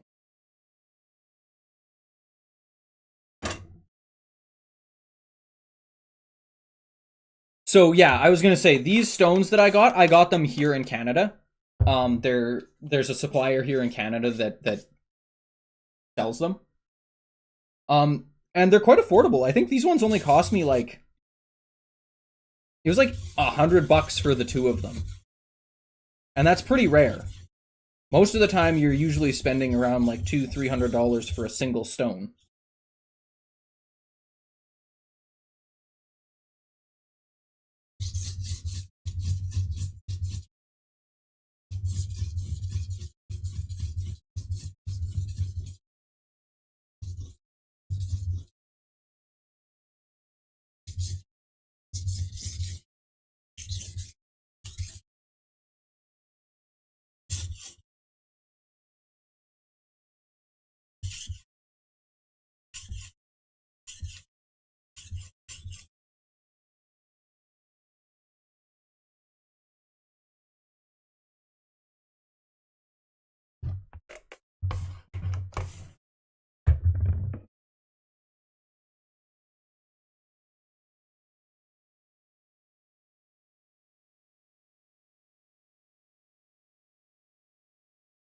Two seconds, guys.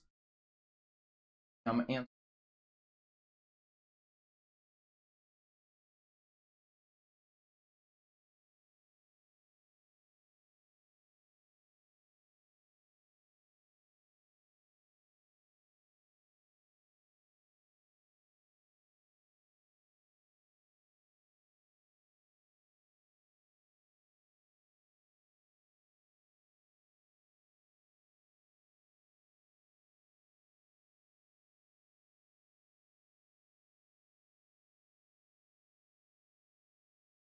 There we go. Problem solved.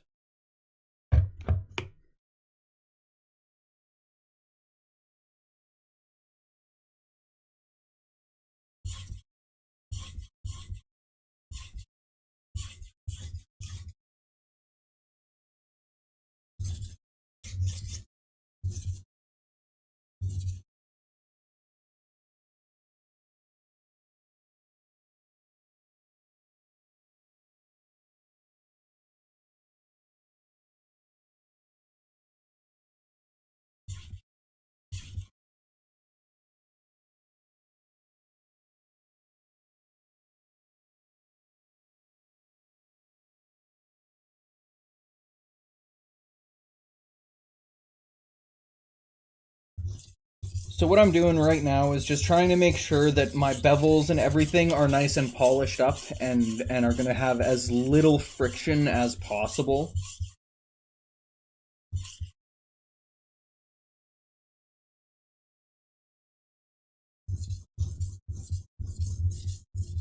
And again, because these are made and I've made them in the style of like a Japanese knife, I'm going to be working on trying to keep the bevel at around 15 degrees. 15 to 17 degrees is kind of like the magic number.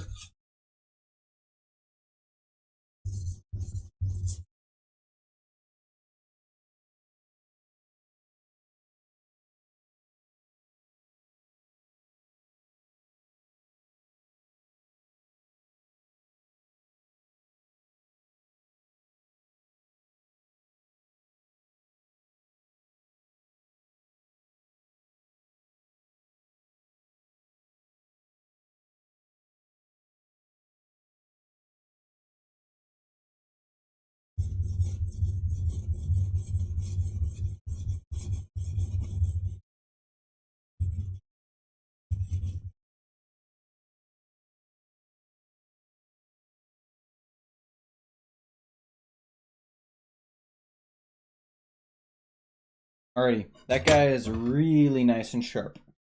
So I'm gonna go grab my last stone, and you guys get to see this absolutely gorgeous thing that I probably spent way too much money on. Also, this is a stone holder. It's just two big rubber feet, essentially.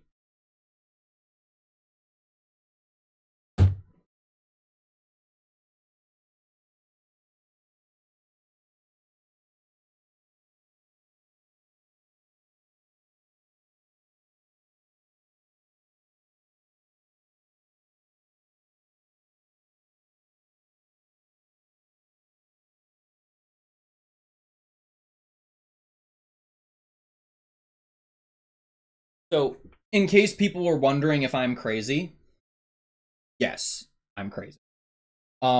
This stone that I'm holding here is an actual stone mined out of a Japanese quarry for sharpening stones specifically that no longer exists because it is underwater.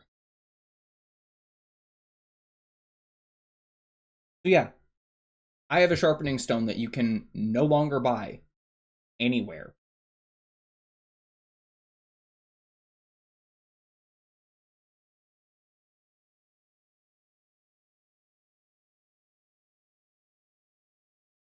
At least that's what I was told. Whether it's actually true or not, completely different story. Don't know. But I choose to believe that instead, because it sounds cooler.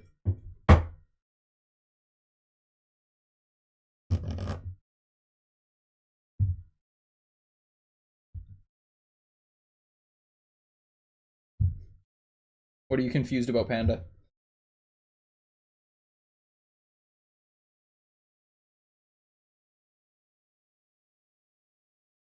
Panda is Confucian.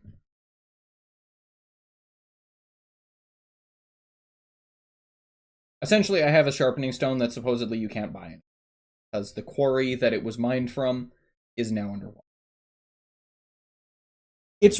See, and that's the thing, is like, it sounds like it should be a special stone, but I don't think it really is as special as a lot of people think it is. Because yeah, it cost me a fair amount of money. It cost me like $300. Yeah, $300 for a piece of rock. Literally, a piece of rock. However, I don't think you guys understand like the scale of what a lot of those like quarries look like. Like, they're monstrous. So like, to say like, oh yeah, like, I'm not going to be able to buy anymore because like the quarry's underwater. It's like, yeah, sure, you probably won't, but the amount of like stone that they probably mined out of there beforehand, there's still a lot. There's still a lot of it. But this is one of the highest grit stones that I personally own. The only one that I have that is a higher grit is a 14,000 grit stone. This one is around 12,000, supposedly. But the only one that I have that has a higher grit is a synthetic stone that is 14,000 grit. And the nice thing about these stones, like natural stones, is they leave a very like cloudy polish instead of like this bright mirror finish. And I'm much more a fan of like the cloudy kind of like, it's just a nicer polish to me. It just looks better. Better, not better. Better, I hardly know her. That was a terrible joke. The intrusive thoughts won there, I'm sorry.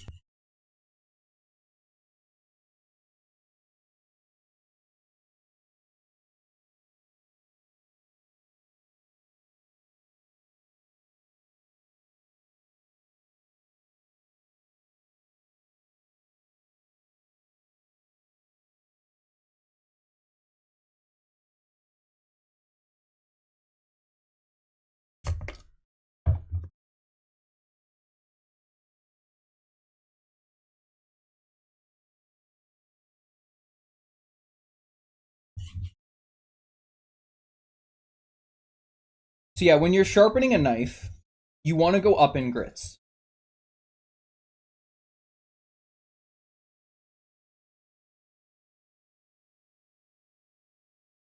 And basically, you want to start at a low grit. Usually, if you've got an already relatively sharp chef's knife, you want to start at around 800 grit.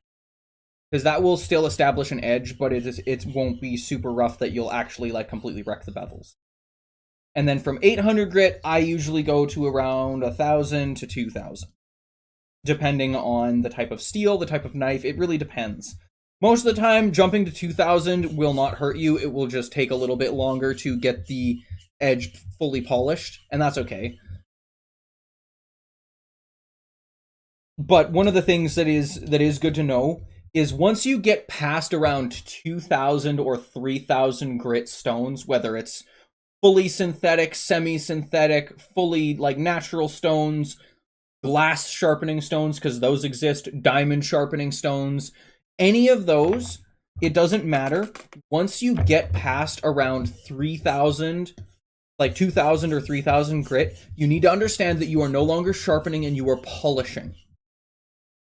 You are no longer removing material at any sort of substantial rate to create a bevel or an edge. You are now polishing. You are removing minuscule scratches from the material with even smaller minuscule scratches to create a finer, cleaner, polished look on a knife. However, you don't always want that. You don't always want a super, super, super insanely sharp knife. They've found that the sharpness of a knife can actually affect the flavor of food.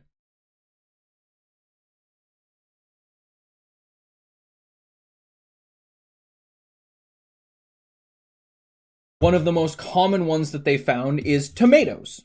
If you have an insanely sharp knife and you're cutting tomatoes, you will actually get less tomato flavor in your food than if you cut them with a slightly duller knife.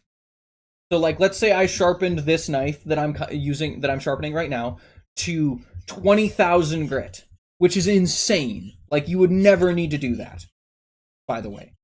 But let's say I do it. I sharpen it to 20,000 grit, and I start cutting up tomatoes with it. The knife is so sharp that it won't break.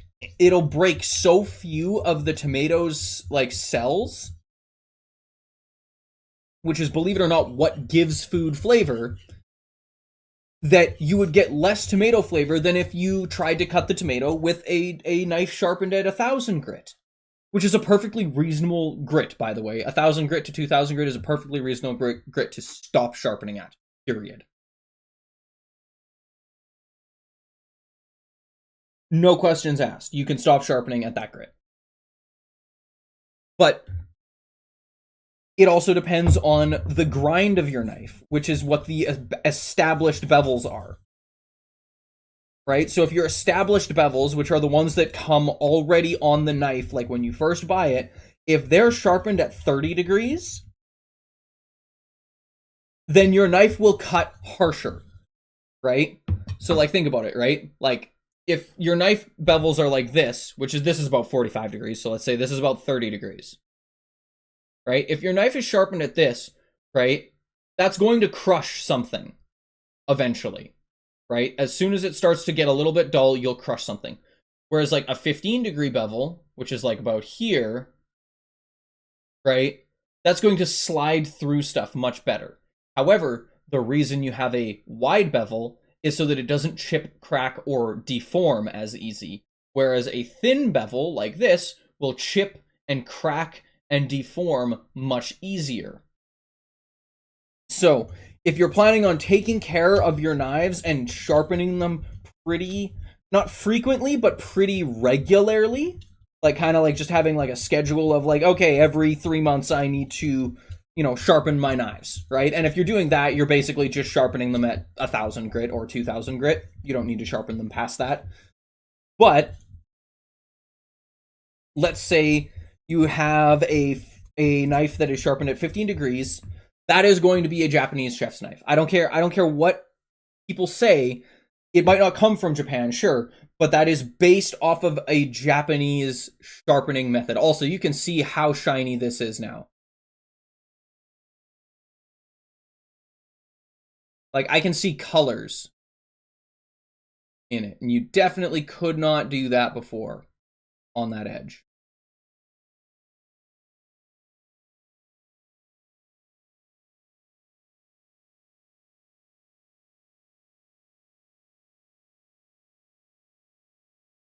And now you know why I love doing this.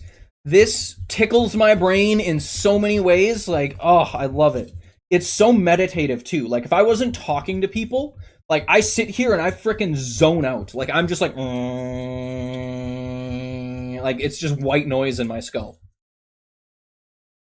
And just all that little happy neurons are just sparking like crazy. They're going. God damn, that is... Shit, son, I do good work. That is the most, like, pretentious thing I've ever said, but damn. I actually do good work, what the hell? Take that! Take that, perfectionism complex.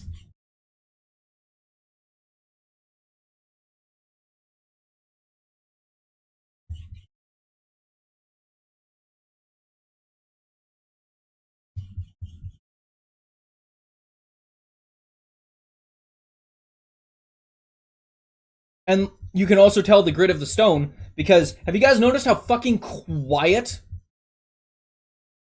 this stone is to use? Hey, Stool, how are you doing?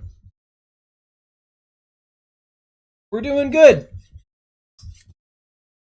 I'm doing something a little bit different today. I did my stream in the morning for Isaac, and now I'm doing a teaching thing for like how to sharpen knives.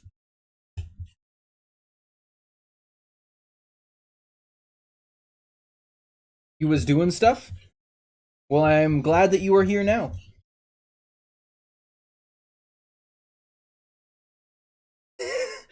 I'm stuff.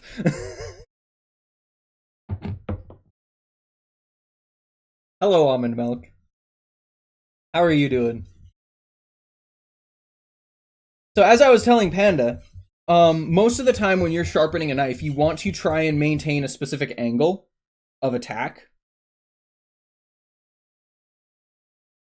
Which in my case for Japanese knives is around 15 to 17 degrees.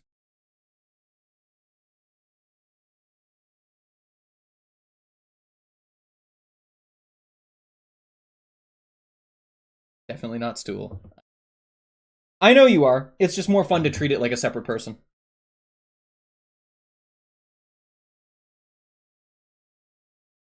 But yeah, like, look at that. Look at that edge.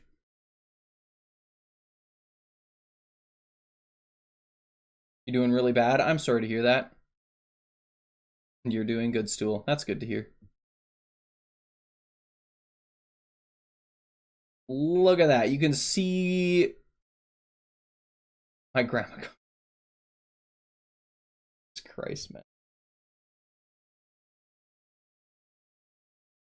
What do you guys think of the patterning on it, too?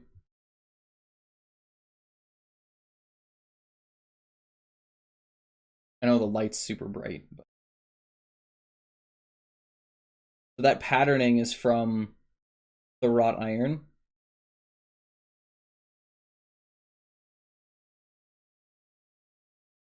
Dude, it's really nice.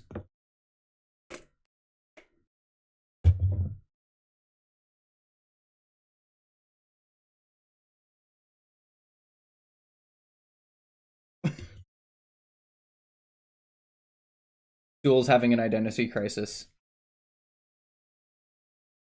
But yeah, as I was saying, sharpening.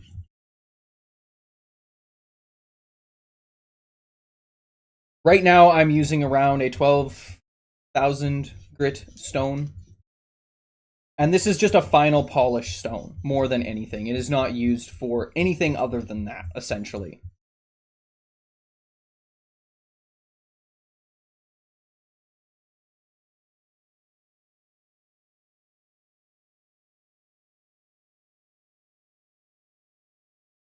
And if you want to do, like, any sort of... Jesus Christ, man. For those in the audience who are watching this on YouTube afterwards and wondering why the fuck this person is, like, having a rage fit in my chat, this is Stool's sense of humor. He's actually being two different people right now.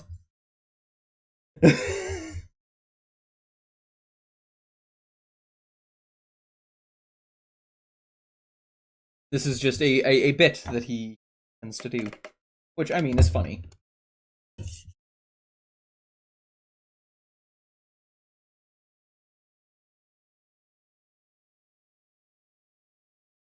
Yeah, Stool, this was a curious question that I had for you actually. Where you live, do you have like blacksmiths there? Like people that work with the schizophrenic voices are loud today.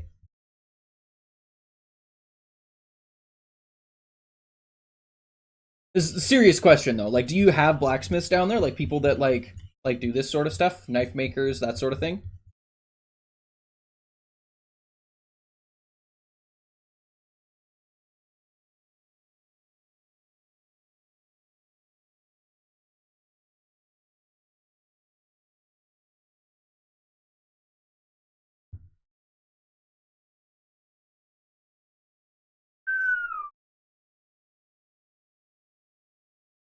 Shit, son. I have a bald patch. I have a bald patch on my arm now. Look at that. I barely have to do.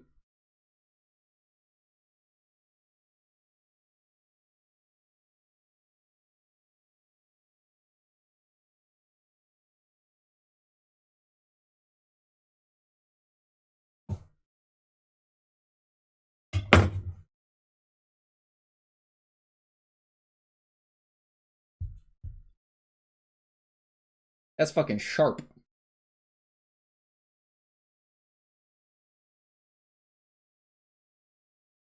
Give me a second. I'm gonna go grab a piece of paper. I'll be right back.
Ah.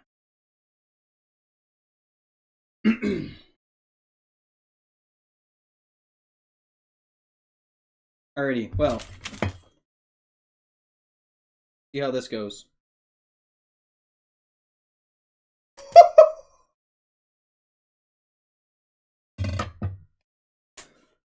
Wow! That took zero effort. That took legitimately zero effort.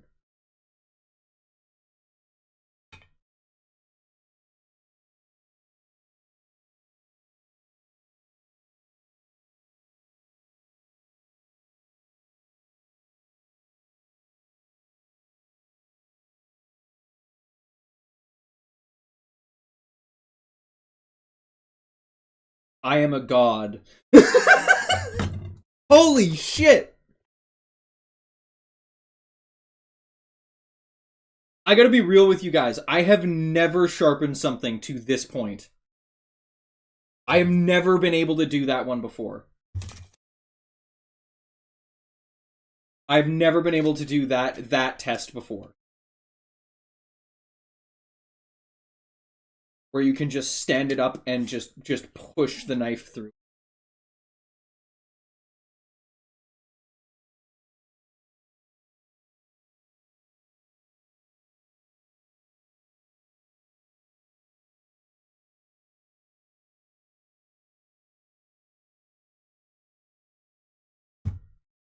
Yeah, it fell over that time.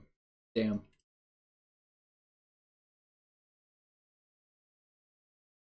Wow, that's crazy. Okay, I'm gonna go grab one more thing to do a cut test with. And then I'm gonna be done for the day.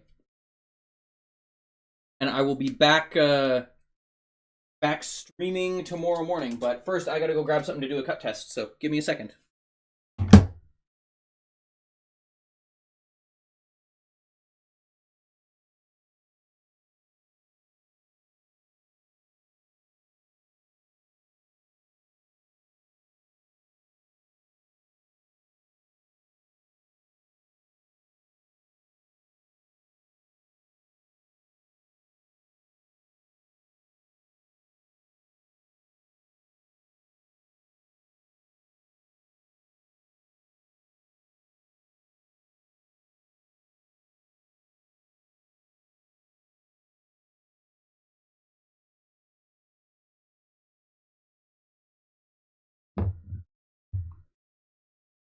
Alrighty, we're back. And here we go. So here's the thing that you're looking for when you're doing a cut test with a knife. And this is going to be some actual like information for you guys too. When you're doing a cut test with a knife, you don't want to hear any cracking with the carrot. Okay? So like when I cut, you heard that little bit of cracking? You don't really want to hear that. Now, the reason I've got cracking is because of the shape of the actual knife itself. Tried to cut my finger off there. However, in reality, this is doing a pretty decent job.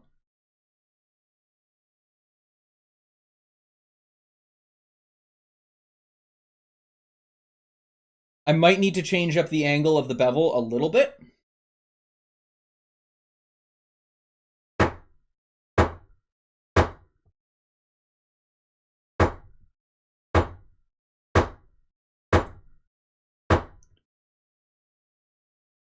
But we're getting some pretty, like, we're getting some pretty thin slices of carrot.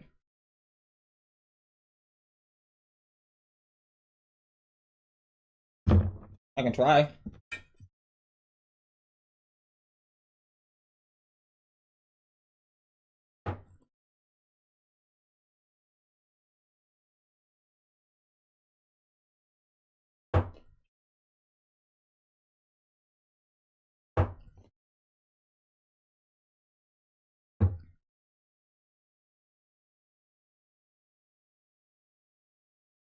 You guys can't really see it from the camera, but that is pretty damn thin.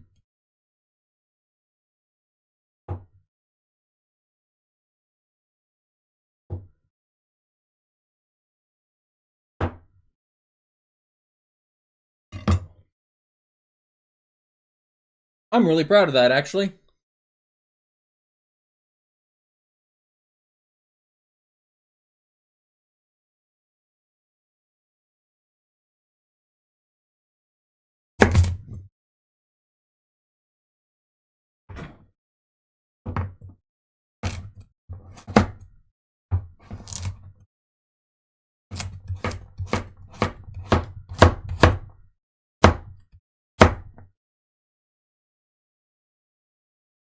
Yeah, no, that's pretty good cut test for that knife.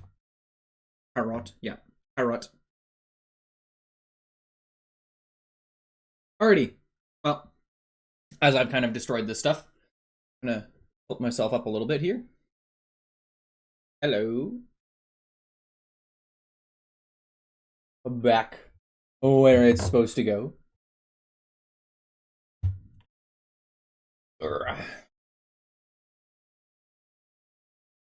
Oh, back.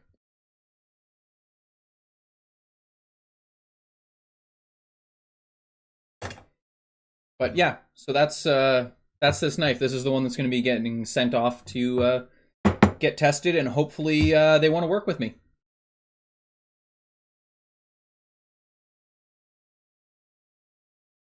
We will have to see. But thank you guys so much for coming and hanging out and just joining me for this kind of goofy whatever the heck I'm doing, sharpening and just having some fun. But it's time that I go. I need to go and do some more work. So I will not sell to Magdalena Mora. But before I leave, I'm going to drop you guys off at a channel.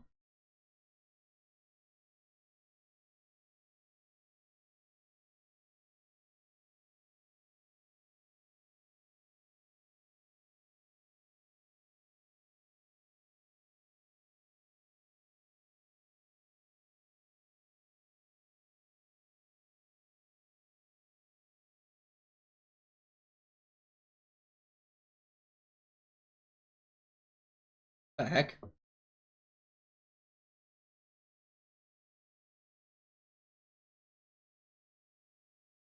Oh. Not live anymore.